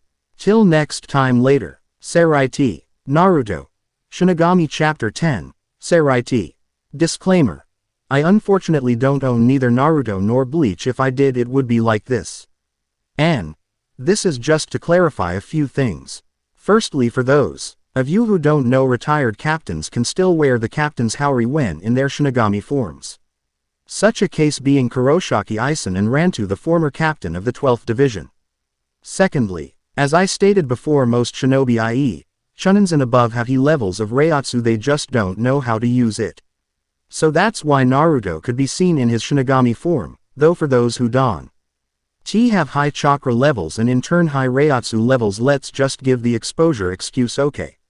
Next, I have to point out that time in Soul Society runs differently than it does in human world. This, of course, is why people age slower in Soul Society. Please remember this important fact because only then will some things make sense. Finally, to the person who keeps asking me to take Hinamori out of the harem, the answer is no. The reason is simple. I see Hinamori's relationship with Hitsugaya as the brother-sister type since they act like it. Besides, like I keep saying, I have plans for the Chara CTERS and I won't change them because you don't like Hinamori. Oh, in case anyone is wondering, yes, Naruto will still go off to train with Jiraiya. He does need to train in the ninja arts too, you know. That's why I'm happy that time moves differently in Soul Society, otherwise I couldn't do it. Start now. Soul Society, the true name for what humans have come to, heaven, or nirvana. It consists of two portions, Rukongai and Saraiti. Rukongai made up most of Soul Society and is where most people lived. Saraiti, or the Court of Pure Souls, was where the nobility and Shinigami lived. Saraiti was the exact center of Soul Society and has 4 entrances. Naruto listed dutifully as Unohana told him of the place. They had arrived not long ago and were currently on their way to the office of the Commander General. He had noticed, however, that when he exited the portal he was once more in the Shinigami uniform he had when he first transformed. Apparently only spiritual forms could pass through the portal, which is why he was transformed according to his uncle, that is. After walking a few more minutes they arrived at their destination. Naruto, after quick consideration, opted against a mask of any kind, deciding to show his true self to any who might be in the room. When they entered the room he noticed there were already 4 people inside. He noticed that both the white-haired boy and black-haired girl were in the room. In the front of the room stood an older man that reminded him much of the Sandaime. The difference between the two was this man was bald, had a long white beard and carried a staff. The person who caught his attention the most, however, was someone he could never forget. Whereas before the man wore the robes of a kage, he had traded them for those of a Shinigami. Blonde's eyes watered at the sight and he disappeared in a blur, latching himself onto the man with a cry of Ojiazan. Sarutobi hit the ground with an oomph, though he smiled at the boy that was inging to him and crying in his shoulder. After a moment though, the blonde sobered up and glared at the older man, causing him to recoil. "What the hell is wrong with you, old man?" said Naruto, though he continued before the old man could rebuke. "Shiki Fujin is forbidden for a reason. You won't even let me use my Oroki no Jutsu and here you are using that technique," finished the blonde, causing the old man to chuckle. "How are you here anyway? I read from the scroll that the Shinigami Eats your soul? Asked the blonde curiously. Wait, what do you mean Shinigami eating souls? Asked Unohana curiously. The Shiki Fujin is Konoha's most forbidden technique, as it calls on the Shinigami himself to seal away the soul of a target. The price, however, is that the user must also give up his own soul, said Naruto. So you did get past Raiden. Ryuden, said Sarutobi. Of course I memorized that whole scroll.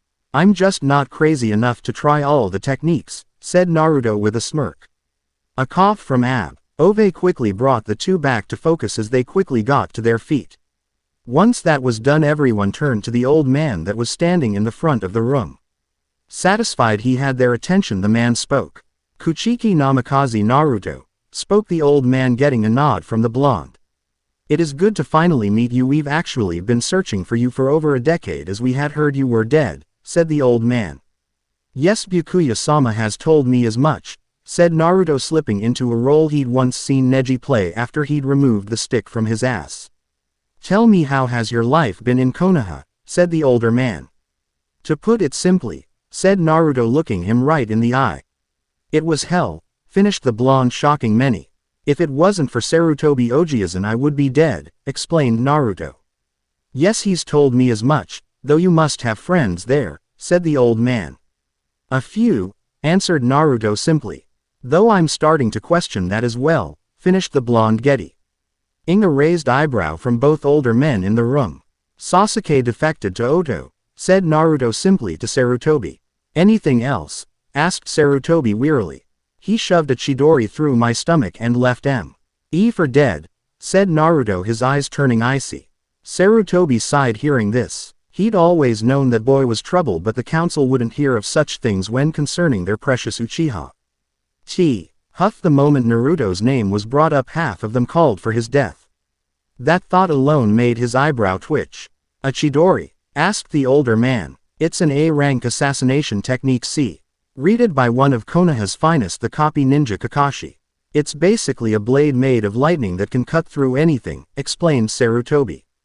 Though that wouldn't have happened if it wasn't that guy with the glasses and silver hair, spoke Toshiro, gaining everyone's attention. Explain, said Yamamoto. Naruto here had already won their battle with what he called the Kitsune Rasengan. That guy apparently had been waiting and stabbed Naruto through the back with a katana, explained Toshiro. It was after this that the guy Kabuto healed this Sasuke, who afterwards shoved the Chidori through Naruto's stomach, finished Byakuya. How do you know? Asked Toshiro. One of the shinobi there has a technique that lets people see others' memories, said Byakuya. Anyway, we've also heard of battle with Shukaku, said Yamamoto, getting a raised eyebrow from the blonde. Hitsugaya Taisho was monitoring you then as well, explained Yamamoto, getting a nod from the blonde. After some more seemingly random discussions, Naruto was introduced to the rest of the people in the room, most of which were captains and their lieutenants. After this, Yamamoto was just about to speak when his door was slammed open and an angry-looking woman walked in. You'd better have a damn good reason for summoning me, old man, said the woman with a glare in her black eyes. Actually I do, said Yamamoto, ignoring the glare in the old man comment. It concerns your son, said Yamamoto. What about him? Said the woman worriedly. We found him. He's right behind you, said Yamamoto. The woman who Naruto had been studying whipped around quickly in his direction. Once her eyes landed on him, her eyes went wide. It was at this moment another person entered the room.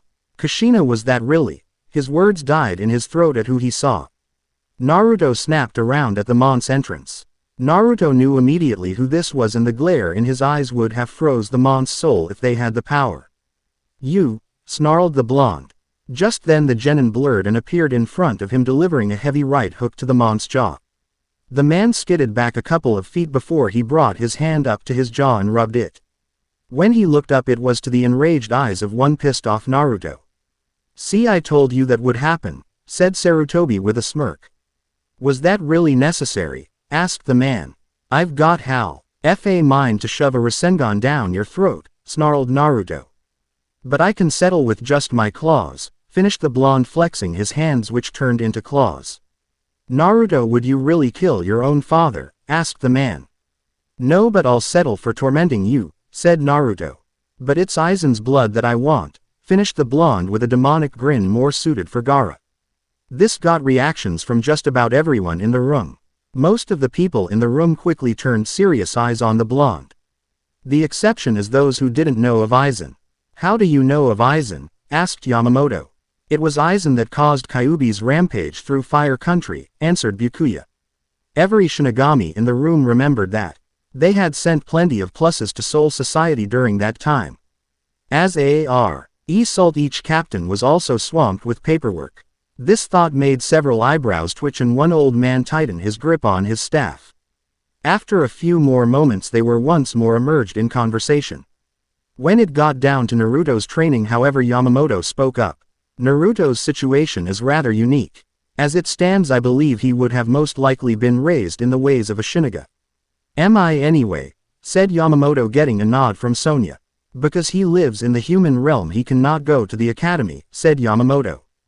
However, anyone that wants to can train him, said Yamamoto with a smile. I would suggest starting with theory and control before moving to anything practical, said Byakuya. Why? Asked Naruto with a raised eyebrow. Because you have no control of your Reiatsu, said Byakuya, getting a sheepish look from the blonde. Right, we'll start with theory and move on to control after that, said Sonia. Right then, Naruto-kun, Sonia and Sarutobi will direct you to the Kuchiki estates while the captains and I have a brief meeting, said Yamamoto, getting a nod from Naruto, who quickly left the room. Konoha. Kyubbi sighed as she looked out the window of the room. It was far too boring for her without Naruto around to torment. Her presence in Konoha was obviously kept a secret, as such she couldn't leave the mansion. It's not like she had anywhere to go if she did, though, as her only connection to this village was Naruto and he was gone. Her musing was cut short, however, as a presence hit her senses. She froze for a moment before snapping into action. She couldn't let him come here as he normally would. It was with that thought that she disappeared in a whirl of fire. Saraiti. The walk to the estates had been made silently. Though it was a comfortable silence, one all four people involved enjoyed. It was the reunion of their family after all. Naruto had noticed that most of the Shinigami looked at his mother as if she was some sort of god, a being they couldn't believe they were seeing. Naruto himself had sported the look one time in his life. That was when the old man had first gotten him his apartment and simultaneously introduced him to Tenten. Wild distribution. Ustful of them both in the beginning, he had warmed up to, and eventually saw them as the family he never had. Not long after that he and Tenten had met Hinata while she was crying in the park. They had been close ever since and were the only people he'd massacre a village for. A small smile formed on his face at the thought of his sister and best friend. The expression, of course, was not missed by Sarutobi, who smiled himself. It wasn't often Naruto had a true smile on his face after all. Hey, called Naruto, breaking the silence. Minato, who he was looking at, nodded, showing he had his attention. Why did you add the suppression seal? Asked Naruto with a glare. Which one? Asked Minato. The one that not only cut off my Reiatsu but hindered my abilities as well, said the younger blonde with a glare. Wait, you mean to tell me I couldn't find him because you cut off his Reiatsu? Said Kushina with a glare. Hey, don't blame me, I thought you'd still be there, said Minato in his defense. I would have if that damn medic wouldn't have told me he was dead, said Kushina with a snarl. Anyway, Naruto, the seal was designed after your mother told me of the things Shinigami normally encounter, such as hollows, explained Minato. Hollows? Questioned the blonde. They're basically ghosts. They are the result of a soul staying too long in the human world after they have died. You'll learn more about them later on, explained Kushina. Right after I found out about them, I designed the seal to suppress your Reiatsu, since hollows hunt those with high amounts of Reiatsu. As a baby you already possessed a high amount and would have been a sitting duck had I not sealed it up, though it wasn't sealed too tight, explained Minato. I had actually left the instructions for its removal at the clan house, so our mother could remove it when she started training you, finished the former Hokage. How did you remove it, Naruto-kun? Asked Kushina. Kyubbi flooded it with her chakra until it broke, said Naruto like it was nothing. Any further conversation was cut off as they reached the estate. Both Naruto and Minato were in awe of the place. Like the Hyuga estates, it was decorated in the traditional Japanese fashion. The place had a large garden along with a pond and enough room to train in. After the boys had snapped out of their Akashina guided them through the house. After walking around a bit and Sonia explaining about the estates, they came upon the bedrooms. All of the bedrooms had tatami flooring and shoji doors. The one they were in however also had a sliding glass door which had a deck outside leading to another garden. I had this room built when I first learned I was pregnant, said Kushina with a small smile. Naruto looked around and saw the room had a desk on one side and a dresser on the other. On the dresser sat 3 pictures. The first was of Arashi and Sonia sitting and holding each other overlooking Konoha from on top of the Hokage monument. The second was a picture of Minato and a very pregnant Kushina both holding one hand over her stomach and smiling. The third however caught his attention the most. It was of a young girl with long dark blue hair. She looked to be around 13 years old. She wore a black outfit similar to old-style shinobi outfits and had a smile on her face. Next to her was a girl who looked to be about 17 years old. She had short purple hair and brown eyes. She had golden brown skin and yellow eyes with black pupils. She wore an all-white gown and also had a small smile on her face. Those two are Shihuin Yoruichi and Fon Shoal, though Shish now goes by Soifun, said Sonia with a smile. This picture was taken just after Soifun was named as your fiancé, said Sonia, causing Naruto to snap his head in her direction. Don't look like that, Al. Members of the Kuchiki clan have marriages arranged before they are born. Some of us just don't marry them, as is the case for Byakuya and myself, said Kushina, getting a nod from Naruto.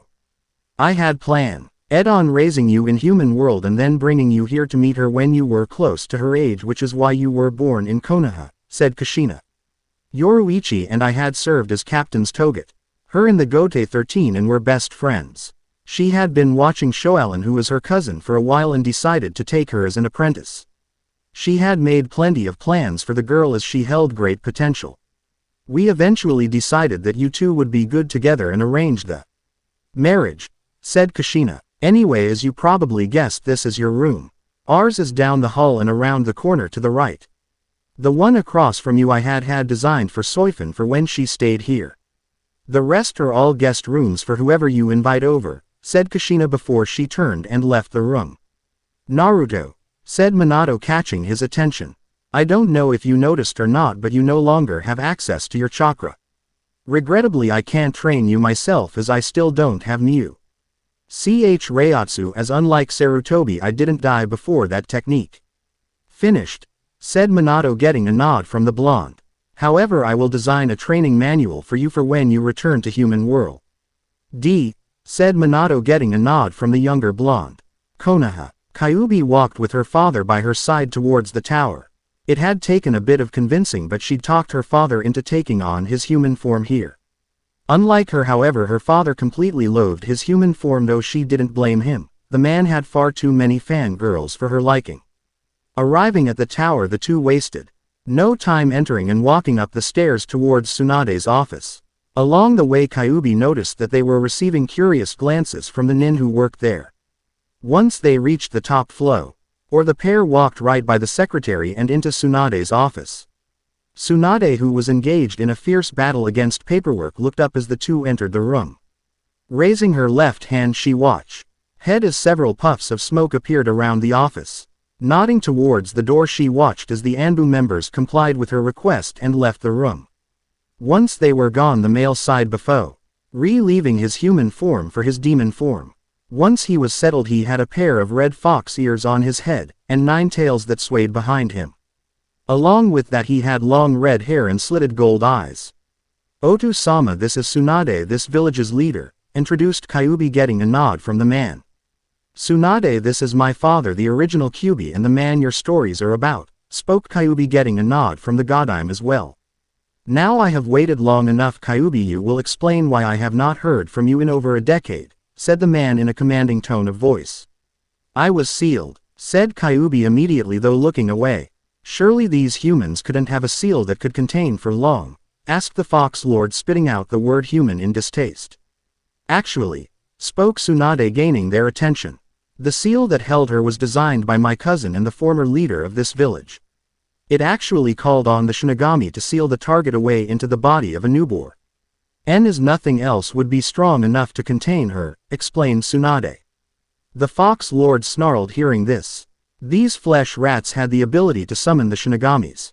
While they weren't a problem, for one such as him, knowing they could seal away someone as strong as his daughter hit a nerve. Even still, something wasn't sitting right and he needed to know what. Explain everything, said the male. It was Aizen's doing, snarled Kyubbi, her eyes flashing red at the memory of the man. I had found out he had broken the rules and sided with the Hollows. You remember the Hogyoko, Orb of Destruction, said Kyubbi. Urahara Kazuki's invention, said the Lord. Yes, apparently Aizen believed Hollows to have more potential than Shinigamis, said Kyubbi. So he planned on seeing this potential so he see old grow stronger, finished the Fox Lord. Yes, and apparently Shiba Kin's death was a part of it. I found this out and was on my way to inform you when he cornered me and placed me in an illusion with his Zanpakuto, said Kyubbi. But a Shinigami's death is no concern of ours, said the Fox Lord. It is when the Shinigami was absorbed by a Hallow, said Kyubbi. He then sent her in this direction ere she attacked the country in an illusion-induced rage until my cousin sealed her, said Tsunade. Who was the child you were sealed in? Asked the Lord. His name is Senju Naruto, said Kyubbi, dreading this part. The Lord said nothing before looking into his daughter's pink eyes, his own golden ones glowing. He then saw every memory the girl had concerning Naruto as well as the ones she had seen from Naruto himself.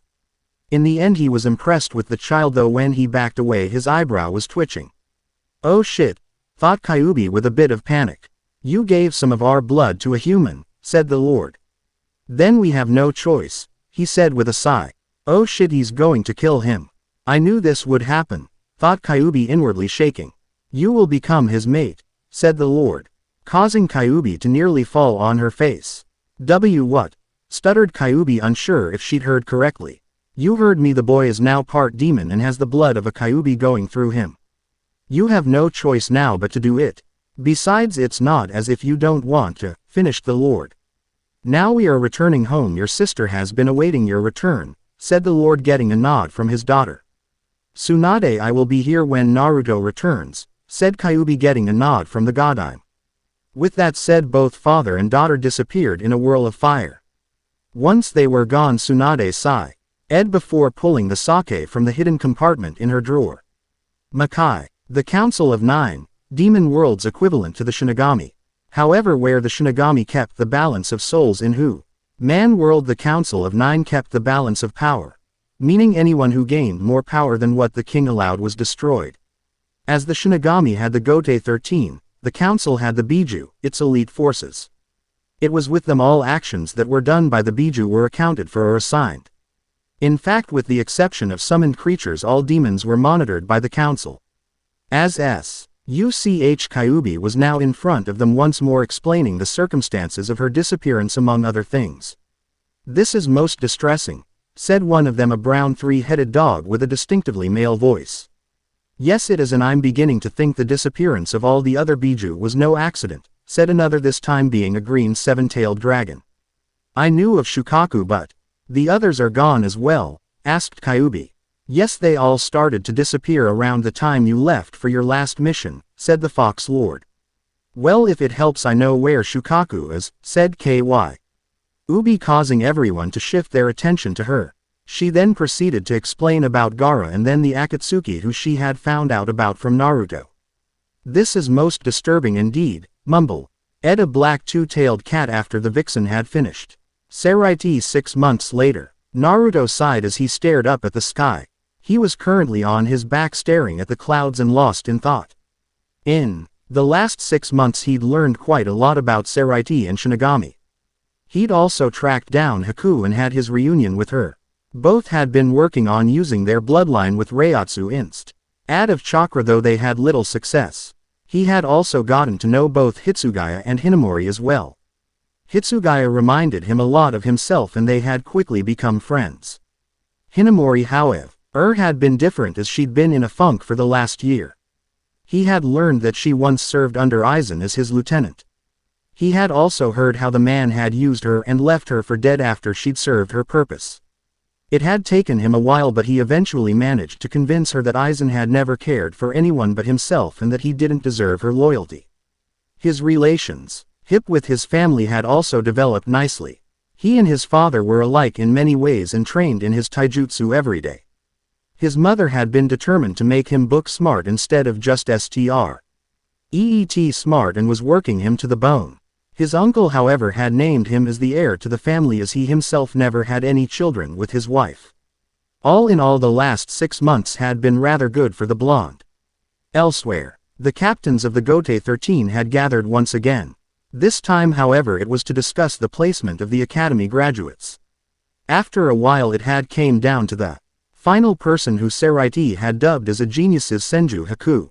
Senju Haku is the most balanced Shinigami I've seen in a while, spoke Unohana, catching everyone's attention. She is the first in class. She excels in all arts of the Shinigami including medical arts, said Unohana.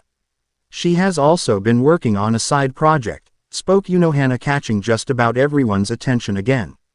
Before she died she had the ability to control ice. She's been working to regain that ability except using her Reiatsu instead the chakra that she used in life, explained Unohana. And how far has she come with Hat? Asked Soifin, the only other female captain. She can now make small balls of ice as well as needles made of ice. Though she said it's nothing compared to what she could do before, responded Unohana. Right, well, since she's good with medic techniques, well, put her in the 4th division, said Yamamoto, getting nods all around. Once that was done everyone moved to get up when Yamamoto spoke again. Quote, Byakuya Taicho, how is Naruto's progress? We're ahead of schedule, he knows everything a Shinigami should know, that's theory-based, and his control has improved, though it's still not that great. Though the good news is he has more control than Carrot Top, said Byakuya, getting a glare from an orange-haired man that looked to be in his mid-teens. Did stick up his ass, just make a joke, said the orange-haired Shinigami. Before it could go any further Yamamoto spoke up once more. I figured that he'd have a hard time with control with as much Reiatsu as he has, stated Yamamoto.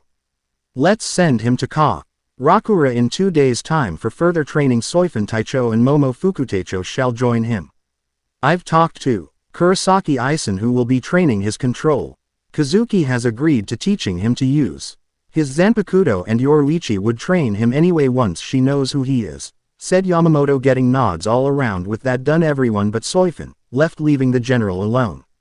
Is there something I can help you with, Soifin Taicho? Asked Yamamoto. Yes, why am I going with him? With Yoruichi-sama there already, it really isn't necessary, said Soifin. You're going to get to know your fiancée Betty. Said Yamamoto with a small smirk, seeing the surprised look on her face. I didn't know you knew, and I thought he died, said Soifin quietly. I was there when Kushina made the proposal, and before you asked. Yes, Naruto knows, but you should know something as well, said Yamamoto, gaining the captain's attention. I've recently talked to his aunt in human world and found out he has other fiancés, said Yamamoto, causing the woman to raise her eyebrows. Apparently he's known one of them since childhood, though he doesn't know they're engaged, said Sarutobi. Then the other would be Kyubbi herself, which he also doesn't know about, said Yamamoto. I've also noticed Momo Fukutecho has had her eye on him, finished the general. What is with all these women? Said Soifin with an eye twitching. Hey, it's better for you as well. He does have a clan to revive, said Yamamoto, getting a nod from the girl who blushed scarlet. I would suggest you going to see him, said Yamamoto, only to get a nod from the girl before she turned and walked out of the room. The end. I hope you enjoyed this episode. Remember to subscribe and like this video. See you in the next video.